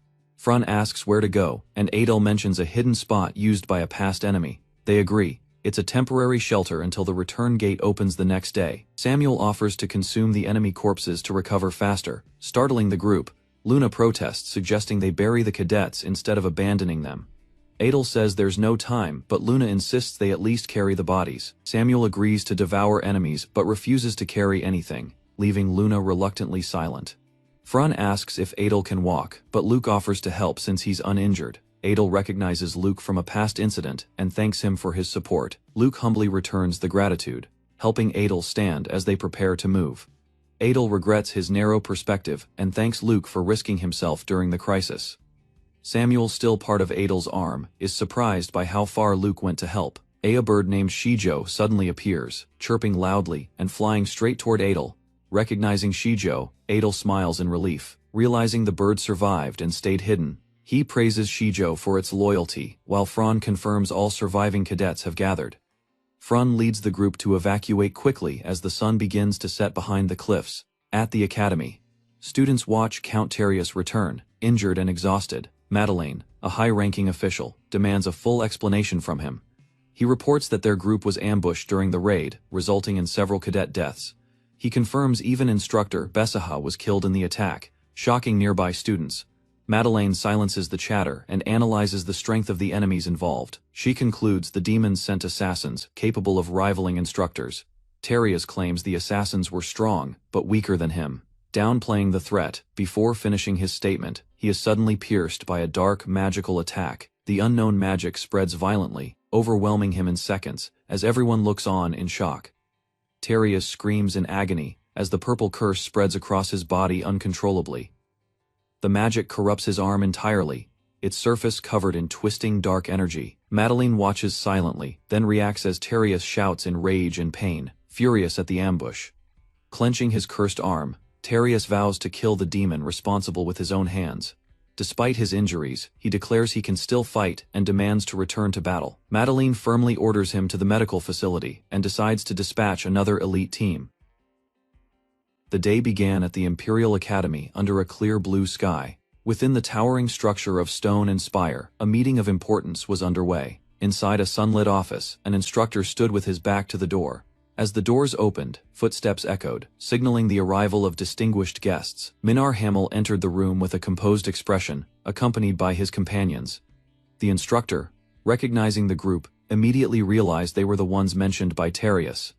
The Student Council, an elite group chosen from the Academy's top talents, had arrived. These students were future pillars of the Empire, trained not only in combat but also in leadership and strategy. At the forefront was Minar Hamel, son of the Sword Saint, with a noble bearing and unmatched skill. He was widely expected to become the next head of the Hamel family. While one of the students made a light remark about the instructor's unexpected presence, it was clear they all sensed the urgency. The instructor confirmed their concerns, reporting that Terius had been severely injured, and several students were also hurt in the recent incident. The council's expressions turned serious. Tension deepened when the instructor revealed the possibility of betrayal. There was suspicion that an academy spy had turned against them. He warned that the third-year dormitory might be targeted next. Given their limited forces, protecting that area would stretch their resources thin and compromise their defense. Minar silently assessed the situation. Despite his calm demeanor, his sharp instincts noted the instructor's strategic understanding. They couldn't simply evacuate the dormitory without knowing the enemy's plan. The risk of a surprise attack remained too high to act blindly. Realizing the request, Minar confirmed it. This was a plea for the student council's support. The instructor asked directly if they could assist in the defense effort. Minar accepted without hesitation. Their duty to the academy and empire outweighed any doubts or hesitation among his group. He assigned Cicella to head out first and locate the target within the secret domain. Time was critical, and they needed immediate action. The instructor prepared to give a detailed briefing, as Minar reaffirmed their commitment. His words made it clear, they would not lose. The enemy would be defeated. Udal woke up abruptly in the middle of the dim chamber, his breathing ragged. Glancing around, he noticed the others in the room had all fallen unconscious. The eerie silence was unsettling. They had successfully reached Jessaha's hidden laboratory, but Adal's concern wasn't their arrival. It was the uncertainty of how they would escape with their current condition and no reinforcements in sight. Adal's thoughts turned to the academy. With instructors preoccupied defending the dormitory, the enemy would surely exploit the gap and make their next move soon. He recalled the student council, the very ones who drove the original Adal to his death.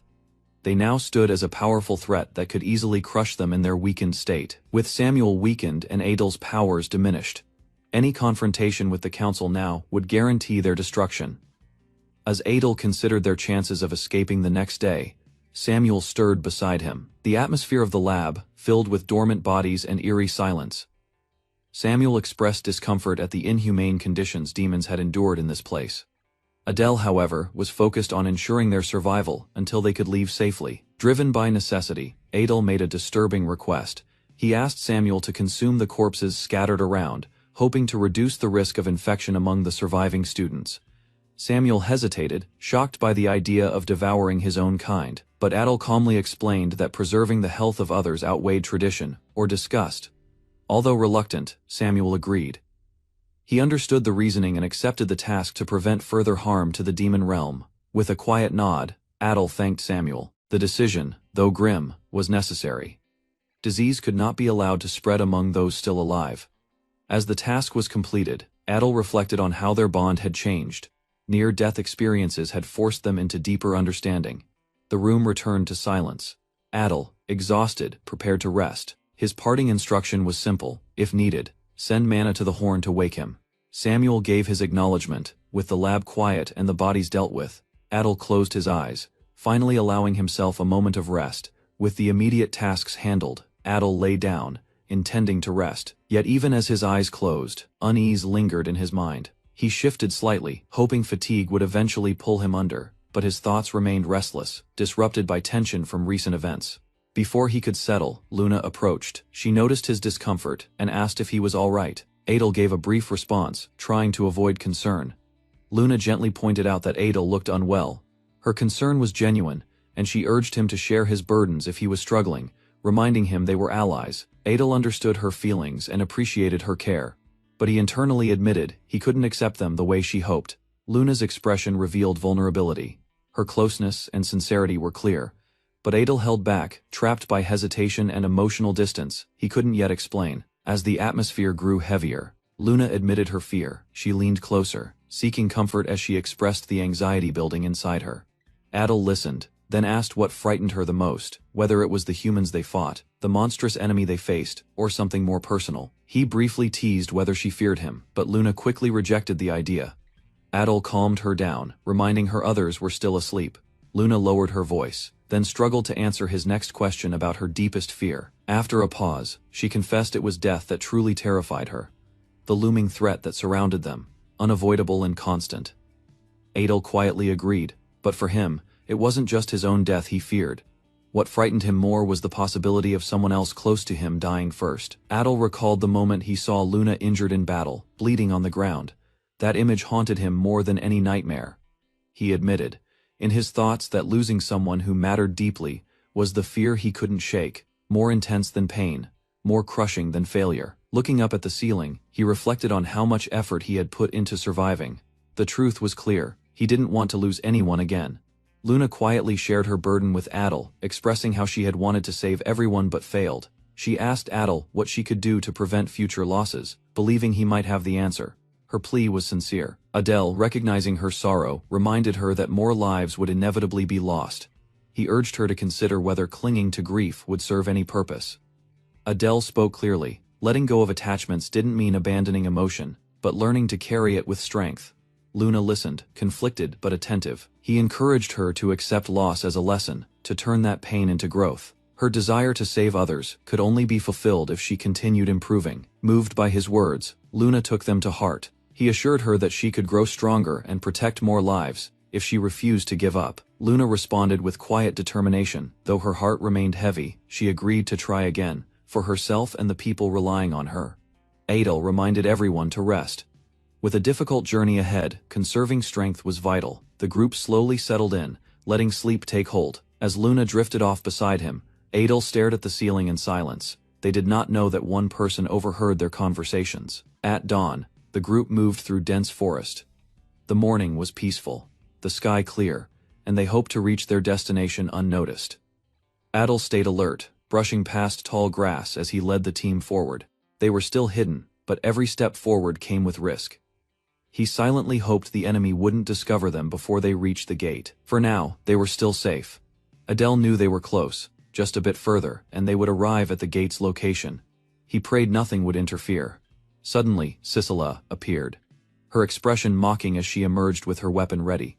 The atmosphere shifted instantly. Without hesitation, she drew her radiant bow and declared her intent to kill them all. The ambush had begun. Hidden within thick foliage, Adel and his companions quietly observed the open landscape below, searching for signs of activity. Frun reports that there are no mana fluctuations yet, signaling that the gate they expect hasn't activated. The group takes this as confirmation that they've arrived earlier than their target, reassured. They're not late, Adel asks for the next step. Their timing is critical, and every decision could alter their mission's outcome. The situation remains uncertain. Adel instructs the group to stay hidden while he scouts from above. He plans to climb a tree and assess the surroundings from a higher vantage point. Samuel, the small creature perched on his arm, questions the need to move at all, expressing concern over the risk. Adel, however, feels the threat is too unpredictable to stay passive. He explains that strong individuals, possibly matching Terius in power, could already be nearby. His words unsettle the team. Adel emphasizes the importance of caution, lowering his voice to maintain stealth. Tension rises as someone accuses Adel of knowingly leading them into a dangerous zone. He stays silent, not offering an immediate response, choosing instead to think carefully. Adel mentally debates whether their current situation is due to the effects of the elixir he used earlier. He struggles to find clarity amidst the chaos. Overwhelmed, he admits internally that the stress is becoming too much. Still, he tries to keep composed, urging everyone to advance carefully as he moves toward a tree. Identifying a suitable vantage point, Adel activates a position transfer spell. A portal flashes brightly in the forest as he prepares to teleport. In the next instant, a violent explosion crashes down. Sisela, bathed in golden energy, descends rapidly from the sky, striking the ground with immense force. Adel is thrown by the impact, surprised by the sudden attack.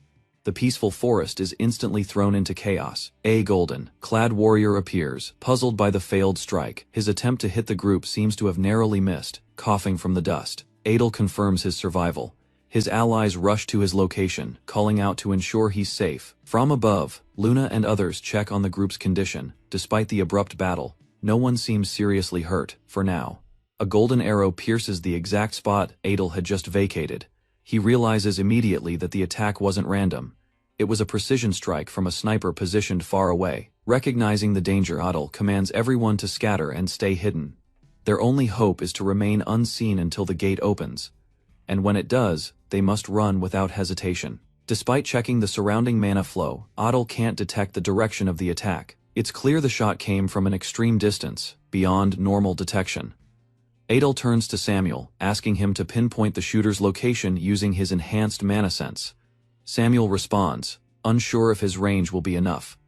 Samuel begins scanning with his sensing ability. Adel watches with concern, silently hoping it's not the people he fears most. A confrontation could lead to their complete annihilation. Samuel finds the shooter. The target is nearly 5 kilometers away, positioned atop a small hill, so far that it is hard to believe anyone could shoot with such precision from that distance. Adel immediately recognizes the identity of the sniper. There's no doubt. It's her. He curses under his breath as confirmation settles in. The shooter is Sisela of House Wendy, a future member of the Student Council and infamous divine archer, capable of hitting any target from extreme range. Adele realizes that no known skill or ability in his arsenal can reach her. Her arrows surpass even the highest sword techniques, and leaving the forest would expose them to certain death.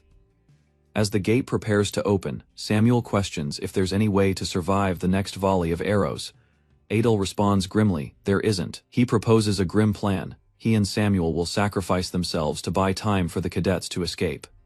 Samuel is stunned by the idea. After a moment of hesitation, Samuel agrees to go along with it and asks for instructions, showing loyalty despite the risk. Adele suddenly reveals he was joking, confusing Samuel. At the same time, a dark power surges through him. He activates the Eye of Superbia, an ability that defies logic and authority. He resolves to save everyone, no matter the cost. The strain from using the eye causes blood to stream from his face, but Adele stays firm, choosing pain over death. Adele activates the Eye of Superbia, forcing his power to reach out across space. His goal is to locate and reveal the distant sniper, Cicella. His power distorts the world, compressing even the details of each leaf. The sheer density of perception sharpens his focus as he finds her position. On a distant cliff, Cicella prepares another barrage. Her golden aura ignites again, and the arrows begin charging with destructive energy. Adele, bleeding from the eye, realizes the full danger. Cicella's arrow has absorbed enough fire mana to annihilate everything within its path. Knowing he must act fast, Adele concludes that diverting the arrow is the only option. He prepares to use himself as bait. Cicella draws her bow with lethal precision, aiming to finish what she started. The arrow is launched with tremendous force. At that moment, the dimensional gate finally opens, glowing with violet energy. It's the team's only escape route. The team is ordered to flee. Chaos erupts as the cadets sprint toward the portal, hoping to avoid the incoming attack. Adele and Samuel work together to stop the arrow. They unleash a powerful mana storm in its path, aiming to deflect or disrupt the energy. To their surprise, the plan changes. Everyone must now pass through the violent storm. There's no other route, despite the danger. One of the cadets leaps into the swirling winds, braving the currents to survive. As the storm intensifies, Adele channels the magic of darkness. With one hand, he fuses the mana storm into something darker and more powerful. The storm shifts to black. Samuel panics as it spirals wildly, its magic no longer stable.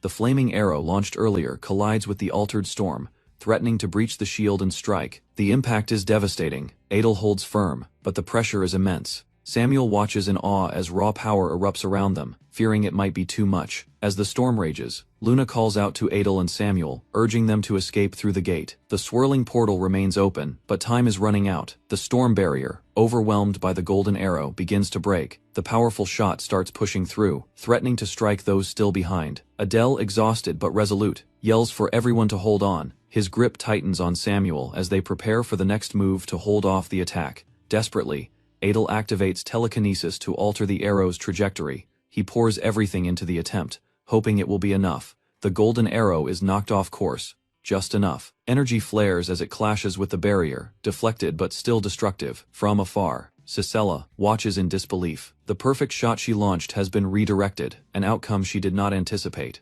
With the gate beginning to close, the others scream for Adele to hurry. Their window for escape is rapidly shrinking. Furious at the interference, Cicella launches another arrow. Her anger boils over as she targets Adele directly. This time, Adele dives to the side, narrowly dodging the next deadly shot. He grits his teeth and curses under his breath, knowing he's running out of time and strength. Adele darted across the battlefield, cloaked in violent energy. The distorted terrain and the surrounding chaos marked the final moments of the dimensional mission. His allies called out to him, but he focused only on the enemy ahead, behind him. An enemy emerged with lethal intent. Luna, sensing danger, cried out a warning, but Adele was already aware. His instincts sharpened from countless encounters. Activating a spatial skill, Adele reversed positions with the enemy, striking him down in a sudden burst of light. The explosion engulfed the forest, sending shockwaves in all directions as Adele collapsed from the backlash. Luna rushed to Adele's side, forming a protective circle as the purple vortex above them pulsed dangerously. Though weakened, he rose to reassure them that he could move. The spatial dimension around them began to tremble. Realizing the portal was destabilizing, Adele instructed the group to retreat toward the collapsing entrance without hesitation. Luna confirmed. Everyone was present. Time was running out. The surrounding space twisted, threatening to collapse entirely, forcing the group into a desperate sprint toward the portal. They emerged from the portal just as it closed behind them. A menacing structure now sealed, floated above the plains. The sky returned to calm as their mission ended. Their instructor greeted them calmly, acknowledging their delayed return. He noted their exhaustion as Class A stood silently, breathless and battered from the ordeal. Among them, Adele stood upright, barely holding his composure. Despite his injuries, he felt a sense of triumph. They had survived. Inside the Academy's grand hall, Adel reported the mission outcome. His voice trembled as he gave the numbers. 4 cadets had fallen, and 17 had returned. The instructor solemnly accepted the report. Though the bodies couldn't be retrieved, Adel assured he would not forget the names of those who died under his command. A rare gesture of respect followed as the instructor offered praise. Adel acknowledged it with quiet resolve, while Luna remained close, silently supporting him. The instructor collected the mission artifact, preparing for evaluation. Adel complied without hesitation, standing still as the final steps were processed. From a distance, whispers of blame arose. Other students ridiculed Class A's losses, attributing them to Adel's half-demon lineage, dismissing the cost of survival. Adel clenched his fists, containing his anger. He knew the truth. They had survived only because he was there. As new voices called his name, Adel turned, composed but wary. Adel was approached by a fellow cadet who checked on Luna's condition and turned to question his injuries. Though he was visibly weakened, Adel dismissed the concern, downplaying the damage. Despite his efforts to act unaffected, the other cadet insisted he receive medical attention. Luna remained quietly observant, sensing something unspoken between the two. As the conversation continued, Luna and the cadet exchanged tense glances. Without warning, the cadet's demeanor shifted, intensifying the tension in the air. A chilling aura emanated from the dark-haired cadet as she suddenly glared at Luna, triggering a startled reaction. Her intentions became clear in an instant. She stepped closer, possessively declaring Adel as hers, confronting Luna with hostility. Luna, confused and unsettled, instinctively backed away. The situation escalated as the cadet reached for her weapon. Adel intervened, alarmed by her actions, trying to de-escalate the confrontation before it turned violent. Adel quickly clarified the misunderstanding, explaining that the cadet was simply helping him earlier. His voice was firm, hoping to prevent further conflict. As Diana cautiously stepped in, asking the aggressive cadet to calm herself, the atmosphere remained tense, but her hostility began to fade. With a final warning, the cadet relented and walked away. Adel sighed in relief as Luna leaned closer. The incident had left both of them on edge. Shortly after, Adel stood among the gathered cadets as the Academy's higher-ups prepared to speak.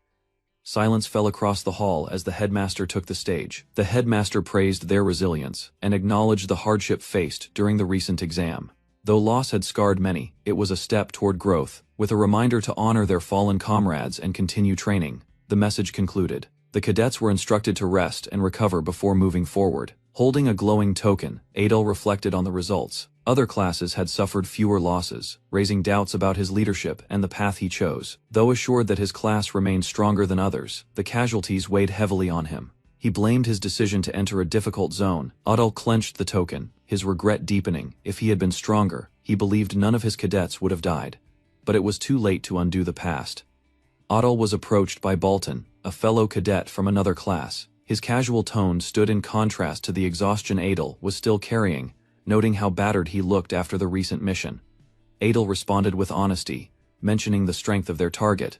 Though clearly injured, he masked his fatigue with a smile complimenting Bolton's unscathed appearance. Bolton revealed his own target was a powerful opponent, but he downplayed the encounter, stating the enemy collapsed after a brief exchange, leaving Adel visibly surprised. Adel remembered Bolton's opponent, a war hero known as the King of Mercenaries. The idea that such a figure would fall so easily seemed improbable.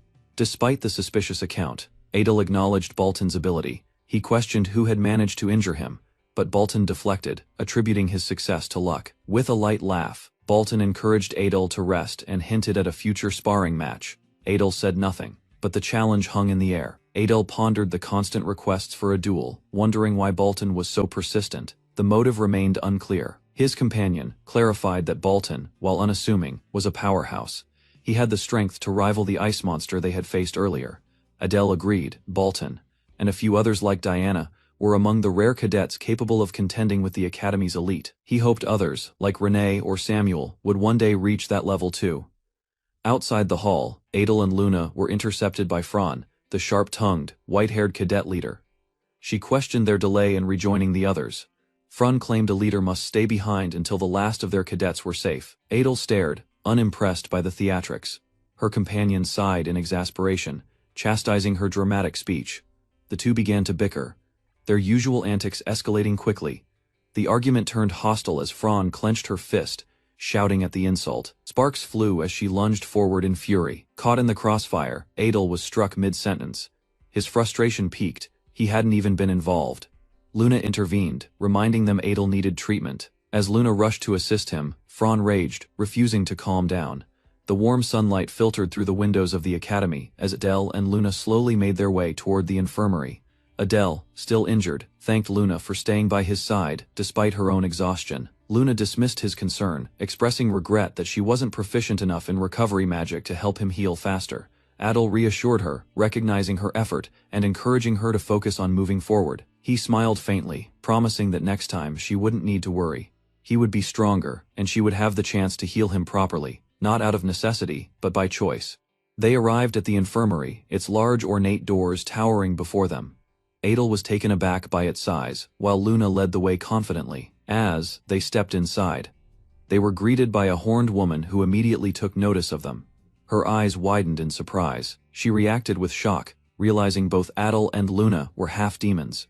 Her expression froze in disbelief, the moment turning tense and uncertain.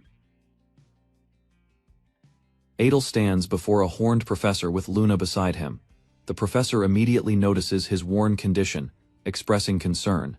Adel appears disoriented but acknowledges her words. Luna remains quiet, her eyes fixed on him. The professor steps closer, inspecting Adel's face and body with a thoughtful expression. Her focus sharpens, and she strokes her chin, analyzing his state more seriously than before. Without further delay, she instructs Adel to lie down on the bed. He complies, confused by her intense gaze. Though he obeys, his mind races with uncertainty as she prepares for examination. Adel now lies on a clinic bed, weakened and exposed. The professor concludes that surgery is necessary, shocked he could even walk in his state. Luna quietly asks the professor to take good care of him. A moment of tension forms as Luna watches anxiously. The professor doesn't answer immediately, leaving Adel to wonder about the surgery's seriousness. Both seem unsure what comes next. The professor suddenly asks Luna if Adel is her boyfriend. Startled, Luna stammers a denial. Adel looks equally alarmed, caught off guard by the unrelated question. The professor dismisses the awkward silence and assures Luna the procedure will only take 3 hours. She advises her to return afterward, ending the conversation with final instructions. As Luna leaves, the professor readies the anesthesia. Adel silently watches, uncertain but compliant, as her hand rises to begin the procedure. Lying still, Adel shuts his eyes. With nothing more to say, he internally prays for the surgery to succeed, without issue. Inside, a tall meeting hall, a group of instructors gathers around a large wooden table. One of the leaders declares the start of the midterm evaluation for the first-year cadets. The instructors take their seats, each representing different classes. Some appear eager, while others are more reserved. One of them expresses interest in comparing class representatives to determine who is the strongest. The footage of the Dronzer flower evaluation is requested. Confident instructors discuss their expectations. 2 instructors casually narrow the strongest contenders to their own classes and Class C. A muscular instructor praises a student named Lycan Bolton, calling him the best among all cadets. His strength and swordsmanship are mentioned as exceptional, even among peers. Another instructor acknowledges Lycan's weakness in magic, but claims his physical potential is unmatched. He predicts Lycan will be remembered in the Academy's history, despite the praise. One instructor expresses dislike for Lycan. The others are confused by his opinion, noting Lycan's high marks, clean appearance, and solid personality. The disagreement becomes more personal. The skeptical instructor complains about Lycan's expressionless smile. He admits his opinion is based on instinct, not reason.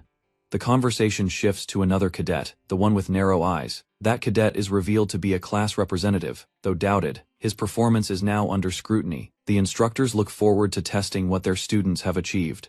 The room quiets, as the footage is about to play. A senior instructor gives the command to begin the evaluation. The recorded battle begins as Lycan Bolton charges forward with a wooden training sword, blazing with energy. He appears determined, facing off against a powerful enemy in a vast training ground. Observing instructors note that the perspective isn't from Lycan Bolton. it becomes clear that Lycan gave the Enzer flower to another cadet, likely to test his abilities from an outside view. Despite the deviation from protocol, the instructors continue watching. The summoned foe, known as the Mercenary King, radiates immense pressure, drawing attention even in a soundless recording. The cadet and the Mercenary King engage in intense battle. Explosions of magical force shake the arena. The cadet manages to stand his ground, matching the powerful opponent blow for blow. Spectators are stunned. One instructor acknowledges the cadet's ability to challenge the Mercenary King without yielding. The enemy begins condensing power into his blade. Readying a decisive strike, Lycan's form ignites with overwhelming force. He counters the Mercenary King with relentless strikes, displaying advanced technique.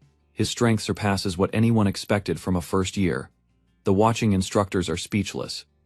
One expresses disbelief at the cadet's power, calling it unreasonable for someone of his level. Another instructor grins, clearly impressed, stating that Lycan Bolton deserves a perfect score for his performance. Praise continues, though some instructors question the fairness of the comparison. The room fills with mixed admiration and envy toward Lycan's unmatched potential. The instructors prepare to view the next battle recording. The Class D representative, Aaron, is shown holding the Enzer flower, signaling the start of their evaluation footage. Two instructors recognize Aaron as the class rep. They assess the situation as manageable, pointing out that the enemy is simply a newly formed Knight's Order, something cadets are expected to handle. Aaron leads his classmates against the Knights, showing decent command. While his leadership isn't impressive, it meets the expected standard. However, the instructors criticize his tendency to fall asleep mid-battle. The footage switches to the next class. The muscular instructor announces that it is now his class's turn for evaluation.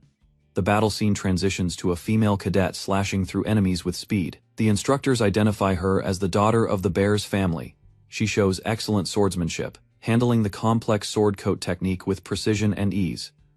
Though not on par with Lycan Bolton, her performance is considered exceptional. Her power level is judged high enough to take on a fourth circle mage in direct combat. The scene escalates as a tower mage appears, presumed to be a fifth circle spellcaster. However, the scale of the magic cast surprises the observers. Realization sets in. The magic being used has surpassed fifth circle. Shock spreads as the attack intensifies, engulfing the battlefield in flames. Amid the fiery blast, a mysterious figure calmly watches. His presence hints at greater power and a hidden identity yet to be revealed. Diana steps forward, her body engulfed in overwhelming lightning magic. With a single hand raised, she exerts more pressure than most full-powered mages. Despite her immense power, her crown begins to glow, an artifact meant to restrain her abilities. The magic's intensity surges regardless, causing concern among the watching instructors. Dark, crimson energy ripples outward from her form. Instructors and observers watch in awe as she unleashes chaotic power, restrained yet still beyond expectation. One instructor comments on Diana's unmatched magical force. He notes that among the current cadets, only one could possibly compete against her at that level. Though another guesses it might be Samuel, he is quickly corrected. The instructor hints at another unnamed cadet, whose footage will appear soon. The evaluation moves to Class B. Their representative, Guar, surprises the instructors with his natural leadership. Even if his looks are misleading, his bold direct commands gain results. Guar's strong leadership earns praise, though one instructor notes that his efforts are often overshadowed by louder peers in the class. Still, his performance stands out. Attention shifts to Class A, the most problematic class. Several instructors become visibly nervous, recalling the high cadet death rate from earlier training. With the final class up for evaluation, all eyes turn toward the footage of Class A. A floating fortress appears, signaling the start of the most anticipated battle yet. Within the evaluation chamber, one instructor marvels at the Human Academy's reputation for nurturing talent. Another compares it to Safan, a place not to be underestimated either. On the field, the class of cadets examine a map. It's revealed that Arsene Adiel had been secretly given it to help guide his group through the complex terrain. The cadets arrive at a canyon filled with multiple cave entrances. The instructors observe silently, curious about which path the group will choose as the challenge intensifies. To their surprise, Arsene leads the group toward a hidden entrance. The instructors are shocked by his discovery, realizing he's uncovered a secret passage even they hadn't predicted. Speculation arises about how Arsene found it. One suggests he may have used detection magic, noting that Arsene possesses a particularly sharp magical sense. Despite the possibility of magic, the fact remains. Arsene located a passage even spies missed. One instructor, now fully alert, confirms his suspicions. Arson Adel is more than he seems. Ares, the stern instructor with sharp eyes, questions a cadet's actions during a recent mission. He finds it suspicious that the cadet navigated enemy terrain with ease despite having no prior knowledge of the area. The cadet remains silent, unable to justify his strange behavior. His silence deepens the tension in the room, raising suspicions among the other instructors present. The implications of his actions weigh heavily, yet he offers no defense. Another instructor presses Ares to clarify his accusations. Ares explains that Class A's assigned zone was considered the least dangerous, yet it resulted in unexpected casualties. 4 cadets died, and many returned injured. This level of loss was unanticipated for such a supposedly manageable region. Ares places the blame on Adel, a cadet who had returned with serious injuries. His claim is based on the assumption that Adel failed in his leadership, indirectly causing the team's downfall. A woman with pink hair interrupts the discussion. She acknowledges that Ares made valid points, but insists it is too early to make judgments. Her words hold authority, and the room falls quiet under her reasoning. The others accept her stance. Ares backs down, though visibly frustrated. He resumes his report, understanding that any conclusion drawn prematurely could mislead the entire investigation. In the infirmary, medical tools are scattered on the table. Nearby, Adel slowly regains consciousness. Pain flickers across his expression as he becomes aware of his injuries. Adel gasps and sits up. Confused, he wonders how long he's been unconscious. The room is quiet, his thoughts louder than any sound. He examines his wounds. The pain is gone, the treatment expertly done. Though his body feels stiff, he decides he can still move. Recovery won't be easy, but it has begun. Adel awakens in the infirmary and is greeted by the professor with horns. Despite the fatigue in his body, Adel confirms his consciousness and remains seated, still wrapped in bandages. The professor offers a cup of herbal tea to help restore stamina. Adel, hesitant at first, takes the cup with a nod. He listens as she explains its benefits, her tone firm but caring. Adel drinks the tea, noting the bitter, potent taste. It doesn't sit comfortably, but he can feel the effect quickly working through his system. The sensation is strange, like clearing a fog from his body after deep exhaustion. The professor checks on his pain levels, to which Adel replies that the treatment was successful. He expresses appreciation for her efforts while maintaining a cautious posture. She advises him to avoid any heavy exertion for the next few weeks. Though surprised at the duration, Adel accepts the recommendation and resolves to treat this time as a period of full recovery. As he reflects, he recalls that midterms are over. The finals, however, are only 2 months away. A flicker of concern crosses his face as he realizes he may need more help to catch up. He decides to ask Samuel about the exam dates. Adel notices his bandages again, wondering if the anesthesia still affects him. Unsure of how much he missed, he thinks of Luna, hoping she might know more. He asks the professor about a pink-haired cadet who accompanied him. She responds enthusiastically, recalling how Luna waited for hours without rest, then rushed in to cast healing spells as soon as surgery ended. Adel imagines it vividly. He realizes Luna must have been pushing herself. Despite her own condition, a quiet sense of gratitude rises within him. The professor reflects on Luna's healing abilities, noting how rare such powers are among demons. She suspects Luna's mixed heritage might explain her rare aptitude. She considers the idea of mentoring Luna directly. Though healing magic alone is impressive, it lacks the precision of medical knowledge needed for real recovery work. Luna's spontaneous magic showed promise, but lacked structure. Adel is surprised, but agrees. The professor sees value in Luna's growth, believing that with proper training in anatomy and healing, Luna could become a powerful asset to the academy and the battlefield. Adel asks why the professor is willing to help.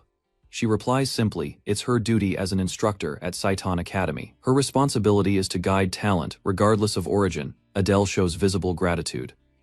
The professor advises him to stay still for now and rest more before making any decisions. He acknowledges her support with appreciation, privately.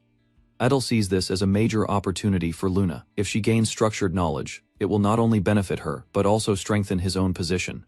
He knows her skills could be crucial in what lies ahead. Peaceful light filters through the academy's windows, marking the passing time. The evaluation meeting resumes with a quiet but tense atmosphere. Ayres shifts in his seat, arms crossed. He seems deep in thought, still affected by earlier discussions. The room remains quiet, awaiting final remarks. Another instructor announces the conclusion of Class 4's performance review. The meeting wraps up, but before anyone speaks further, another instructor slams his hand on the table, his reaction unclear but intense.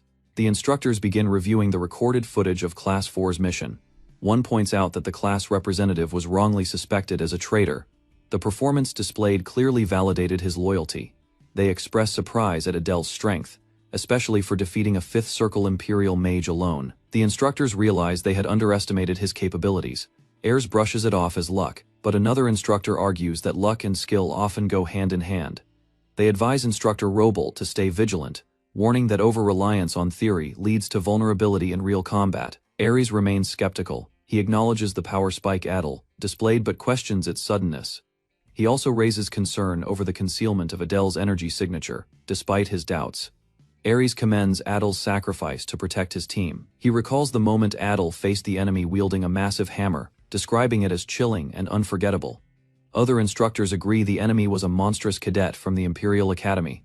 The fight showed overwhelming power, making it clear that their initial assessment of the enemy had been too naive. The pink-haired instructor adds that the cadet who battled Adele seemed stronger than the mercenary king, information that had been left out during briefing. She estimates his strength exceeds that of Bolton. Another instructor realizes the zone they believed would be easiest turned out to be the most dangerous. The woman confirms it. If not for the capabilities of Bolton's and Diana's classes, the rest likely wouldn't have survived. Even then, survival wasn't guaranteed, only a narrow success. Instructors silently reflect on the situation. One recalls the headmaster's warning that even elite instructors would struggle against the two enemies Class 4 faced. Now having seen the footage, he wonders how the class survived at all. Ayres agrees. The enemy's level was far beyond what ordinary cadets could handle. This wasn't just a test, it was a near-death operation where failure would have meant actual casualties under Saiton's name. Another instructor notes Adele's coordination with allies, like From and Samuel. Despite impossible odds, Adele stayed composed, protected his team and executed a plan. His strategic instincts prove he is someone worth deeper evaluation.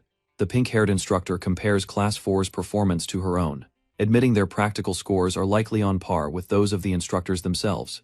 It's a rare acknowledgement of true talent. One instructor proudly defends the class rep, claiming a perfect score is only natural for such a strong leader. He stands and energetically celebrates the class's victory and honor. Ayres, after some thought, agrees with a nod. The mood lightens as the headmaster closes the meeting, instructing all instructors to finalize and submit evaluation scores. Back at the infirmary, Adele prepares to leave. He thanks the professor for her help. She reminds him not to forget his recovery medicine, and he promises to follow her instructions. The professor casually mentions an instructor had come by looking for him. Surprised, Adele pauses, unsure of what to expect next. He nods quietly and prepares himself, sensing that whatever comes next might be just as important as the battle he just survived. Adele walks through the academy hallway, wondering who had come to see him earlier. He suspects it may have been his homeroom teacher, Idea, who might have been concerned after seeing the state he was in post-mission. As he reaches a corridor bathed in sunlight, he looks outside and notes how nice the weather is. He thinks aloud about heading back to the dormitory for a bath and some rest. Suddenly, a sharp beep pierces the air. A bird flying swiftly above him catches his attention. The sudden movement breaks his train of thought. Recognizing the bird, Adele calls it by name, Shijo, and asks when it got outside, knowing Ayres had taken it away earlier after the Enzer flower incident. Before Adele can finish his thought, Ayres silently appears behind him. Adele turns in shock, clearly startled by the instructor's sudden presence. Ayres stands ominously, not speaking. The atmosphere shifts. Adele stiffens instinctively, confused and unsure what triggered the unexpected confrontation. In a flash, Ayres uses a magic technique called position transfer, move to close the distance instantly. Adele instinctively attempts to flee, but is intercepted immediately. Ayres catches up in seconds. Adele stops, puzzled and a bit tense, asking what's going on. Ayres stares intensely and tells him there's something he needs to say. Adele grows anxious, unsure what's coming. He braces himself with a mix of fear and anticipation. Adele questions whether others' opinions of him have changed due to his actions during the crisis, unsure if it was because of Shido and Godok. His uncertainty grows as he begins doubting his own reasons for fighting. Ayres approaches Adele with a serious tone, having observed everything through surveillance footage. He acknowledges Adele's bravery and points out that Adele risked his life for his comrades, despite the odds. Adele listens silently, caught off guard by the sudden recognition. Although Adele deflects the praise, claiming he didn't act solely for others, Ayres insists that his actions were undeniable. He states clearly that Adele saved lives. The acknowledgement carries weight, signaling a rare moment of respect from the instructor. Ares extends his hand toward Adel, surprising him. Adel looks confused by the gesture, unaccustomed to this level of open recognition from someone like Ares. Adel stares at the offered handshake in disbelief. Internally, he struggles to understand what's happening and hesitates to respond, unprepared for the sudden shift in tone. Eventually, Adel accepts the handshake. The moment passes silently, marked by the weight of mutual respect. Though no more words are exchanged, the gesture signifies a turning point in their relationship. Ares encourages Adel to keep working hard from this point on. His tone is serious but supportive, showing a rare side of concern. He advises Adel to focus on recovery and to prepare thoroughly for the final exams. As he walks away, his demeanor remains calm but sincere. Left alone, Adel wonders when Ares started showing genuine concern for him. He questions the sudden change, still processing the quiet recognition he received. After leaving Adel, Ares returns to the faculty office. Brea teases him, guessing that he had gone to meet the injured cadet. She smugly reminds him that she had encouraged such interaction from the start. Brea criticizes Ares for his past behavior, claiming he used to harshly treat the class representative, who she insists was perfectly innocent. She lightly scolds him, implying his actions were inappropriate for a teacher.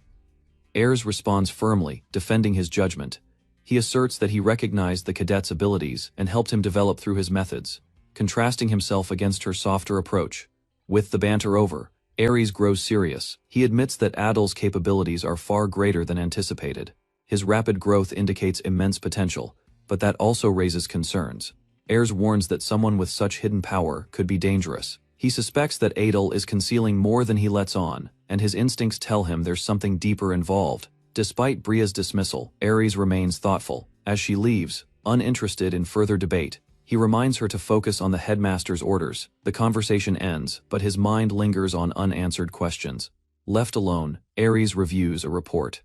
He exhales, thinking about the complications that continue to build around the cadet and the Academy's current state. He acknowledges that the upcoming exams and the Academy's shifting atmosphere will require more preparation. Multiple issues now overlap, and his responsibilities are stacking up. Meanwhile, Adel reflects in silence nearby. He wonders if the faculty is growing suspicious. He begins to plan his next move, while still hiding the truth behind his abilities. Adel enjoys a rare moment of peace as he immerses himself in a hot bath. After enduring constant tension and physical strain, the warmth of the water begins to soothe his body. For the first time in a while, he feels clean and relaxed.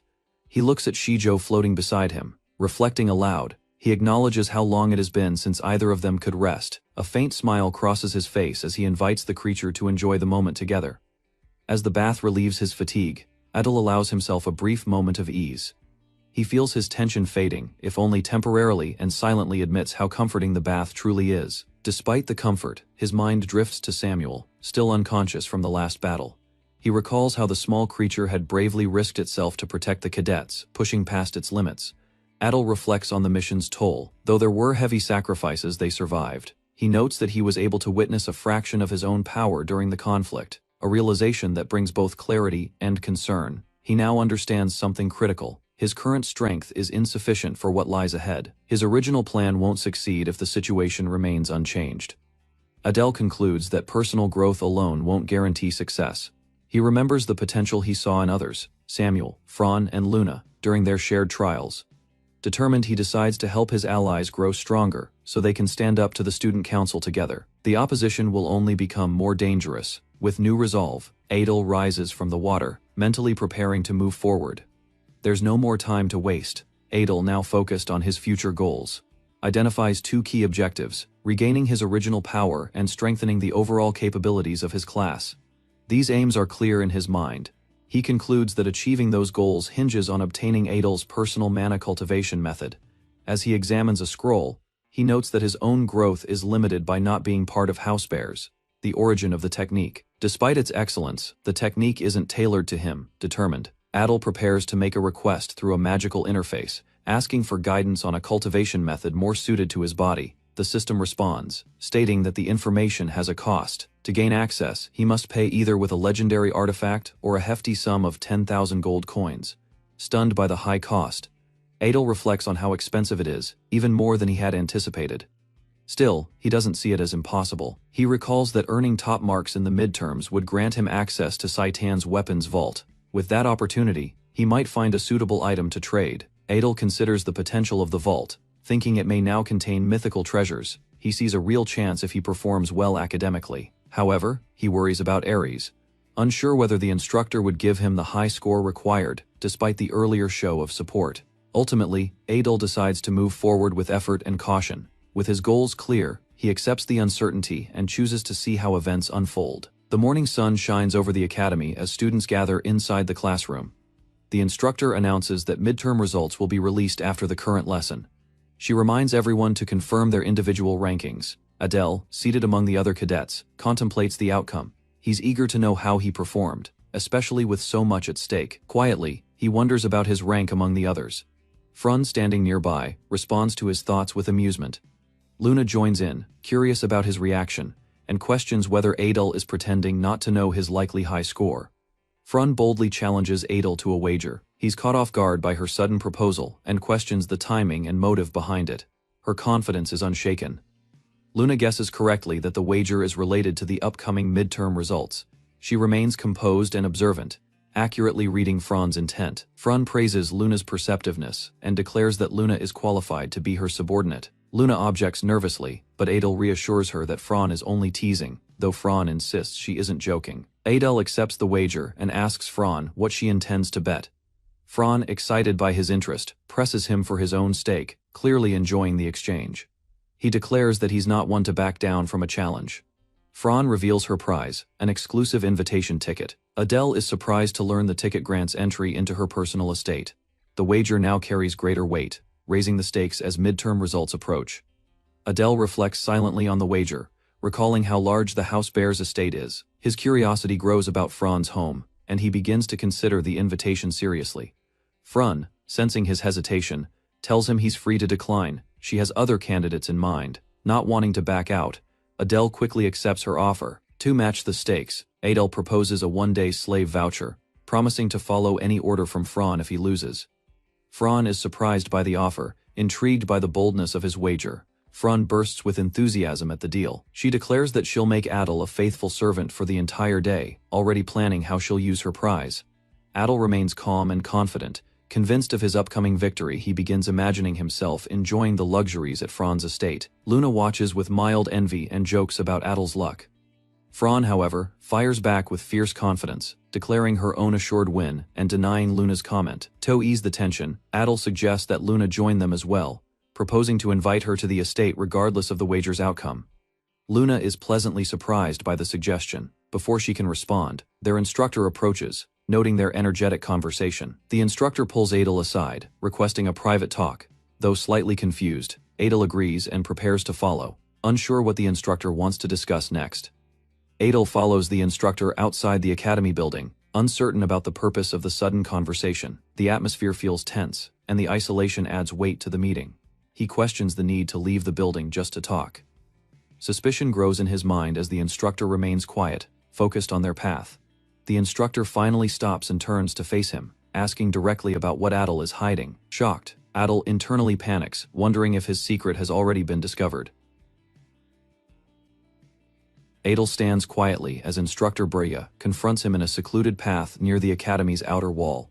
He realizes that something he had tried to conceal may have already been discovered. Internally panicked, Adel deduces that Brea must have watched a surveillance recording. Unsure of how much she knows, he debates whether pretending ignorance would help him escape. Knowing deception won't work, Adel confesses casually. He claims that he discarded the emergency rations she gave him because they were nearly inedible. Brea expresses clear disappointment. She threatens to double the rations next time. Adel, alarmed, quickly pleads for restraint, clearly not wanting to suffer through even more of the unpleasant food. Suddenly, Brea shifts the topic. She reveals the true reason she approached him. It's not about the rations. She's aware that he brought a creature into the academy without permission, a direct violation of academy protocol. Caught off guard, Adel is speechless. Brea's observation is confirmed as the small black snake hidden inside his uniform emerges. Brea examines the snake in Adel's hand and comments on its involvement in repelling an intruding human cadet. Adel humbly admits it helped him survive, although he avoids overstating the snake's role. Curious, Brea questions where he obtained such a creature. Adel begins formulating a lie. He knows that while Kyle might believe anything, Brea is not someone he can deceive easily. After a moment's pause, Adel claims he got the snake from the human instructor's laboratory. Bressa raises an eyebrow, repeating the word laboratory, clearly suspicious of the vague explanation. Adel explains that the snake reacts strongly to mana and has an affinity for his darkness attribute, quickly absorbing it. He holds it calmly, hoping to justify its presence through its usefulness, in battle and survival. Brea observes quietly, unmoved by Adel's explanation. She acknowledges the creature's appeal, but reminds him that the academy has strict rules regarding beasts brought into the campus. She informs Adel that, to legally keep such a creature in Sighton, he must pass a formal examination. Bree sets a deadline, stating the exam will take place in 1 month. She warns him that failure to attend will lead to immediate expulsion from the academy. Adel listens seriously. Adel agrees without protest. Bria turns to leave but then adds one more question, raising the possibility of another animal being included in the approval process. She gestures toward a bird flying toward Adel. Curious, she asks if he also intends to register it. Adel catches the bird mid-air, startled by the unexpected attention on the second creature. Breda, considering the request, states it should be possible. Since the bird may assist in his training, she's willing to allow its inclusion. Adel expresses his thanks sincerely. Brea reminds him of their scheduled meeting in the auditorium later that day. Adel confirms, and the two begin to part ways down the academy path. As Brea walks away, Adel wonders if she's aware the bird had a former owner. Regardless, he feels relieved. Now he can raise the bird openly, without having to remain constantly cautious.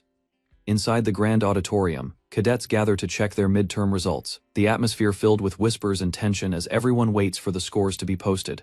Adele walks among the crowd, quietly observing the commotion. He notes how anxious everyone is before even seeing the results, then begins to wonder about his own performance. He notices Luna standing nearby, visibly nervous. When he approaches and asks, she admits she's concerned. She needs a scholarship for living expenses and can't afford to fail this round. Adel tries to reassure Luna, insisting she'll manage even if things don't go perfectly. Luna, however, refuses help, unwilling to burden a friend financially, and insists on earning her way. Despite her refusal, she sincerely thanks Adel for his earlier efforts during her time in the infirmary. Adel brushes it off casually, but her gratitude is genuine. Adel reflects silently, believing Luna has done well enough to earn her scholarship. His thoughts are soon interrupted by a loud, confident laugh echoing through the hall. The source is Fran, who stands tall and proud. Adele asks if something good happened, and she responds vaguely, declaring herself the star of the day with a bold grin. Luna teases her about her confidence, but Fran doesn't back down. Instead, she challenges them both, claiming the spotlight belongs to her this time. As the tension builds, Samuel awakens on Adel's palm and chimes in sarcastically. Adel jokes that it wasn't him who provoked Fran, blaming Samuel's unexpected comment for the reaction. Fran bursts into rage, yelling at Adel in frustration. Adel, staying composed, calmly urges her to settle down, reminding her that the results will be out shortly. A staff member announces the release of the midterm results, directing students to the bulletin board. Adel notes the timing is ideal and shifts his attention to the board.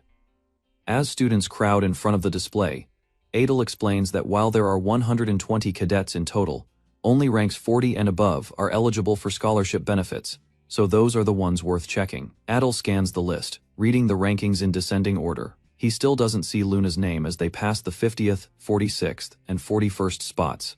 Then, just as they reach the 38th rank, Luna's name appears. Both of them react at once, with Luna overjoyed at her success, and Adel, smiling calmly in support. Fran, standing nearby, complains that her name hasn't appeared yet. Adel teasingly suggests she might be outside the top 100, provoking another outburst from her. Fran snaps at Adel's joke, denying it fiercely. Adel brushes off her reaction as they continue reading the top rankings. Aaron on 8th place, Samuel's name appears in 7th place, to which Adel responds with quiet satisfaction. Other cadets' names follow, Guar in 6th, and Renee in 5th, marking the start of the high-ranking group. As familiar elite names begin filling the top ranks, the atmosphere shifts. Everyone realizes that the most competitive scores are now being revealed, increasing the tension. Adel reflects silently as the rankings narrow. With Renee confirmed in 5th place, he wonders if he might be 4th. The possibility feels unreal, but his name is suddenly called. Hearing his name listed as 4th leaves Adel shocked. He confirms aloud in disbelief, struggling to process that he ranked even higher than someone as capable as Renee. Adele stands still, absorbing the unexpected outcome. He never anticipated placing this high, and now only 3 cadets remain unannounced, Bolton, Diana, and Fran. Diana is announced in 3rd place, Her composed demeanor remains unchanged, though the room acknowledges her elite performance as one of the top students. Next is Bolton, in second place. Adele is surprised, having expected Bolton to take first. The revelation raises questions about who could have possibly surpassed him. To everyone's astonishment, Fran claims the first position. Her exaggerated laugh rings out as she celebrates her unexpected victory, reveling in the spotlight she predicted earlier. With her victory confirmed, Fran runs over and gleefully declares Adele her subordinate, demanding he prepare to serve her. Adele is stunned as she dances around him in triumph. Samuel protests dramatically from Adele's shoulder, unable to accept Fran's ranking. He loudly questions how she outperformed everyone, adding comic disbelief to the moment. Fran stands on the auditorium platform commanding her peers to kneel and address her as first-place Fran. Adele sighs in mild resignation, finally admitting that, on second thought, her ranking might actually make sense. Adele begins to explain why Fran's unexpected first-place rank might actually make sense. He mentions the House of Lust's unusual system, where hundreds of children are born but only one is chosen as heir. He continues, pointing out that being selected as heir means Fran already surpassed fierce competition. Samuel realizes this means she defeated every other candidate to claim that title. Fran proudly comments on the recent battle, crediting Adele's buff for saving others. She praises his efforts, though she makes it clear she was still the most valuable fighter on the field. Adele considers how the instructors, many of whom are war veterans, might view Fran's combat performance. He reasons that her leadership and survival instincts must have earned her top evaluation marks. Still, Adele is overwhelmed. The idea that she received near-perfect scores is hard to grasp. Samuel, desperately hoping this entire situation is just a bad dream, Fran, reveling in her victory, orders Adele to kneel and acknowledge her greatness. Adele asks if she's using her one-day slave rights, to which she responds with an enthusiastic "No." Adele internally groans, but admits that her success could serve a greater purpose. Adele reflects silently. When Fran's name was announced, a major shift occurred, one he could feel in the air. A new top student had emerged. This new rise would inevitably draw the eyes of the Academy's first years. Fran's prideful display guaranteed that attention. Among the watching crowd, a powerful cadet, burning with silent fury, locks his gaze on Fran. Adele notes the tension rising around him, sensing that this individual is on the brink of an explosive reaction. Bolton stood tense, fury barely suppressed as he watched Adele. Though silent, his clenched fists and burning gaze betrayed his rage. He was surrounded by students, preventing an outburst, but his anger simmered just beneath the surface. Bolton's pride had taken a hit. Someone like Adele, previously unnoticed, had suddenly risen through the ranks. For a man like Bolton, with an aggressive and dominant nature, this outcome was unforgivable. Among the onlookers, Renee observed quietly. She noted Adele's fourth-place ranking in the exam, surprising given his prior mediocrity. Renee remembered their first encounter. Adele had always been secretive. That realization now seemed more significant. His transformation wasn't ordinary. Something had always been hidden. She stared at her hand, recalling a moment between them. Adele had sworn something to her, yet she couldn't remember the details. That forgotten promise unsettled her more than his sudden power.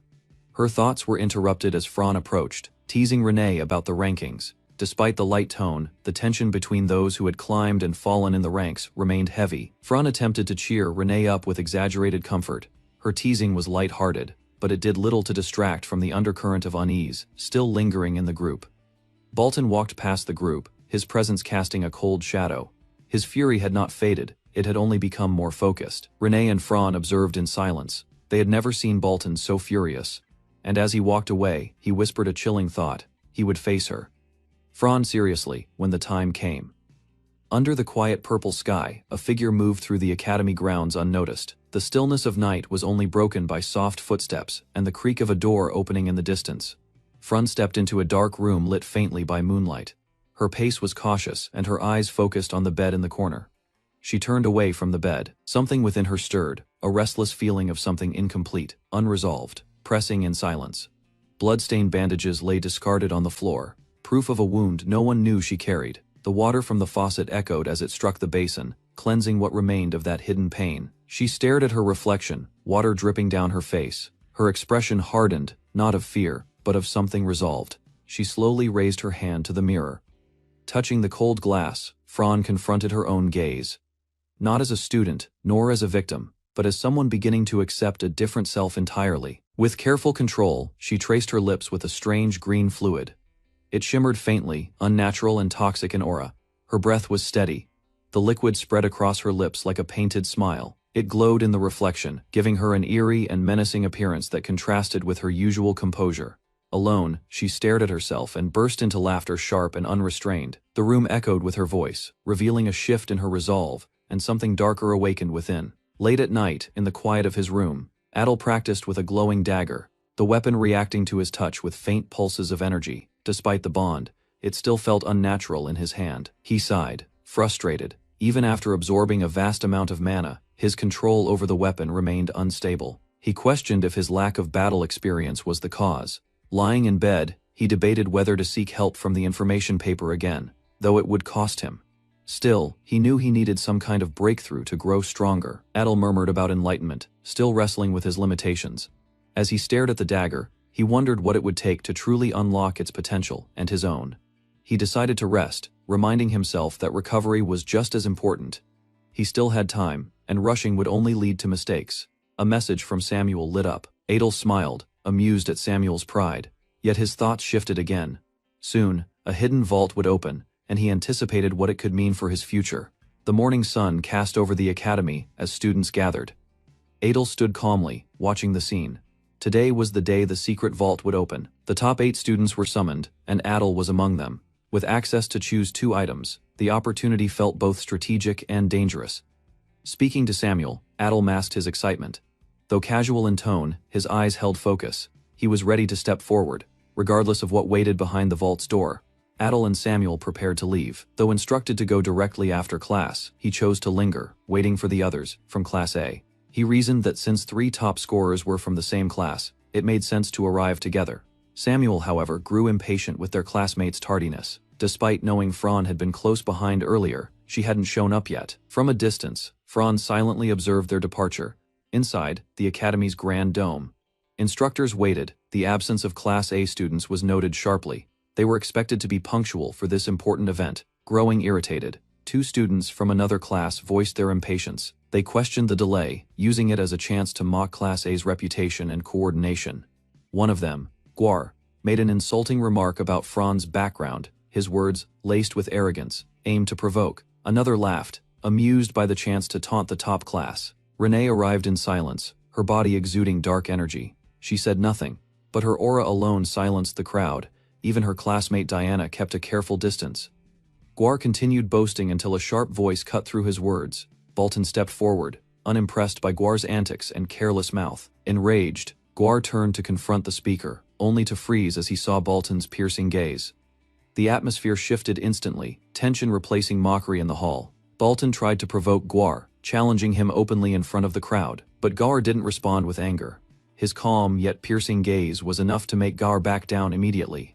Apologizing in a low voice, Gwar stepped away. The tension eased as Bolton diffused the situation. Observing this, the instructor noted how much Bolton had improved. As the group relaxed slightly, Adel arrived with a nonchalant greeting, followed closely by his instructor. His timing, as usual, was unbothered by the tension that had just passed. Fran and Renee were startled to see Adel appear so suddenly. His presence had gone completely unnoticed, even by those with sharp senses. Bolton was equally caught off guard. Everyone had been alert, yet Adel had managed to slip in without being seen or felt. The realization unsettled them more than they admitted. Adel, unaware of their reactions, noticed the heavy mood in the room. He wondered if their late arrival had offended others. Confused by the silence and sharp gazes cast their way, Gwar lashed out with insults, directing his words at Adel's heritage. His voice dripped with mockery, calling him a rat, and questioning his mana as a half-breed. Dark energy erupted violently in response. Adel stepped in, his fury no longer restrained. His power radiated outward, surrounding Gwar with overwhelming pressure. A cold glare, Bolton demanded to teach Gwar a lesson, this time through force. The hall shook as his mana surged, leaving no doubt he was done tolerating ignorance. Gwar, overwhelmed with anger, charges toward Adel in a reckless fury. The tension within the academy hall rises as the surrounding cadets sense the brewing confrontation. In a sudden blur of energy, Adel closes the distance and restrains Gwar before he can attack. A dark, oppressive aura emanates from Adel's hand as he grips Gwar's shoulder tightly. Adel pins Gwar to the ground with an aura-infused blade at his eye. Gwar freezes under the pressure, realizing Adel's intent is serious. Before escalation continues, a commanding voice intervenes from afar. The instructor addresses Adel, reminding him of protocol. Adel obeys with quiet discipline, withdrawing his weapon without resistance. However, the instructor turns to Guar next, with a stern expression. Guar, still tense, is warned directly, another unprovoked fight will result in punishment. The instructor's tone is unforgiving, making it clear that Guar's behavior won't be tolerated again. Guar lowers his head, begrudgingly accepting the reprimand. As the confrontation ends, Guar mutters an apology. The mood shifts to surprise as Guar, known for his arrogance, submits so quickly. Confusion spreads among the students. Adel, who had drawn his sword, wasn't the one being scolded. Instead, Guar received the full blame. The cadets whisper, puzzled by the instructor's judgment. The instructor notices Adel's gaze and questions his condition. Adel responds casually, not revealing his thoughts. Internally, he's analyzing the instructor's unexpected behavior, wondering about his intentions. The instructor dismisses the curiosity and demands everyone return to formation. The cadets, still unsettled, obey silently. The class resumes, but tension lingers beneath the surface. The instructor addresses the entire group, not just Guar. His voice sharpens as he reminds them that humans are their true enemies, not each other. He emphasizes that those who fail to understand the seriousness of their mission are unworthy of important responsibilities. The cadets stand in silence, absorbing the weight of his words. Guar and Adel both remain focused. The instructor notes a missing cadet from Class A. Turning to Adel, he questions Fran's absence. Adel responds calmly, admitting he waited for her but doesn't know her current whereabouts. The question lingers without answer. With slight irritation, the instructor questions if Class A has a talent for frustrating their superiors. He folds his arms, his patience clearly tested by yet another delay from their group. Adel replies candidly, calling Fran a source of trouble. His words are informal, causing tension. The instructor immediately calls out the remark, making it clear that such statements are out of line. Just then, Fran arrives unbothered. She steps in with confidence, showing no sign of shame for her tardiness. The instructor, caught mid-thought, surprised by her sudden appearance. Fran casually apologizes to the group, brushing off her lateness as unavoidable. She playfully commends Adel for waiting, taking no responsibility for causing concern. She boldly claims her delay was justified, comparing herself to a story's protagonist. Her tone is light, yet her presence commands attention. The other cadets remain silent, unsure how to react. The instructor, unfazed, orders her to fall in line. Fran approaches the others confidently, brushing past Bolton with a smirk, disrupting the group's composure once again. As soon as Fran enters the formation, Bolton approaches her directly. His steps are firm and purposeful, clearly driven by a long-held grudge. Adel, watching nearby, notes this behavior without interfering. Fran, noticing Bolton's approach, questions his intent. Bolton tries to confirm if she remembers him from a previous encounter, referencing a moment before the midterm events. Fran appears dismissive and unfazed. Without hesitation, Fran coldly denies knowing Bolton. Her indifference provokes him further, but she maintains a confident posture. Her attitude seems to be mocking his memory, setting a tone of confrontation. Fran smugly claims to suffer from a condition that prevents her from remembering those beneath her. Her mocking explanation stuns the surrounding cadets, including Guar and Adel, who silently observe the tension rising. Bolton begins to shake with rage, his aura flaring as he takes her words as a deep insult. Laughter escapes his lips, but it's devoid of humor. Only fury simmers beneath. Adel watches Bolton's rising power and remarks on the chaos with concern. He points out to another cadet that Fran's provocations have finally pushed Bolton past his limit, turning the atmosphere volatile. Bolton challenges Fran directly, offering to cure her so-called condition with a fight. His aura ignites around him as flames begin to spread across the floor, signaling he's ready for combat. Fran, still unimpressed, refuses his challenge. She reaffirms her stance, declaring she won't waste time on someone beneath her rank. Standing firm against his rising threat, Bolton roars that top-ranked students must accept challenges to prove their worth. In the background, Samuel wakes up in confusion, realizing he's caught in the middle of escalating chaos. As tension rises, Adel questions why the instructor, Ares, is allowing the conflict to continue. The expectation was that he would prevent such fights, especially when one participant seems clearly outmatched. Fran, standing firm within Bolton's raging aura, expresses confusion about Ares' silence. She sees herself at a disadvantage, yet Ares does nothing, furthering her suspicions. Fran taunts Bolton, suggesting that if he only seeks strong opponents, he should challenge the Academy's top authority. Her words sting with implication, highlighting his unwillingness to target real power. Fran continues, stating that the strongest being in the academy is the headmaster. She implies Bolton is a coward for avoiding true challenges, while bullying cadets weaker than him. She directly accuses him of constantly waiting for opportunities to attack her subordinates, questioning whether his avoidance of stronger opponents is due to fear.